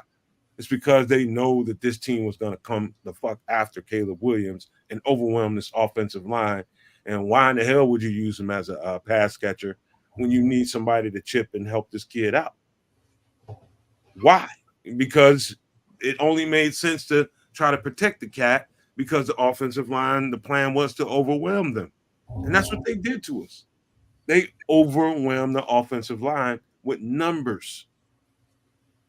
They just flat out sent more than we could handle. Flat out. There's no ifs, ands, or buts about it. They overwhelmed us with numbers, and we weren't properly prepared for it. That's why I go right into the Chris Morgan. I thought that he was not very good. He hasn't been very good the whole time he's been here. Bro, when they looked at that offense and they're like, you're fired, you're cool. I didn't expect the you're cool to actually be the offensive line coach. I thought it would probably be I think they kept the running backs coach too. I think that was the other guy that they kept.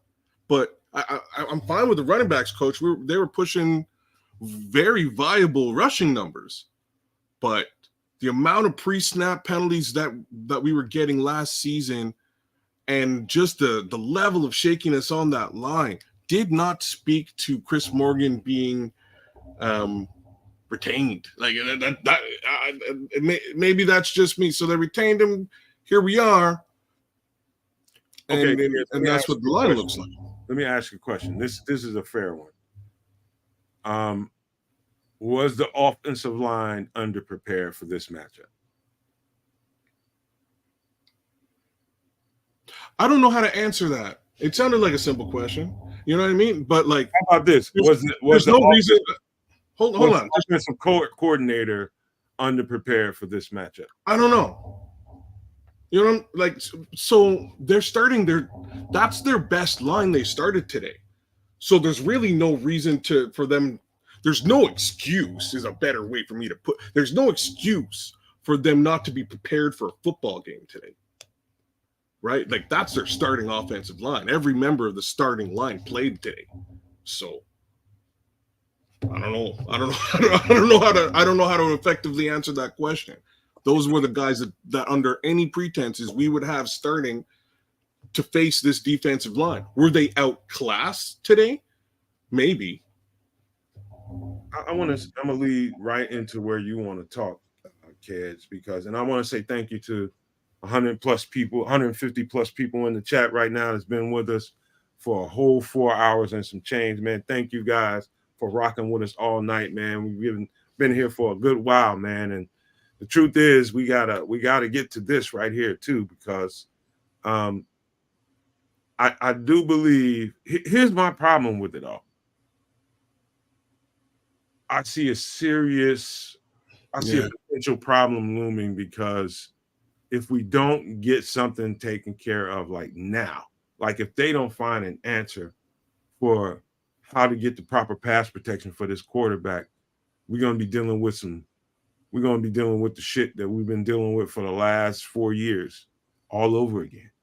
And that's a punch drunk fighter, somebody who's you know, it's only a matter of time before it really starts affecting him mentally. We need an answer is what I'm trying to say. There's no and here's what I'm gonna I hate to be the bearer of bad news in situations, but like, here I am. There's no answer here, right? Like, the only answer that you could respectively move towards would be somebody crazy enough to want to let go of their linchpin blindside left tackle. What if it's not? What if, maybe don't look there right away. Maybe you need a retired offensive line guru to come step in and help Chris Morgan, because right now, you're right. Nobody's going to fucking trade their left tackle to the Bears because they need help. Like I'm talking about getting some qualified.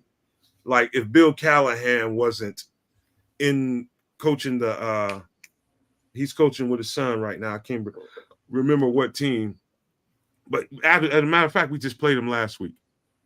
He's coaching over there. So if I'm talking about a really qualified offensive line guy that really can come in here and help settle the situation we have. Other than that, kid's in for a long ride. So, all right. So like, I don't want to do this, but I'm gonna do it. So bear with me. Jeez Louise. Like, this is where we are right now in Bears fandom is exactly the place where the question mark comes in. So Kenny, you gotta stop hitting your desk because sorry, brother. Sorry. So Kenny, sorry, I'm spinning here. Kenny, so like you're not, I'm going to justify what you're saying to a certain degree, but at the same time, it doesn't matter. So the facts are that we let go of our quarterback. He's gone. We got a new guy. The new guy's here. It's going to take a little while for him to grow into this situation. Same thing with the offensive line. The offensive line, unfortunately, is affected because we could have made a bit of a trade and fixed this line. We did not. He patched, he plugged it and patched it and plugged it and patched it. There's some good stuff. There's some mediocre stuff on that line. But it's the line we're going to have to live with this season, guys. It's just, I don't see him spending big bucks on the offensive line between now and trade deadline. Although he could. The flip side here is I just don't see anybody else being super willing to let go of their offensive line talent. Like I don't see that. If there's some sort of offensive line talent that's on the free agency market today worth note, let me know. I'm free agency. I'm not sure who that is. Answer on the free agent market, where there is answers are, this is just, if there's some team with a willingness and with the appetite to tank the season, and you got a good left tackle, I don't see it. I don't see it. So, like, even what you're saying makes sense, but again, facts is nobody's gonna want to tank this season until the week before trade deadline. Like, that's when that comes into place. We've got 5 more games regardless with this line as it stands, regardless. So, I don't see any fixes here. It is unfortunately what it is, and we're going to have to live with it. Same token, we're going to have to live with the kid going through the growing pains he's going through. It's that simple. Yes, Kenny. You know what I mean? Like, we got rid of Justin Fields for this. This is what we got rid of Justin Fields for. I'm super happy with it. I'm fine with it. But we have to let the flower grow now. We can cry and moan for as long, it's not big enough, the flower. It's not growing fast enough. We need the flower to grow today. It's going to take the flower its own time. And then when it blooms, you know what I'm saying? When it blooms, we're going to be in a great position. As for now, we got water. Kid, you got I don't know, do you have a rack or something? Do you have some kind of rack under your desk or some kind of like paper rack? Because every time you move, I'm shaking here. Oh, I know what it is. It's my mic. My mic's too close to my monitor, so it's banging into my monitor. I think that's what's going on. All of a sudden, it just stopped. So whatever you did was working. I just moved my monitor up. We should be fine now. But yeah, that's the reality here, guys. Right? Like, it is what happened. He did not trade trade the farm to do different stuff and build the line. The line is what it is. He can't shake now, and I also don't expect him to make an offensive line coach shift at this moment either. I think we're just gonna have to live with what it is. And I was saying earlier today when you were saying, something to the effect of we just got to win. I care about wins to a degree.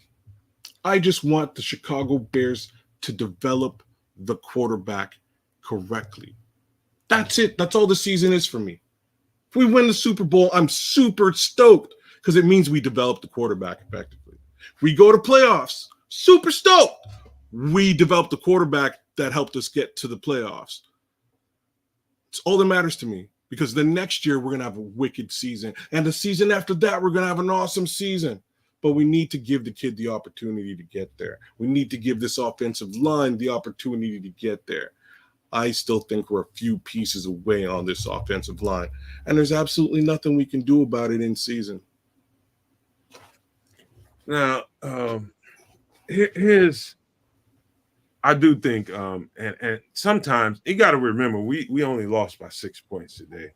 I think it wasn't like, bro, it wasn't like a blowout. You know what I'm saying? Like, this was the test. We needed to see this. What we needed to see today was how far away is this Bears team from being a playoff team. We played against a playoff team that looks, smells, and feels a lot like us. We didn't get destroyed out there. The offensive line play was very poor. We know there's holes there that require fixing. But one more time, we didn't get blown. It wasn't a 50 burger, a 40 burger, a 30 burger.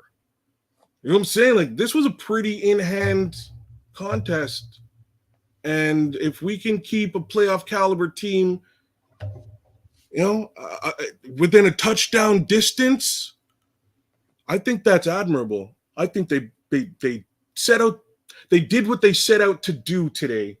They just need to grow from here so that when they bump into the next playoff team, which will be the Rams, they play a heck of a lot better and they're used to it. Here's the problem, kids. Now, when you're installing a new offense and the West Coast offense, I've said this so many times. If you guys forgive me if you heard me say this too many times, but it's worth repeating right at this moment because when it's not that, again, Ked said it, we didn't get blown out, but the bad was really bad and it was glaring. Here's the problem with it. And it was Caleb's front. His protection was bad. And as you're installing this offense that is all, when I say all, designed around feet, timing, rhythm, and that kind of thing, it's really timing and rhythm and trusting your feet, trusting your drops, and doing what the fundamentals tell you need to do. Let your feet tell you where to go. Trusting all that. And when you can't, because your protections aren't there to allow you to do that, that's when the bad is really bad. You know what I mean? That's when you got real problems, when you have a young quarterback you're developing. And let's just caution on the side of, let's just say this was a bad game for the offensive line. Let's just be generous about it, kids. Let's just say they can fix this. And next week it looks a whole lot better. Then you're feeling better about everything you just saw tonight. But if it's not, and every team in the league that's on the Bears schedule right now saw this tape and said, you know what, we're just going to overwhelm them just like Houston did. Which is a logical response, right? You just do the same thing. If it ain't broke, don't fucking fix it. Don't try to recreate the wheel. Overwhelm the offensive line. We don't think they can hold up. Now, if it becomes epidemic, that's when I think the really bad that happened today can become a really bad problem for this team. And so that's the only thing that worries me. That does worry me. It's like, I don't want to see this kid go through that kind of shit. He's going to go through it, guys. I already told you this before we drafted him. He's going to go through it. There's nothing we can do about this. There's nothing, you know what I mean? There's nothing that can be done about this. He has to go through this, and he has to come out of it better for it. It's about that simple. He has to go through this. This offensive line, unfortunately, will struggle. And I'm going to give you the reasons why. So what we saw last week was the fact proven that the interior of this line is problematic. What we saw this week is that can be used against us. All right. And what I mean by that is Houston is strong on the edges. Daniil Hunter, you got Anderson on the edges. What they did to take advantage of us in thought that they might have trouble with Braxton Jones and Darnell Wright was that they stunted in to the center to take advantage of that problem that they saw the week before. And it was still there. Right? So that's where we're seeing Tevin Jenkins get blown past on a stunt. That's why we're seeing Nate Davis get blown past on a stunt. We're seeing the same thing with Coleman Shelton. What made matters worse today was that both Braxton Jones and Darnell Wright also had bad games. So not only was the interior O-line problematic, but now the tackles are shaky too. So I don't know what next week looks like by way of offensive line, but I'm gonna layer this with even more dread. Like I hate this, guys. The part that I dread here is the fact that we got virtually nothing done on the ground rushing the ball. That's the part that scares me. Pass protection is one thing. It is what it is. But at the very least, when we look back at 2023, we had a pretty staunch and viable run game. I don't know where that is. Somebody mentioned maybe the Bears should have got Derrick Henry in the chat. When I saw that, I was like, like, that would have been a move. I'm not sure what's going on with DeAndre Swift. I'm not even sure if I can blame any of this on DeAndre Swift. You can't. I can't. I'm just saying. At the end of the day, that run game needs to be reevaluated as a whole. Backs and line together. It ain't working. And at some point today, I stopped and I was like, man, I miss Velus Jones because I think he could probably be thrown in there as a running back and get a little bit more headway than what we're seeing out of whoever was running the rock today. Nothing was getting done out there. So if I'm calling for Velus Jones, something needs to be done. So what if look at it this way, kids. Yo, shout out Keith Harris. Sorry. Shout out to Bishop. What's up, I Bishop? see him in there. What up, Bishop? So look at it this way.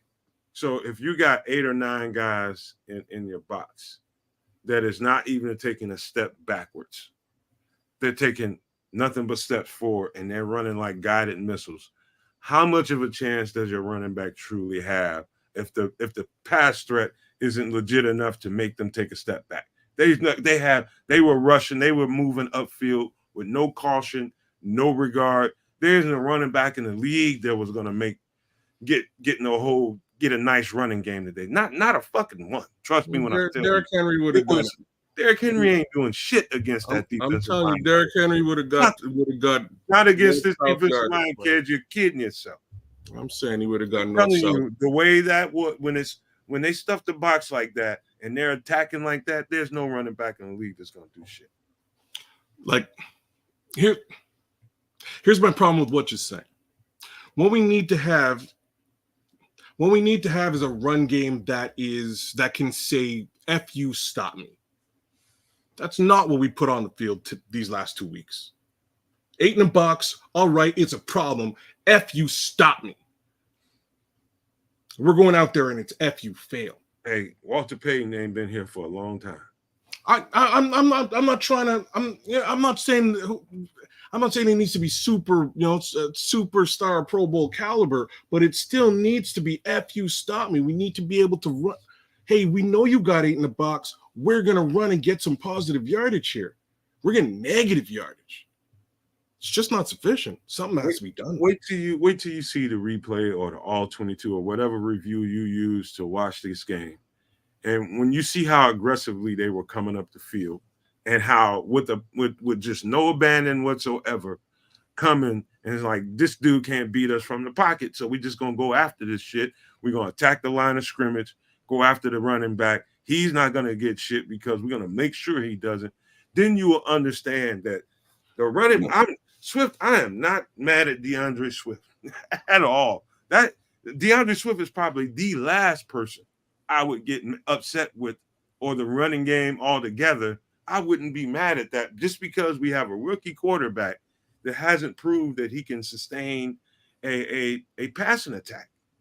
You know, he hasn't proven that yet. So what are they going to do? They're going to come after these motherfuckers. There's no other choice but to come after him. DeAndre Swift, Adrian Peterson, his mother, anybody. It was going to be a problem today. I'm telling you, he was not the problem. I'm not placing blame here. You know what I mean? I know you're trying to be pro player and stuff. I'm not placing blame on DeAndre Swift.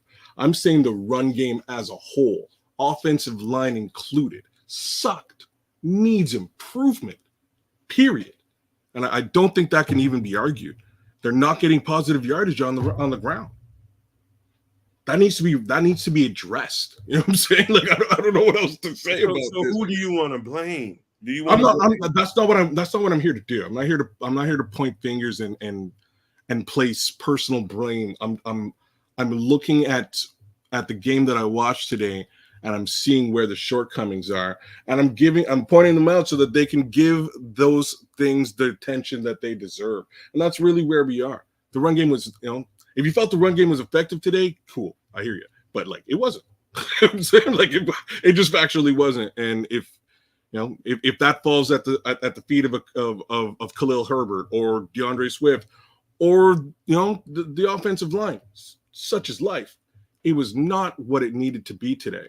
And I understand what you're saying, though. Like what you're saying is they're doing that because they don't think the quarterback can play quarterback. There's 8 in the box because he's a rookie, and they're testing the quarterback to play quarterback. It's the same thing they did, as we said. It's the same thing that they used to do to Justin. It is. Force Justin to play quarterback, and we'll see what happens. We'll throw 8 in the box. Forget about it.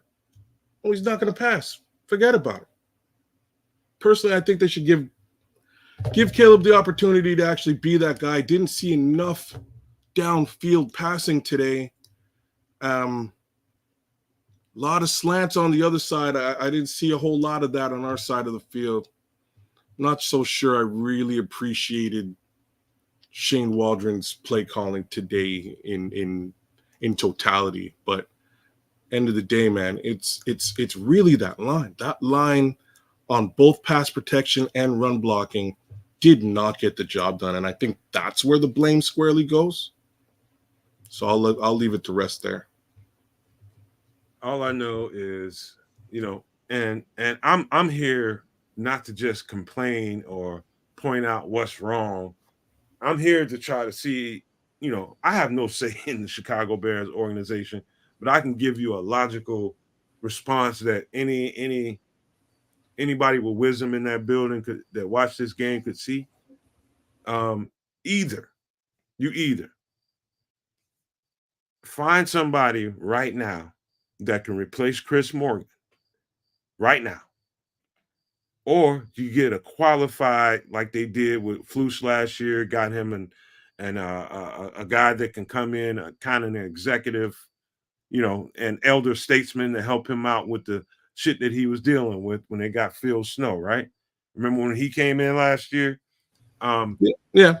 Either let him go outright or bring him somebody that's proven to be able to get an offensive line settled and be able to get them to be effective.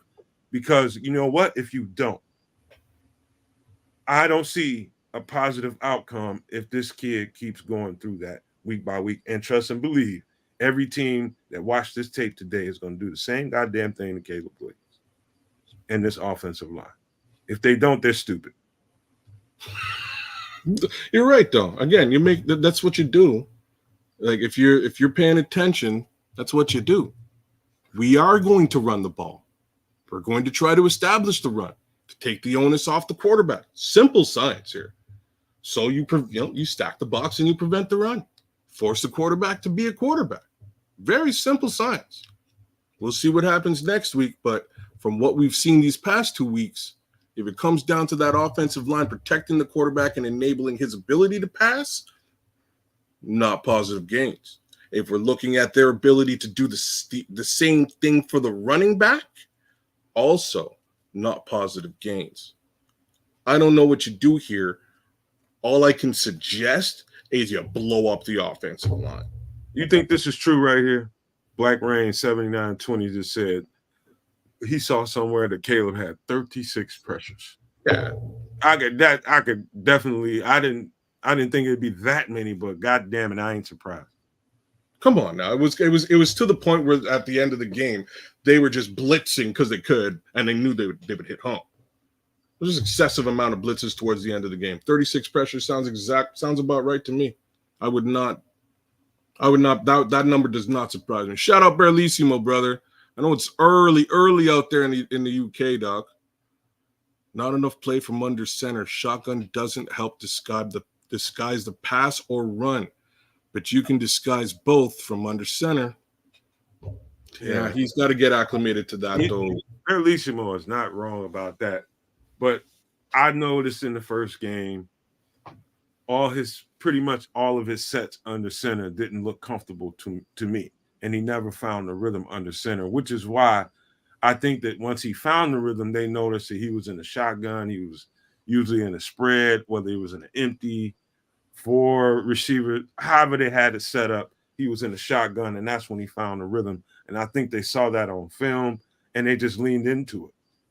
And, to me, of course, I would love to see him get under center more. To me, it makes more sense because you're gonna find your bigger plays down the field if you do that. But he just didn't look right. He didn't seem comfortable, and nothing got into a rhythm, So for whatever reason, I thought that they were right to get him in whatever was comfortable for him for the time being until he gets ready, until he gets more comfortable under the center. But I could see why they did that. And I don't fault them for not doing it, right? Like, you're right. He needed to get into a rhythm.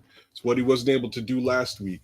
So, you gotta take the good with the bad, y'all. Like, there was good to see today, right? We got to see the quarterback in a little bit of a rhythm, getting to feel his way through the game, getting a little bit more used to the speed of this game.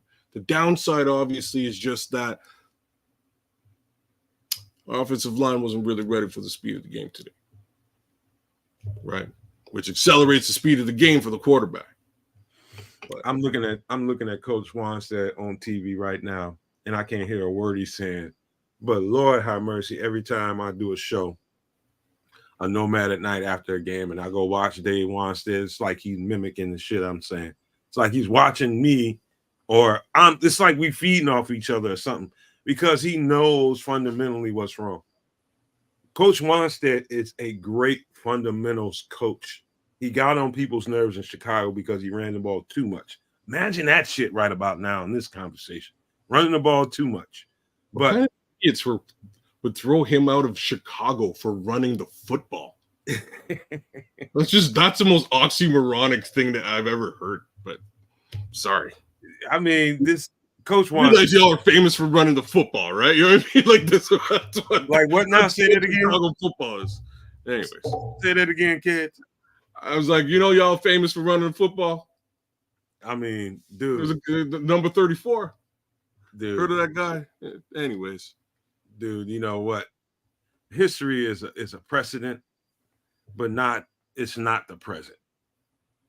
You know what I mean? History is one thing. You have to redefine yourself every day.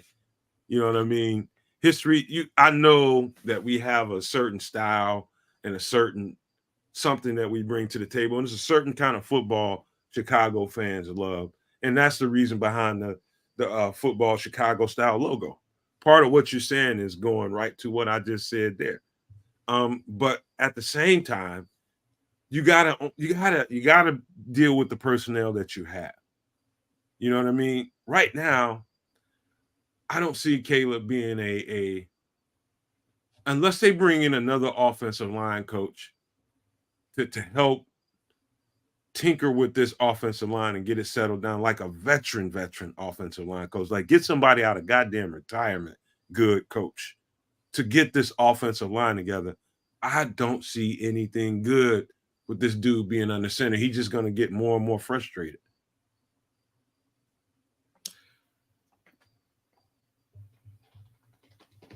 And here we are. Yeah, I wish I had something awesome to say to follow that up, but I don't, because that's the situation, unfortunately, we are in this season. They kind of got to figure this thing out with patchwork. I do not see them finding an offensive. I don't see them signing Harry Heastand to a consultancy contract. I just don't see that happening. If Ryan Poles feels to do it, more power to you, dog. But I don't see that happening. Around, man. Well, he's not dead. He's around. We fired him. He went to go work. That's exactly the move that if you don't want to abruptly let this guy Chris Morgan go, you got to do something, or you're gonna lose. You're gonna fuck around and fuck this quarterback up.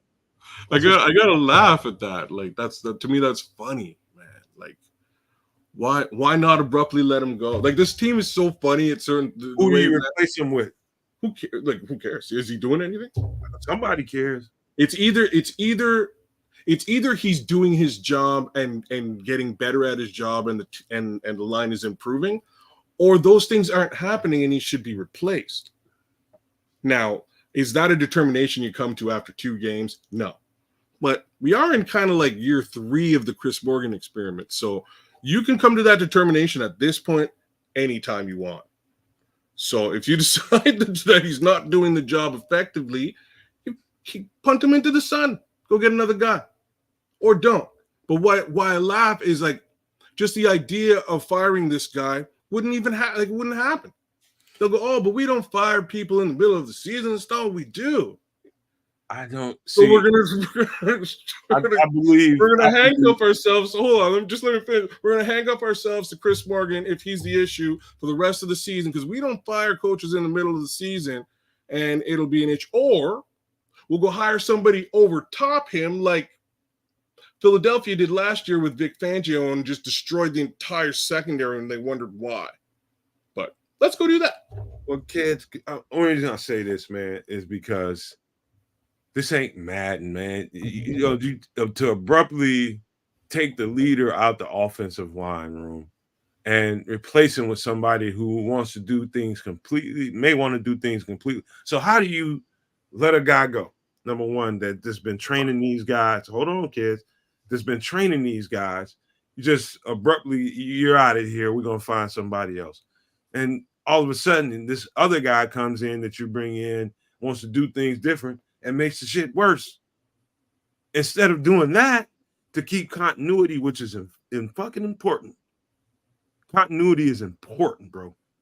Inside of a building where they think they can do something. Keep the continuity and just bring him someone that can help mentor that situation, help him tweak some stuff. That's the best way to do it, instead of just saying, you get out of here. This ain't Madden. This is Madden. I'm going to get another coach to replace you. It ain't that fucking easy, dude. Got nothing to do with Madden. It has to do with business. Business. You screw up at your job after 3 years of them evaluating your work and you haven't produced at your job.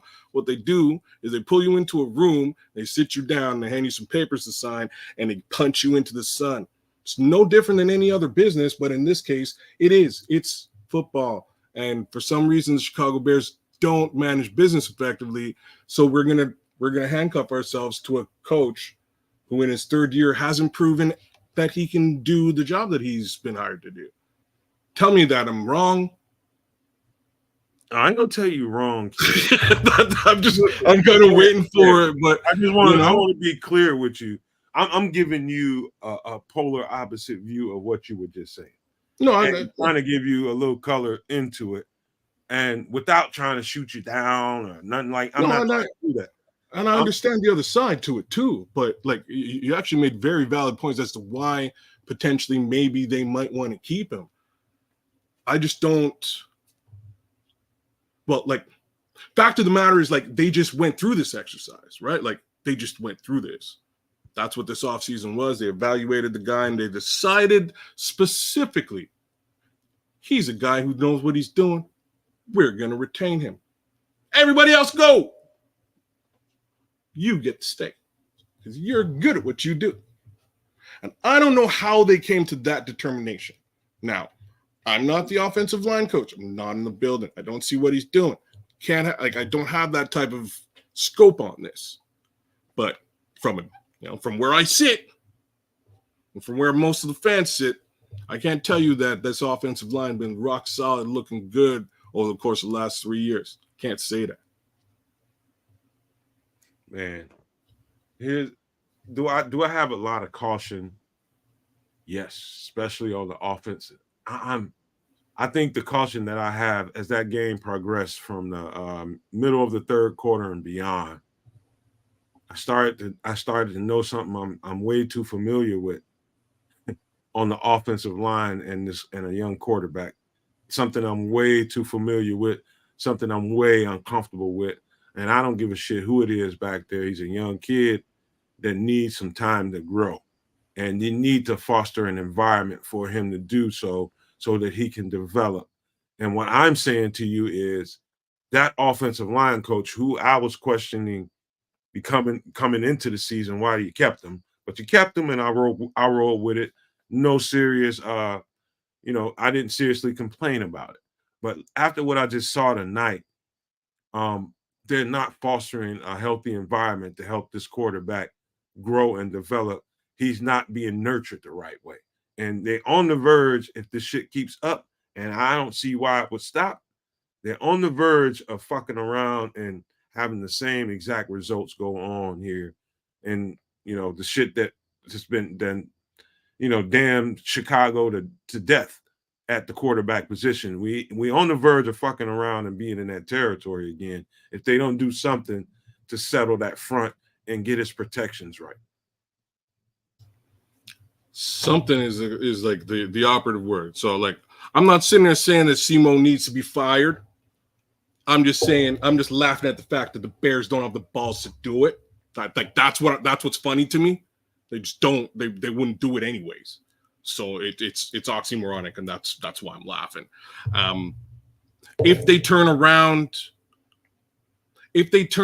and decide to make some sort of a shift on the line, bring somebody up, activate them, bench somebody, bring somebody in, all should be on the table for this coming week and for the weeks to come. But you can't just have offensive line play like that after retaining the coach who's had troubles for 3 years with the offensive line and magically expect everything to fix itself. It could have, and one thing I will say this, and this is me getting ready to slide into a whole other conversation. It could have been schemed up better for Caleb. It was never going to be perfect because the Texans had the pieces to really scream and give this offensive line and Caleb a whole lot of problems, and they made true with that. They made true with that promise. They gave him everything that he wanted. It could have been schemed up a little bit better. It was some early, wide zone runs that were unnecessary. You were running right into the meat of the traffic, which was their edge rushers. That was the wrong place to be running the ball. Should have been probably some pulling, some trapping going on in the interior to help to get the running game off a little bit better, which I think they I don't know why they didn't do that. I thought that was where the Texans defensive line had problems, was the meat of their interior. The edge rushers are fantastic, but the interior is where you want to really make hay if you're going to do something. If you're going to run the ball, get after the interior D tackles. You got the number 3 overall. Pulling and trapping that way. You got the number 3 overall pick on one side of the line. You got Danielle Hunter, who's been wreaking havoc in a Vikings uniform forever, setting the edge, creating pressure. Do you run it at those two guys, or do you run it up the center of the field? Right? Do you run it up the middle? Do you set that trap? I don't understand what the. So I'm glad you brought up scheme. So my problems with the scheme today was, again, The run scheming, I don't know why they were trying to go outside when clearly they should have attempted the inside much more frequently. Not to say that when they did, they had much success. But, the run scheme was brutally bad today. My other issue with scheming across the board was just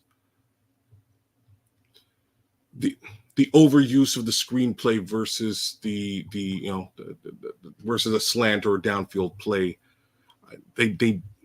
It's not like I'm saying Shane Waldron is Luke Getsy. I'm not saying that. What I am saying is just that they needed to get the kid into, they needed to get Caleb into a position where, much like you've been saying, Nomad, he's established that he can play the quarterback position. That's all he needs. That's really all we need to do.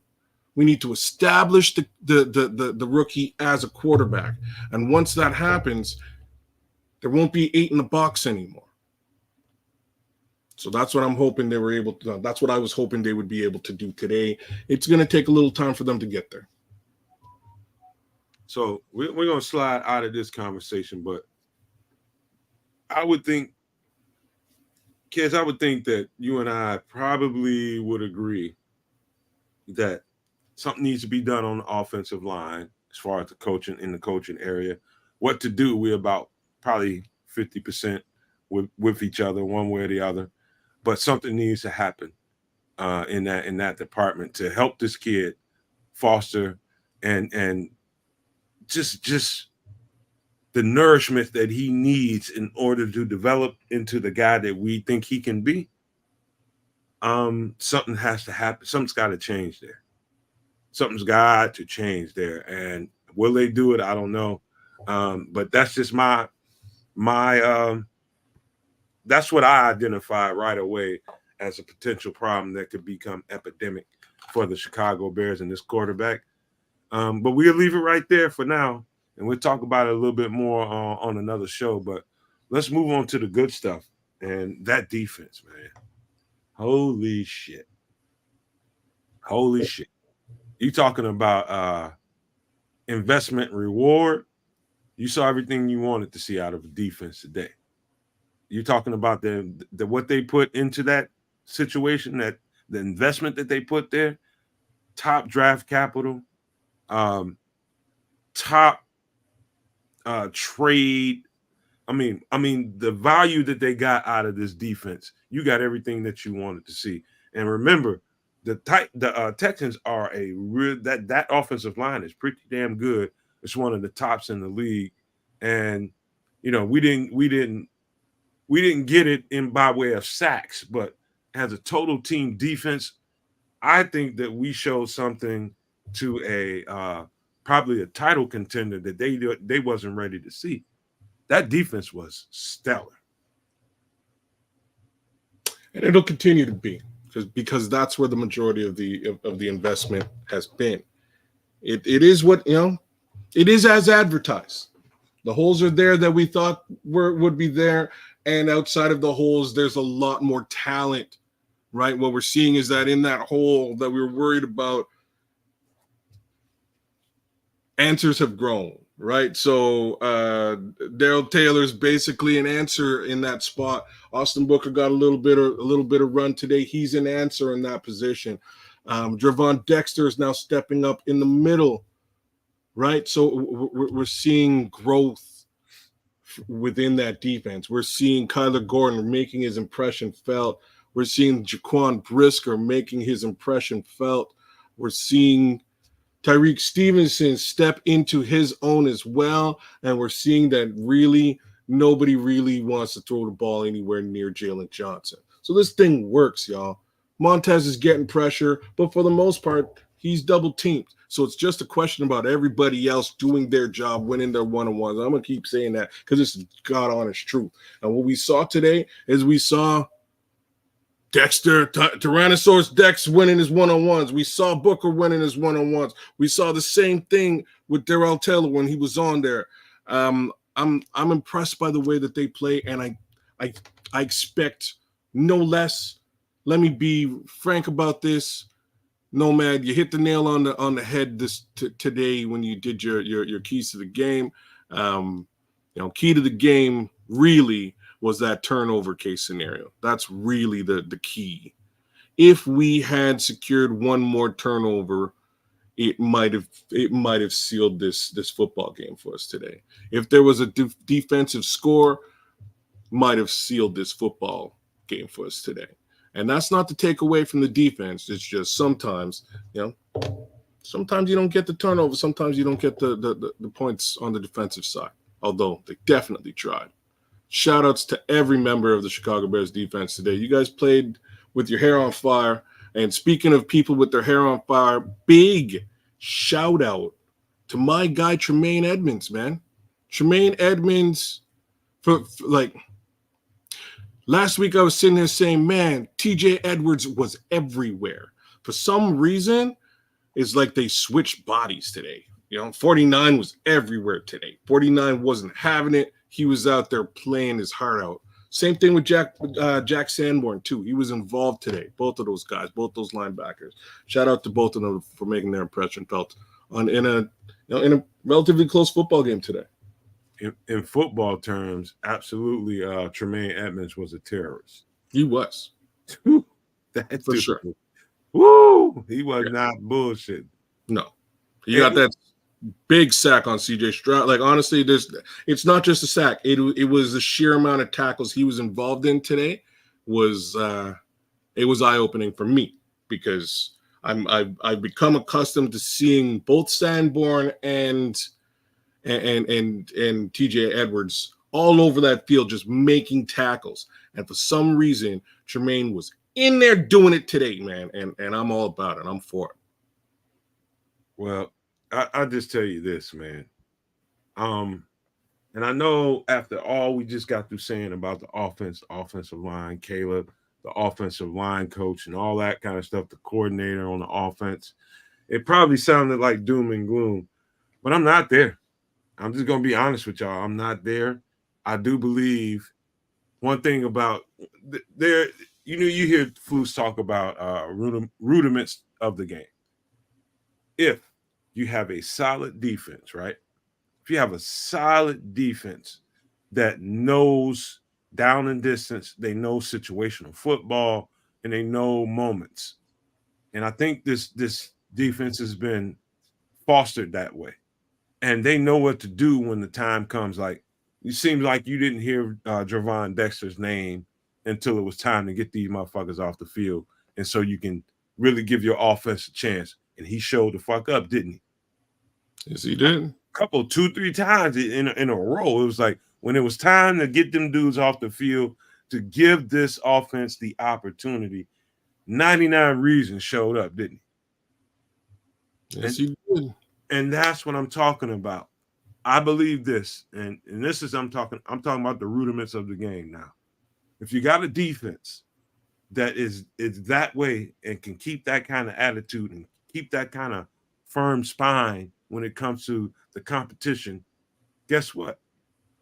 Eventually, this game is going to slow down a little bit for Caleb. Will we get the offensive line coaching and stability that we need? I don't know. But eventually, the game's going to slow down for Caleb. He'll be able to make some plays that he flat out missed today. He flat out missed some plays out there today. And I believe the offensive line helped that, but I'm putting some of that in Caleb's hands too. Some of that's on Caleb. The defense put them in a position to win this game. And if you got that, you're going to give yourself a chance to win every game with or without a rookie quarterback. And so that's what, if you want to have a takeaway from this shit and you want to be proud about something and you want to have a reason to stay up and just be motivated about what could come, just be glad that they put the money and the resources into this defense that can pace us and give us opportunities to take a team and only lose by 6 points when you're supposed to get your ass kicked by all the experts. People thought you was going to get your ass kicked, and you only lost by 6. That was thanks to that defense. And so get happy about that, because that's something special we got going on here in Chicago, and I think it's going to pay dividends moving forward. Better. That's where all the money is, right? My point, just real simple, is me and Brian, me and Country Santa have been talking about balance, and this is definitely the most balanced the Chicago Bears have ever been on the financial books on both sides of the football. This same balance will continue into next season. I'm just hoping that they're able to plug the solve the little issues that they have when we get there. Same token, we kind of really need to see who these Bears actually are between now and the end of this season. And I'm confident we're going to have an answer to that. I think special play. I think Tremaine Edmonds definitely stuck out to me. Jaquan Brisker. I saw some special plays by Kyler. There was some stops by Kevin Byard being involved in. Again, I keep telling people all the time, it's some of the explosive plays that don't happen is where you want to give your free safety credit. The big plays that didn't happen downfield, the big explosives, is because Kevin Byard's back there. You know what I mean? There's a reason why that guy is back there. I'm telling you, the defense is why I'm gonna stay optimistic. Chris Foster, please slow down with it. It's like you're spamming right now. I'm gonna have to knock you out right now because if you don't slow down your chats, man, you chatting too much and you won't give other people a chance to do it. Please slow down. But yeah, I just thought the defense was special. I think I think Tyreek he probably learned a lesson that I'll just say this: Tyreek ran into one of the best in the league, and he got beat a couple times by him. Yeah, he's a rookie. He's in his second year, right? He's up against Stephon Diggs. Stephon Diggs is a veteran wide receiver who's still in his prime. You know what I'm saying? Like these are all. There ain't nothing wrong with no Stephon Diggs out there. So yeah, he's gonna eat his lunch once or twice. Just bound to happen. In my opinion, with a guy like Tariq Stevenson, it's all just uphill and learning. He even learned when not to poke people in the eye. You know what I'm saying? That's just how he's gonna be. He learned how to draw a flag. Must be going to the C.J. Gardner Johnson School of cornerbacks. But I'm with it, bro. I'm with it. The kid's playing well. The defense is playing well. They're going to continue to do so, and that's what I'm saying. It's going to be up and down these first 10 games. But we need to get to basically game 10 before we have a full understanding as to whether this team has any sort of viable shot at postseason or not. It's basically where we are. But the other side to all this is if we do have a shot at postseason, it's because the quarterback has developed. So keep your eyes peeled. Chris Foster, I hear you. You're down for the haul. I was down for the haul too. We didn't get the haul. Frig it. You know what I'm saying? Like, who cares? At this point, we can't, the cards have been dealt. We kind of gotta manage the flop. We gotta manage the river and see if we can still win. And I think we can. The reality is, kid needs a chance to grow. So I'm not going to sit here and say Caleb is this and Caleb is that. I might have some words about the offensive line because the offensive line definitely needs to improve. And if I'm saying that about the pass game, I'm also saying it about the run game this season. Whereas last season, I was saying they were one of the better run blocking offensive lines in the league. Across the board they were. And I don't know where that went, and it scares me. Goddamn Superback. We're about to get ready to wrap this thing up. Now all of a sudden you pop up. What's going on, fellas? Yo, Superback. How you feeling, dog? I'm annoyed. Yeah. I'm very annoyed. Yeah. There were so many of the different things that there was basically their inability to stop high school garbage on the offensive line. Twists, TEs, ETs. All they were doing was they're covering everybody out, or bringing 5-man pressures. All right. Couldn't stop that. And they're bringing 6-man pressures. Well, if you can't stop 5, you're damn sure ain't stopping 6. and all they were doing. Tevin Jenkins had a horrible game. You know, I talked about it earlier. I said, hey, we need to run. I think there's going to be a revenge game or a redemption game for those three in the middle. Colton Shelton's got to go. He's god awful. God awful. All right. It is he's embarrassment to the center position. And he was the one, and people are going to get on Darnell Wright for his false starts. Not his fault. All right. Colton Shelton's holding that snap. They had a silent count. Now you worked it. Remember we talked about it, Nomad, prior to the game. Mm-hmm. You talked about the silent counts. Well, there's got to be a rhythm in the silent counts. Darnell Wright was in that rhythm, and Colton Shelton's holding that ball a little too long. Now it's a combination between he's got a stud rusher, either Will Anderson or Daniil Hunter on his side, and he's trying to still look at the ball to try and see, or look at the ball, or if he can see when the guard is tapping the center to snap the ball. So when you tap the center to snap the ball, it's usually like, okay, 1001, 1002. There's a cadence, that rhythm that you have. And that was a couple times he just held it too long. And you can tell, like, he's used to, in practice, the snap was coming a lot sooner. So Darnell Wright get called for it, but Coleman Shelton hold the ball too long when you should have worked on it, and I assume you worked on it in practice. Their inability it was frustrating. Again, as I said, high school stuff. Caleb Williams missed so many throws. All right, he missed a lot of throws. There's a lot of wide open receivers. DJ Moore's pissed. DJ Moore was pissed. If you watch his body language, you watch his face. They had him on the sideline, and Chris Collinsworth. Sometimes he annoys me a lot, but he broke it down perfectly. DJ Moore had that deep comeback and pushed that DB inside, further inside, off the sideline, ran his route, kind of maneuvering him in, and came back off the sideline he created a lot more space for that comeback, and he didn't hit that comeback. Yeah. There's a lot of throws he didn't make, and I don't know. This if I'm Chris Morgan, I'm having a fit. I'm having a fit with this offensive line because they're piss poor a second week in a row, and to not be able to block ET or TE stunts is high school stuff.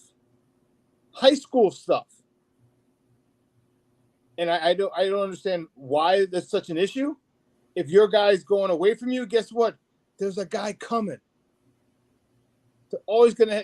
It just boggles my mind, man. So frustrating. And remember we talked about DeAndre Swift's gonna have a good game. We got to get off. Well, if those middle three didn't have a good game, DeAndre Swift wasn't getting off. Guess what? Those middle three weren't having a good game. DeAndre Swift didn't get off.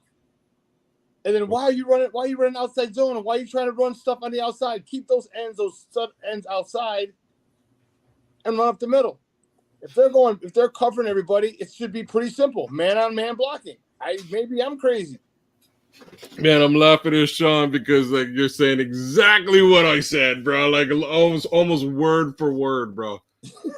Like almost word for run right up the center. Daniil Hunter and Will Anderson are over there. Leave those two bastards alone. Leave them alone. Yeah, leave them out there. Holy cow, man. Well, here's the thing, man. And Sean, I wish you would have came in probably about an hour ago because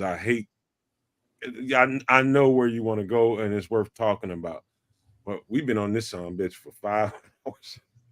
5 hours. Oh, damn. And, yeah. So, man, listen, one thing I do want to talk about before we get out of here was DJ's energy was, he was hot.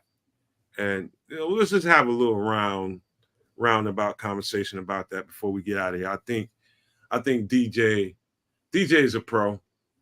DJ knows what this is. DJ understands that we're in a particular situation. And And you normally don't see a reaction from DJ like that. That's not normal for DJ Moore. But you saw it come out today, and I don't. It was stuff that regular stuff that he probably Caleb hits him with in practice. It just fell flat, man. There's no getting around it, and this ain't no Caleb bashing. This is just the truth. He missed some throws, missed some opportunities to get that cat the ball, and it's only so much of that when you got your emotions wrapped into this game, and you got everything built into this competition that you think you feel like you could beat this team, and I think they could have had they made a few plays here and there. Every opportunity. Had every opportunity. And when it doesn't happen, you naturally, I just don't want people to take DJ Moore's visceral response to everything that happened and just assume, the worst. You just got to see a physical reaction to, like, God damn, I'm getting tired of this shit already. That's just what you saw out there today. I don't really have much for this, and I can't stand when people read body language. Like, I really hate that. I hate it. It's just this is a personal pet peeve for kids. I hate when people look at other people and like, man, he looked like he pissed. You don't know how the man feel. All I can tell you is, as a Jamaican, we do not do well with body language. I'm just telling you, when we are slightly irked, it looks like the sky is falling in the way we carry ourselves. Because immediately we're gonna kiss our teeth, get into anger mode, and then wash our way out of that, and it's over. So I guarantee you, by the time DJ Moore got to the locker room, he's probably good to go. Flushed it out of the system, walked a little bit angry, cussed under his breath a little bit. He's fine. He got another week of football to play. He'll be back at it, back at practice, doing the darn thing the way that he does it. I'm not worried about that at all. All right, go ahead. You already kind of spoke to it, but go ahead if you want to fill in some blanks. Yeah, I think DJ's a pro, but I think DJ's pissed. I could just tell that he was pissed because he's a stud. All right, he's a stud, and I think he was a little annoyed. Like he was the only one getting off. All right, he was the only. Was it me or did Roma Dunze look like surprised when he caught that pass? Like, oh my God, it's a pass, and I caught it, as opposed to the NCAA's leading receiver last year. And you know what I mean? Like, come on, bro. I know you haven't had a lot of success. He had the touchdown on the back that he didn't catch or was missed or whatever. They missed the opportunity, but he just looked like he was surprised. And DJ's like, look, man, I've dealt with all kinds of quarterbacks and still gained a stack every year. 5,000 yards in 5 years, or is it 6 in 6 years now? Whatever. Give me the God-blessed ball. And unfortunately, DJ's not the kind of guy who'll say that. He's not the type of guy who'll say, give me the damn ball. But you have to understand, Keenan's out. Rome's still trying to figure his way. Throw DJ the damn ball. I don't understand the issue. No, Cole Everett, what are you doing? And there's so, you know what, in the soul thing, there's so many different. I guess everyone decided, okay, it's my turn to screw up. No, it's my turn to screw up. This play is my turn to screw up. Cole Kmet was, my buddy put it, but cowardly. On a block where he puts his head down, and you're trying to block Will Anderson. And you put your head down. All he had to do was slow down on that, Sean, and just make sure he got body on body. You get run over. You have to try to plow the guy. You get run over. You slow him down. But you put your head down, Will Anderson went right around you, sack Caleb. I'm like, come on, man. That was not a good rep for Cole Kmet, but at the same time, hold on. At the same time, they also weren't giving him a lot of reps at that point. He might have just. You're professional. You need, just because you're not getting the ball doesn't mean you can't block. So I'm just saying he might have been a little bit. Yeah, he might not have been warm at that point, considering that he wasn't on the field for most of the day. So now you throw him out there for a block. And Yeah, that's he's the supposed to effort you get give this me. job done, but he didn't get the job done. Maybe they could have utilized That's him more. the effort you give me. And you put your head down. I'm with you. Here's No, I don't buy that stuff. You get paid. They just paid you a hell of a lot of money. Don't come at me with that shit. I thought it was Don't push your head through somebody. I don't care if you dive at his knees and get a penalty. Do something. Protect your quarterback. Sean, that was horse crap and that was cowardly. Yeah, I thought it was less than that, Sean. Why is because I think he went for it's a wham block pull. Is what it is. That's what it is. So the design is to knock the living shit out of that person that's rushing off the edge, right? Technically, that's what it's designed to do. But instinctually, you have to know whether or not you can knock the shit out of this guy or whether you need to, throttle down a little bit and make sure you get a body on him so he doesn't become a free pass rusher. And so there's two sides to that. Of course you would love to see him just hammer the shit out of that dude, but if you can't, you need to throttle down and make sure you get body on body, and so he doesn't have such a free, path to the pass. To the thrower. That's to me, it was more technical than it was like. I have to look at the replay and say, bro. I'm telling you from a blocker, bro. I have to look at that.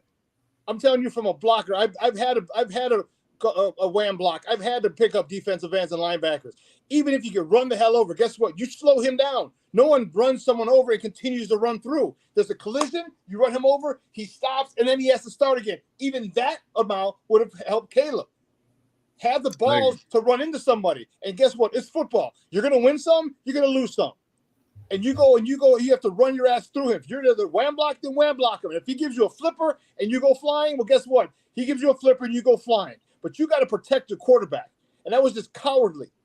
I'd have a hell of a lot more respect if he ran full speed and Will Anderson blew him up. Yeah. All right. This conversation can go. Sorry, I got pissed. I get it. I know, man. I'm looking at the same shit you looking at, and I'm just trying not to overreact. And this is one more little last thing before we get out of here. I just wanted to make sure we brought up, and that is, be prepared, no maniacs, for the media overreaction. It's going to be parts of the media, and it's going to be parts of people on social media that's going to be like, hey, the sky's falling. Caleb is going to be just like Justin and all that old type of shit. And we need to do. I don't want to hear that shit. It's too early for that. It's way too early for that. My final synopsis to this, and before I pass this on to these guys to wrap this up, is my opinion is you bring a senior analyst in for the offensive line. Get a motherfucker out of retirement. I don't give a damn if he's on his deathbed, but he's an offensive line guru that really knows and is proven to have effect on the offensive line. Get this kid some protection. Get an analyst to help you get it right, to get this offensive line settled, because the simple stuff that Sean was talking about was glaring like a motherfucker, and we talked about that kind of thing. You need somebody, either you're going to have to replace him with somebody I'm talking about the offensive line coach, replace him with someone that's better, or bring in a senior analyst to help him settle this offensive line and get this nitpicky, simple Mickey Mouse stuff cleaned up to provide this kid with some protection, or we're going to lose another quarterback. That's my concern. And that's just, where I want to leave it. Get an analyst in to help this offensive line coach if you don't want to abruptly, release him. If you don't want to do that, then get somebody to help him. Number one. Number two, beware of all these people telling you the sky's falling, or we in the same position we've been in. No, he's a rookie quarterback on a second game. Be cool. I just want to leave everybody with that before I pass it on to kids for some pleasantries, and then Sean. Yeah, y'all. Hey, man. It was a football game. Sunday. It was hype. We didn't get blown out. It was a test. We rose to the occasion and unfortunately fell a touchdown short. It's not the end of the world. It's not. Sky's not falling. He's a rookie quarterback, y'all. It's going to take a little while. He's got to grow. He's got to see these mistakes, understand these mistakes. Even more so, he has to see the mistakes that he has made on film in order to correct them, right? So I'm not I'm by no means overreacting to any of this. We've got a ways to go, and I expected more or less exactly this to fall. To be frank with you guys, I thought we would have gotten blown out today. I'll just be real. There was a potential for us to get blown out today by a playoff caliber team. We didn't. So that's the upside to all of this. The downside is I don't really think there's much answers to the issues we have fallen into this season. So unless, they do some of the stuff Nomad is saying, or they decide to find some other answers by way of personnel for that offensive line, which I just don't see happening this season, we're kind of going to have to deal with what we got. To quote Bill Cosby of all people, have a drink, lady. That was not the quote. Oh, that's an even better quote, though. I'm going to use that one later on. The quote is "Make do with what you got." That's the quote. So take that for what it's worth. It's what we have. Caleb is who we have. Justin Fields is gone. He threw for like 115 yards today, y'all. So those of you who are out there saying, you shoulda, woulda, coulda, it is what it is. He's gone. So either, again, you ride with the quarterback you have, or you can ride out with the quarterback we don't have. Giving y'all some love before I pass it on to the super back. Katrina Pullen, always good to see you in the chat. Enough respect to you. Chris Foster blowing up the chat. It's okay. Justin's gone. We didn't get the haul, but it will all work out down the road. Just give it a little bit of time. Randy B, what it do? In the huddle, Chicago, CB Sickles. Kevin Scott's out there with us. Who else we got? Mick Fact, Randy B, Jedi Jada. Anybody else? Ant Moss, Super No Maniac Ant Moss. Good old left hand is out there. Not sure if there's anybody else that I missed from earlier on. Oh, wait a minute. Skylark 808 and Dread Gang Johnson. What it do, Dread Gang? PZ is probably the last guy I missed, and Illinois Jones from earlier. Oh, our guy Triple R jumped in for a minute or two. So did the Bishop. Shout out to both you guys. Mad love to my brothers out there. Oh, and happy birthday, Big Samo. Big shout out to my guy Samo. Happy birthday, dog. Shout outs to you. Hey, Superback, take us home. Guys, man, make sure you tune in tomorrow. Sean and Maya in the morning, 9 a.m. to 11 Central Time on Sports Zone Chicago's YouTube channel. I have a lot more. Make sure you download our mobile app, subscribe to our YouTube channel. It's free. Both are free. All right, we talking. I'm livid. I'm livid. This is a game that we should have won. This is a game that they gave us, that they literally held it on a platter. All right, Kyler Gordon, man, missed it by that much, but defense would have won the game again with a pick six. All right, came so close. Houston, we're not where we need to be. All right, I didn't expect us to be here, but when these are games that when a playoff team like this or a good team leaves the door open, you have to take advantage. And we didn't take advantage. All right, we didn't take advantage. The lack of adjustments by Chris Morgan. Okay, and part of it is like, I don't know what you can say to Chris Morgan. Like, how can you not adjust? And you're on the field, you adjust. But I'll go in depth with more tomorrow, because I know you guys have been on here all for 5 hours. That's crazy. That's a long time. So, guys, have a great night. Yeah, we're 1-1 going down to Indy. Should be a good one. I should be heading down there as well. It's gonna be a vibe down in Naptown. So, I'm gonna get out of here because it's after midnight and I got to get up at 4 o'clock for CrossFit and then the show. So, sports owners and No Maniacs unite. Unfortunately, the Bears couldn't pull this one out. Frustrating. But I'm gonna be mad at this. I'll be upset with this for 24 hours and then I'm done. So that means I'm gonna be upset about this tomorrow morning. You check me out. All right. So expect a get off my lawn, Sean rant. All right, about a few things, and it's gonna be good. So bear down. I'm not going to mention anything about my guy Justin Fields. So, Caleb's our guy. We have to rock with him. Have to. But I hope everyone. I don't hear a lot of people talking about it. I'm not even going to go there. Nomad. Yeah, there you go. There you go. Leave that shit alone. Listen, man. Hey, let me shout out to the No Maniacs and all the subscribers to the channel. This was a subscribers only podcast, and we had 150 that rocked out with us strong for the entire 5 hours, man. And it was beautiful to see. There's a lot of ups and downs, ebbs and flows of this game. The opportunities were there for us to get one. There were reasons why we didn't win this game, and there's plenty of cards to spread around, and they all have blame on. When you lift that card up off the table, it says blame. So there's plenty of cards to go around the table. Not a one person that was responsible for the loss today, and the opportunity again was there to get that. We didn't get it. We lost by 6. It's not the end of the world, Bears fans. And I'm gonna close with this. Optimism and season opportunity, since Sean let me there, but here's what I would say to you. Opportunity is like this, man. Opportunity is like this. Opportunity is it's like it's something outside your door, right?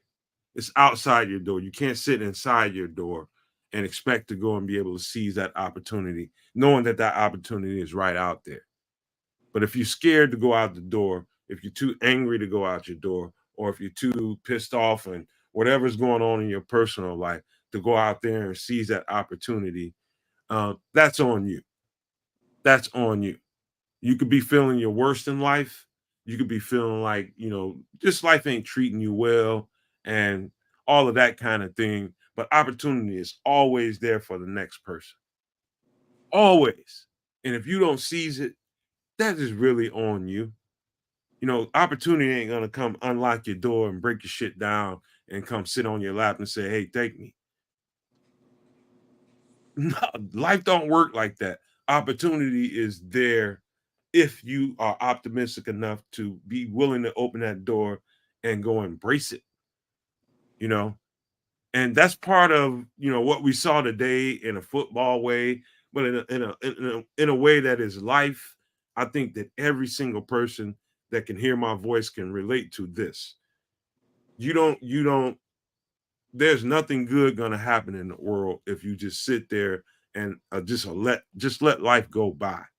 You have to seize these moments in your life today. You probably missed one yesterday and the day before that. But guess what? What's that? Carpe diem. Yeah. Guess what? There'll be one tomorrow and the next day. You just got to open your eyes and see it for what it is and be able to receive those opportunities given. I get a lot of, friends, family members do a lot of complaining. And me, I'm from the kind of background where it don't do you no goddamn good to complain about life.